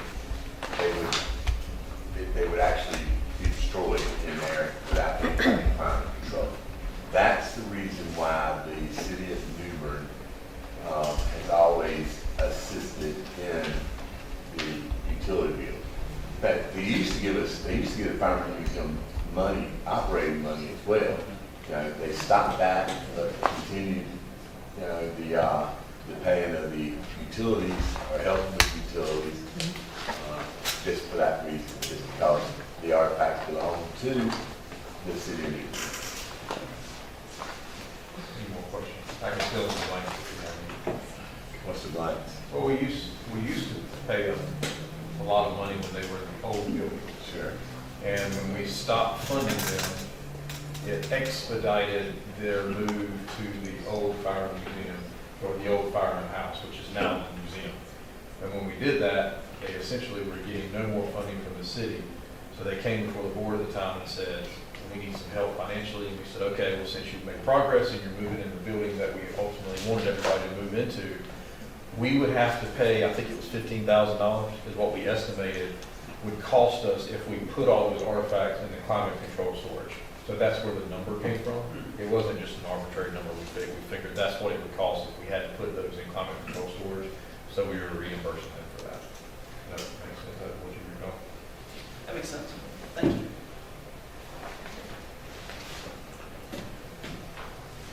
All right. Kim? Okay, so, yeah, I just want to make sure that we cover the general fund, other, last three tab. That's where we have that debt service that we. Page 193. Yep, page 183, sorry, that we established. No. Sorry, kind of you. So, yep, I'll go with this one. So this is where the debt service payments were originally budgeted. We've only left $15,000 in this area for the cost of issuance. So we'll still have costs related to the issuance of the debt. So we've kept that part in this budget. On page 194, this is the interfund transfers, $520,000. I know those are transfers out to like the private public partnership, the roadway improvement project fund. More, forgetting one. But just to, transfers out from the general fund to other funds. On page 195, bad debts. We've been going through more of, and recently wrote off some really old debt that was considered uncollectible. So we're just budgeting a small amount in there for any of the future debts that we might have to write off. You don't have to do it now, but could you send us the details behind that page 194? The transfer? Yes, Yeah, yeah. And Yeah, I think it was in the, probably, that's what I was looking at right now. yeah, I know I have it somewhere. I just couldn't recall it from the top of my head. And then on page 196, the contingency of $50,000, we've budgeted that the last few years just for those unexpected things that may pop up. Page 190. That 50,000, where is it in contingency? Contingency? Just for the general fund. Just for the general fund profit? Any unexpected expense that, and it is,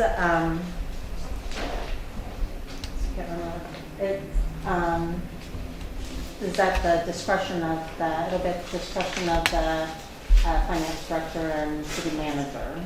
So we use that. Oh, contingency, yeah.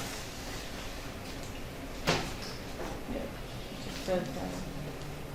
So we haven't actually used it the last few years, but we just keep that in there for anything unexpected. Okay. So on page 197 is the American Rescue Plan, ARP funds. So we don't budget that from year to year, that all was budgeted at the beginning, and we just carry over whatever remaining funds are unexpended. So there's no annual new budget, but whatever's unspent at the end of this fiscal year, we will roll into next fiscal year. So that's the last 2 pages of the other general fund. So what, the numbers, So the actual spent were as of April 4th.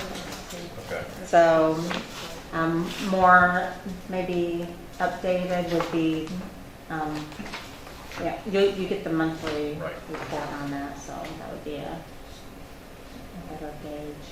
Issues I noticed on page 197, Henderson Park, and not germane to page 197, but all of you things going on at Henderson Park, what's, I know you got some grant funding for some of that. We received a little bit of grant funding. Several things were a change in scope of work from FEMA projects where there was extra funds available at other locations other than city parks. And so a great example of things we've done over there, a portion of the new restrooms, that was a change in scope of work. The playground addition, the sports addition, and then of course the ball field lights. And so ball field lights were the most recent thing that was installed along with the restrooms. I believe this summer we'll have the field ground irrigation sod put on there for them to be able to play sports this fall out there. So it'll be a very nice deal.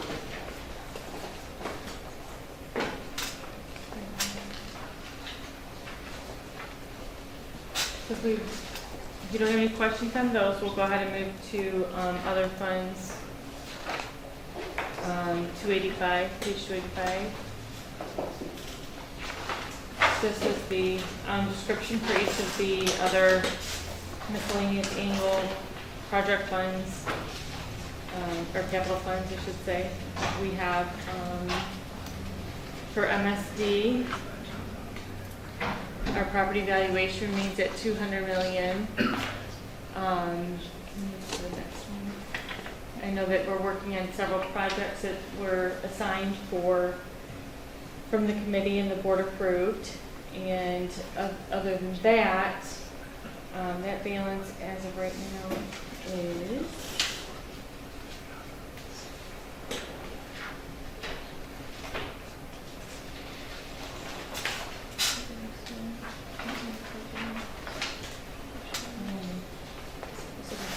our balance of the MSD projects.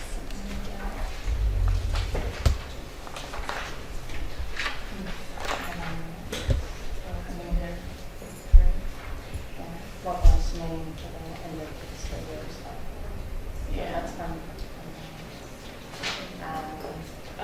Anyways, this budget includes the parking control personnel, annual maintenance projects, and there's no change to the MSD ad valorem tax rate of 11.22 cents. The estimated fund balance as of 6/30/2026 is $544,160. We have budgeted revenues of $493,400 if that tax rate stayed. Budgeted expenses is $215,184, and then the transfer to fund balance would be $278,216. If the MSD tax is not levied, then the transfer to fund balance would be $55,816, which means we would have enough to cover the basic operations, but not necessarily any additional projects in that year unless you pull it from fund balance. Kim, what is the 278 transfer to fund balance? If we were to levy the ad valorem tax, then we would transfer that. It's an estimate of what we would transfer to fund balance at the end of FY27 after just paying the basic operating costs. Who's fund balance? Revenues collected more than the Check our bill. budgeted Their costs. bill. Municipal services. MSD. So basically going to savings. Well, I'm just curious, why would you say if no MSD is taxed as levied? Because it's been asked.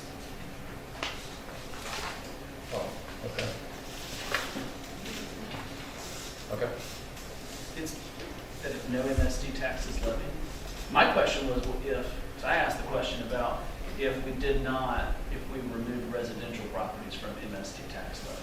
It was my understanding that the residential properties were added fairly recently within the last decade. But So,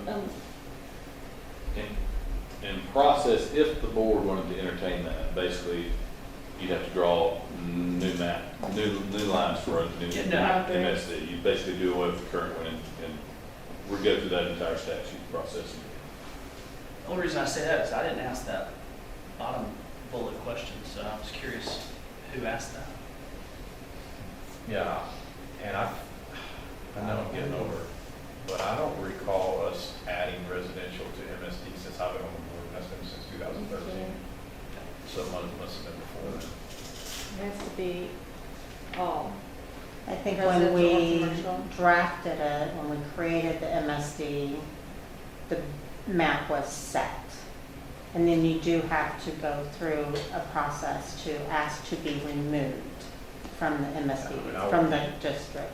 I would think, just if you think about the Dunn building, for example, 3 floors of that's residential and 1's commercial, so how would you, Right. yeah, okay.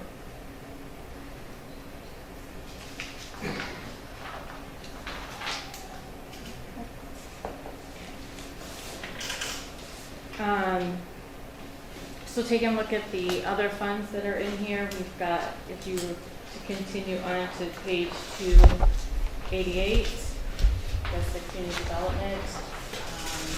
There's no budget for FY27 because we wait until we find out what the award's going to be. Then on page 289, we have the redevelopment commission. That one's got budgeted $233,900 from fund balance. And that's one where we'll learn of any award later on, so then that could be amended at the time that our award is confirmed. The redevelopment? Oh, no, I'm sorry, I thought you were on E911. So not to confuse anybody, but on the Sorry. redevelopment commission budget, you'll see on page 289, there are funds allocated for other professional services, $26,000. Utilities at $4,500. That may have been for the Eubanks house, I believe, but Marvin, they shouldn't be paying any other utilities, I don't believe. That's correct. That was for the Walt Bellamy home before they sold. Food and provisions, $1,200, other supplies and materials, $2,200, and then capital outlay for land and structures, $200,000. So we're just looking for any direction you want to give us on the redevelopment commission. But this is what I think the redevelopment commission talked about in one of their recent meetings. So why would we budget 4,500 for utilities if that's not required anymore? We would. Okay, so the 4,500 should probably be removed because there's nothing that they pay utilities on. So moved. Well, I can't make a motion, but I would just. I so moved. Second. Okay, all right. Motion second. Any discussion? All those in favor say aye. Aye. Any opposed? Okay. Food and provisions, $1,200. It was just carried over from the prior year budget, from what I can tell. Do the liaisons of this board to the redevelopment commission know what the $1,200 in food would be for?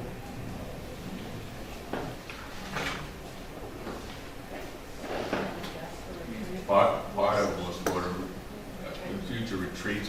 We had this discussion on all these, and that was one of those long meetings, and that was the recommendation was to reconsider these, but obviously the decision here would carry because the one during the meeting, and they wanted to stick with what the past executive director had come up with and didn't want to make a change until they got a new executive director.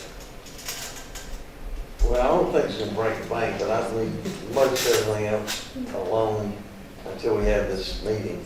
Might be past the budget approval date, but we can always amend it later. But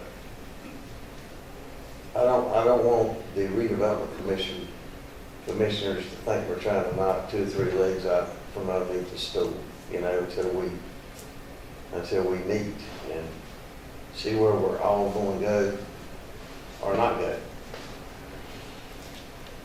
I don't disagree, but $1,200 for food is, It's only $100 a month. If you look at it that way, it's only $100 a month. What do they need food for anyway? But it'll take more than that for a retreat. Yeah, I mean, Well, to your concern, make a motion, we eliminate the $1,200. Second. okay, motion and second. Any further discussion? All those in favor say aye. Aye. Any opposed? Pose. So noted. All right, anything else on redevelopment commission? All right. Page 290.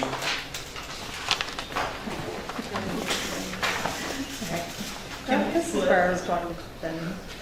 For redevelopment, can we put a restriction that this 200 for land and structure capital outlay is not to be, even though we're on budget for it, it's not to be spent until after this meeting? So some form of board approval or manager approval required? You give direction. Let's just give direction to that effect. I agree with you, Alderman Ferguson.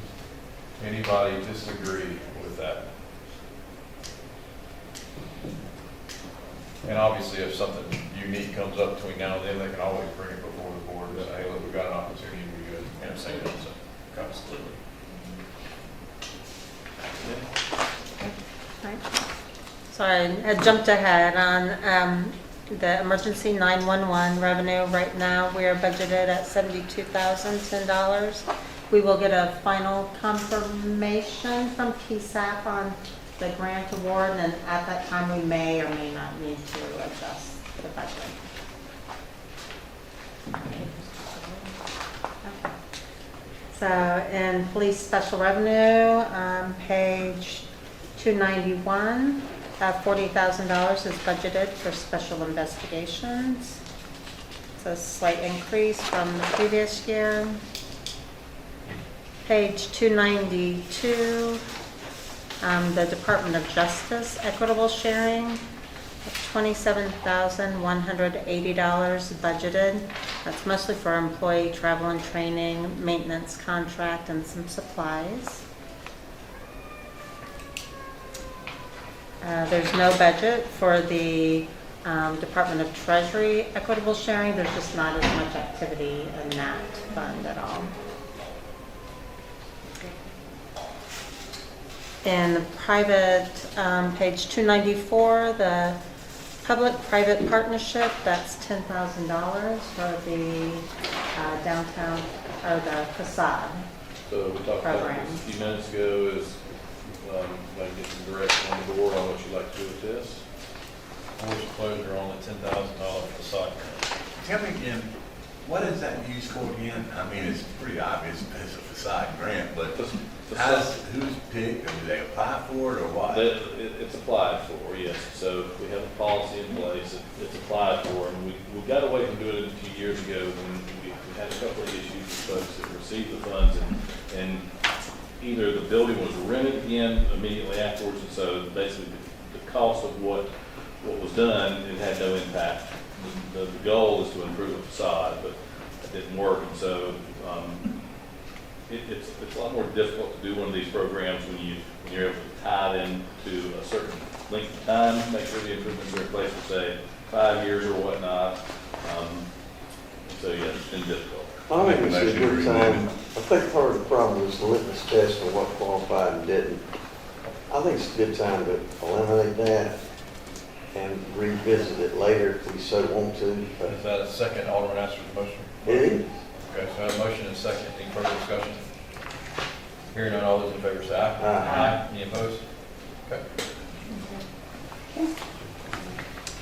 So on page 295, that's our new general fund debt service fund. It's a budget, as we've shown you, is the $4.8 million that includes, on the revenue side, some of the ad valorem tax at that 0.275 plus whatever else we need to cover the current debt that we've also moved over to this. So on the expense side, that's the current debt and starting for the future debt payments. On page 296 is the water capital reserve, $10,000 budget. All that revenue is interest earnings, and that's just set aside for future capital expenditures. There's no $10,000 you set aside? $10,000.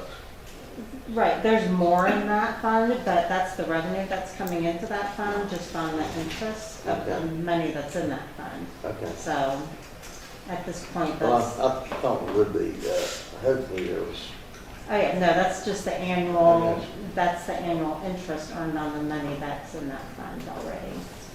if it performed 18,000, 25, and 12, and 26, why are y'all thinking, is it because the amount of money invested has declined or something?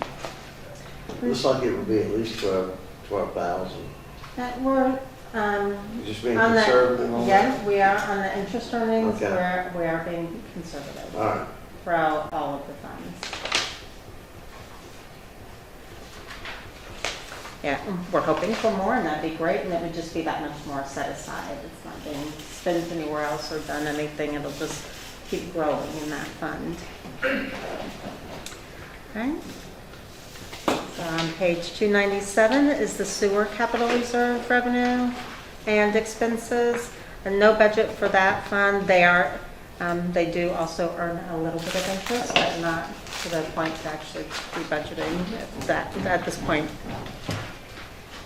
Page 298 is the sewer debt service fund. Again, it's another one. There's no budget for this year. We don't typically budget for that one either. It's also earning a little bit more interest, but nothing of great amounts right now.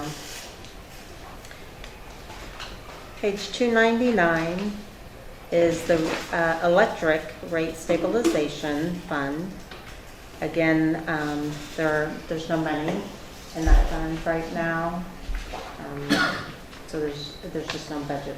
Do y'all know last time there was any money in that?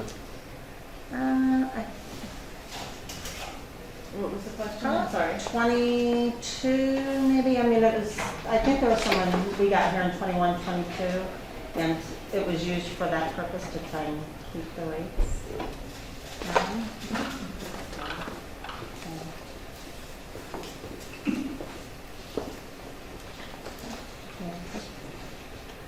All right, so 50, we did that one. So on page 300 is the Employees Benefit Revenue Fund. This is the health, dental, life insurances, workers' compensation, and unemployment insurances, and claim costs. So we're budgeting $9.6 million for fiscal year 27. I remember back in the good old days when it was 2 or 3 million. Yeah. Could be worse. There's some cities in North Carolina which way over 100 million.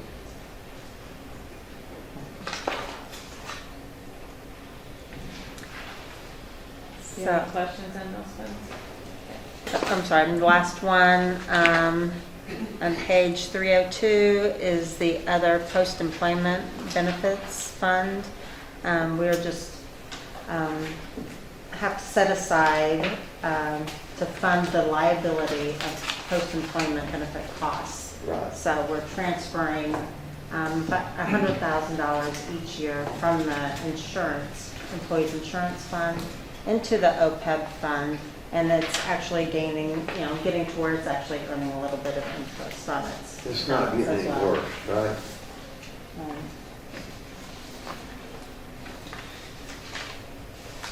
Any question on any of the other funds?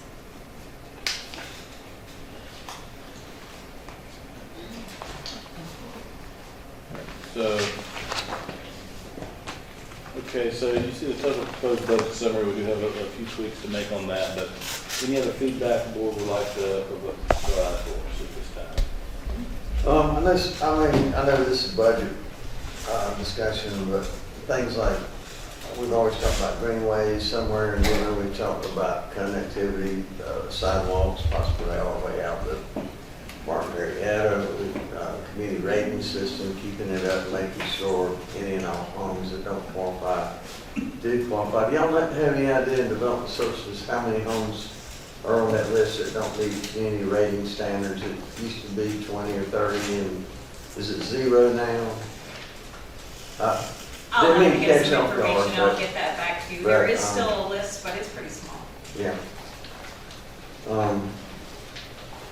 So I know all those things they were in your budget or weren't in your budget, but those are things always to consider, particularly you've always been so good at grant opportunities and recreation. So I just would also say anything that we as a city can do to incentivize or motivate our city to be able to qualify for grant funding that is positive for our city, particularly Golden Leaf. Those are monies that are well worth spending to bring home those type of resources, financial resources. To that point, Alderman Outlaw, we don't have any, when it comes to grant writers, we don't have a grant writer here, and I'm not saying we need one, but I'm just saying that each department gets put kind of in their own spot of trying to apply for grants and be on the lookout. It would be nice to have someone that keeps a running track, because I know as I've gotten some stuff, I've pushed it off and asked, hey, can we fund, greenways with this kind of grant? And the question, and the response was, maybe next year, because we're not planning for this grant. And so if there can be an emphasis on looking for planning for grants 8 months out when we're going to apply, I would completely agree with you. I think that the grant writing, for the most part, is most successful when you hire it out, because those type folks already have relationships with all these different benefactors. So, I think like the police department and a grant writing staff person, I can justify that more so than like a broad general fund type grant writer, because there's so much funding opportunities for police and fire sometimes that you can justify that as being a staff position, whereas I think all the things I mentioned, hiring an individual that has that track record of pulling that money in is the better route to go. So I think it all depends on the grant itself, but we do contract, especially in public works, public utilities, when their grants are there, we contract out with folks that specialize in that. Traditionally, in Parks and Recreation, staff does those things, and we've had a very good success rate. Police has had a very good success rate in some of the grants they've applied for. Several years ago, when we had a contracted grant writer, it was really difficult because staff spent so much time having to feed the grant writer the information. It was, why don't we just do it ourselves? And while we were successful with certain grants, we're still trying to get out from under some of those. And some of those grants that were applied for were grants to get grants to get grants. And so we've struggled to basically close some of those things in. We are juggling 24 grants right now. For a city our size, that's pretty good. And I get emails from quite a few of you on a regular basis when you see grants. We already get those on the listserv, and I do appreciate you sending those. And so when we get those, we always send those to the affected departments as well to see if there's interest. And if there's not interest, we still look at those and say, hey, maybe we do need to look at doing this. So constantly looking at grants. The only thing, again, back Public Works, it was more for general discussion. There are areas of Newburgh that are much higher than 12 feet that flood sometimes, and they're not 500-year floods. It might be a 40-year event. Alderman White, Alderman Bass, I know for sure a couple of situations they have. And again, I don't know if Clean Water Trust Fund monies are still available, but there are certain anomaly issues within the city, that there are some means of remediation that I would go for a funding source other than the general fund to try to rectify the problem. Mr. Hughes, I think the GO bonds are next, so stormwater is part of that, so is that a segue into? It sure is. Okay. We're going to go ahead and give you an update where things are on the general obligation bonds. Tim?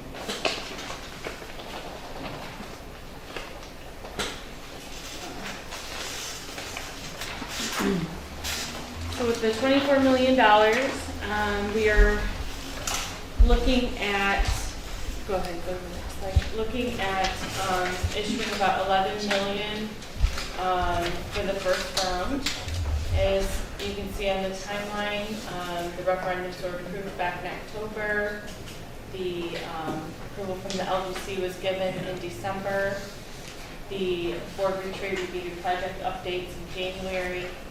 And then we have been going through some planning meetings with bond council and the LGC. So we do now have a bond sale date for August 25th. We backed that up, and we've got the information due to the LGC, which would be the next step, June 25th. And then July 8th is the due diligence conference call. And then August 12th, the bond ratings are published. So we have bond sale on the 25th, August 25th, and then bond closing around September 16th. And then in the fall, we should start the project.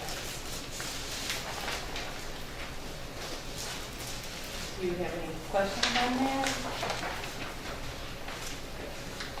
Exciting, lots of work ahead, but it's exciting. So lazy river in summer of 2027. Probably spring of 2028, but you will see in streets, stormwater, parks and recreation projects being started this fall. And we're really excited about all the infrastructure going in place. Can you go back to how much money was? The streets and sidewalks, we're getting ready $10 million in streets and sidewalks. First phase is $5 million, so they're gonna pay, and it's based on the PCR. We're getting the worst streets. Is that restricted just to new sidewalks, or can it be repaired old sidewalks? George?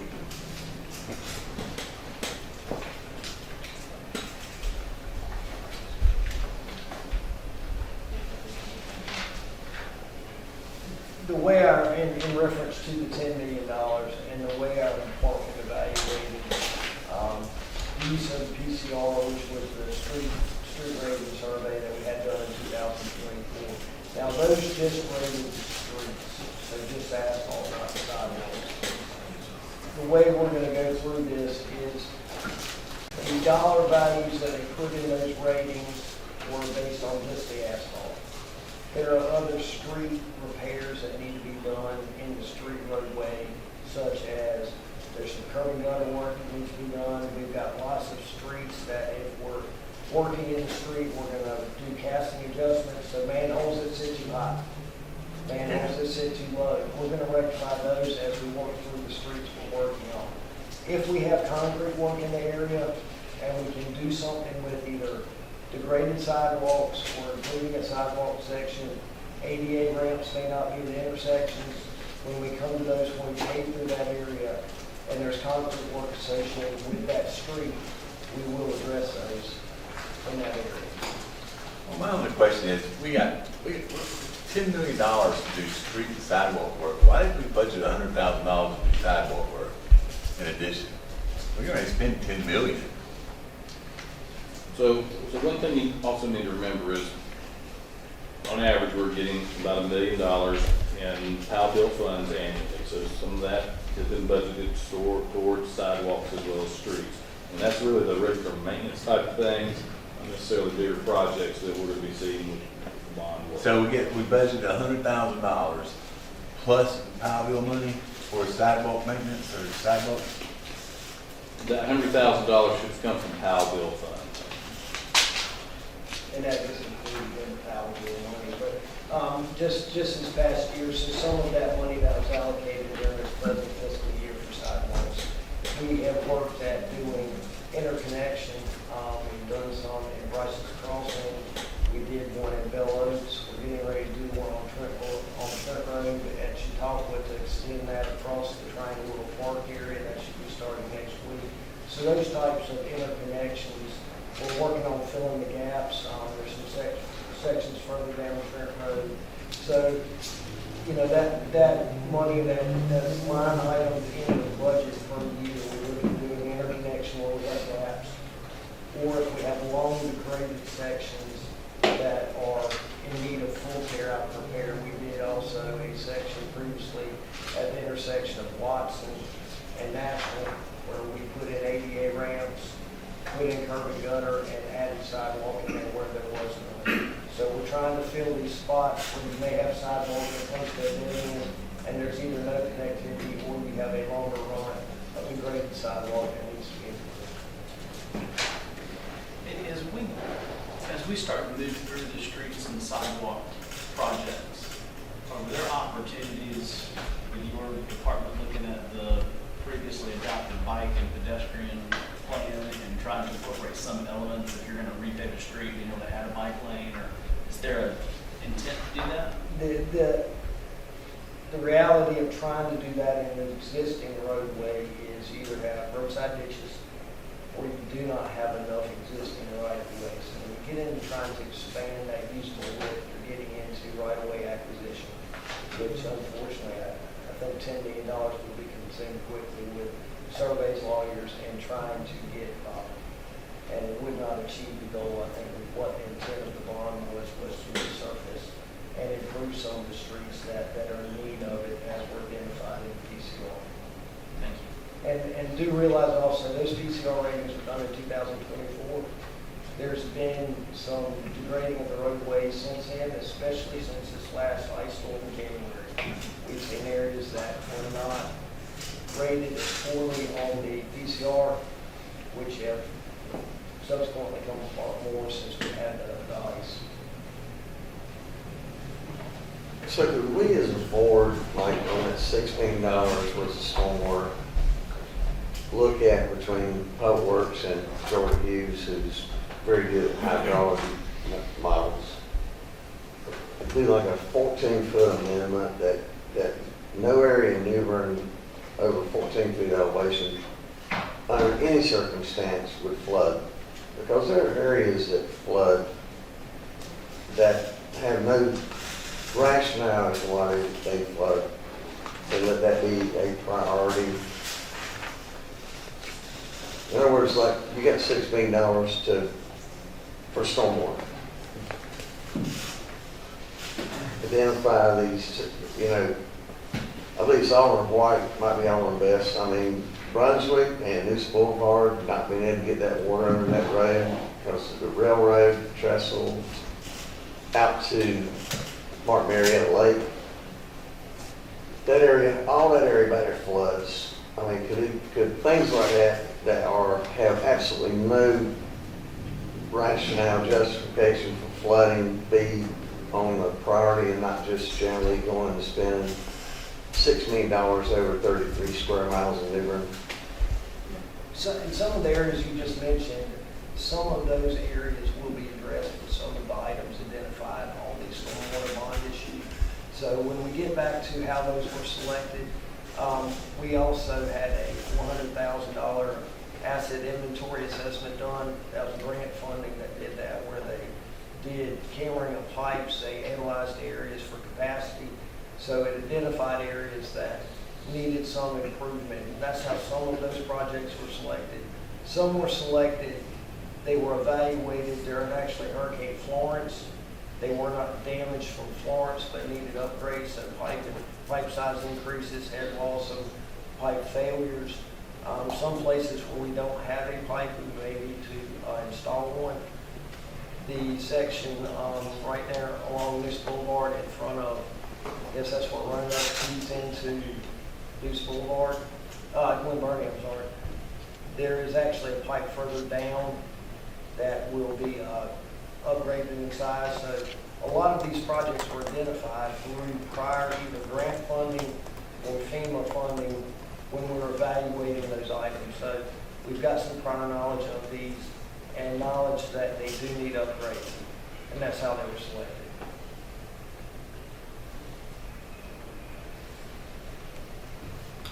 Any more questions on the bonds?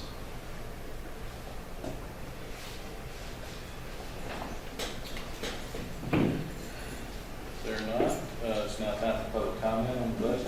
Okay, if anybody from the public would like to speak, please step forward.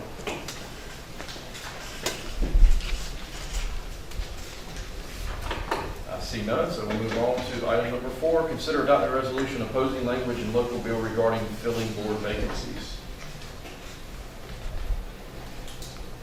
We got a draft today of an updated bill that, Yeah, do we have that draft resolution? It was emailed to you. Yeah. Oh, shoot. You want me to grab the building? I'm sorry. I thought the original. Oh, I'm sorry, I do have that. No, I have that. I mean, I got the draft, I think we all got the draft of the bill that was filed, the new draft that includes language on the special election added to it. And for me, my position hasn't changed, but we just asked for the election to be moved to an even year, not to have a shot clock imposed on filling vacancies for a situation that I don't think is going to occur. So I support this resolution. We move that we adopt the resolution and send it to our delegates at the General Assembly. okay, we have a motion and a second. Is there further discussion? Hearing none, let's have a roll call starting with Alderman Bryant. Alderman Bryant? Yes. Alderman Astor? Yes. Alderman White? Yes. Alderman Best? Yes. Alderman Outlaw? Yes. Alderman Ferguson? Yes. Mayor Odom? Yes, motion carries. Anything else? If not, I entertain a motion to adjourn. Second. Have a motion and a second. Is there further discussion? Hearing none, all those in favor say aye. Aye. Any opposed? We're adjourned.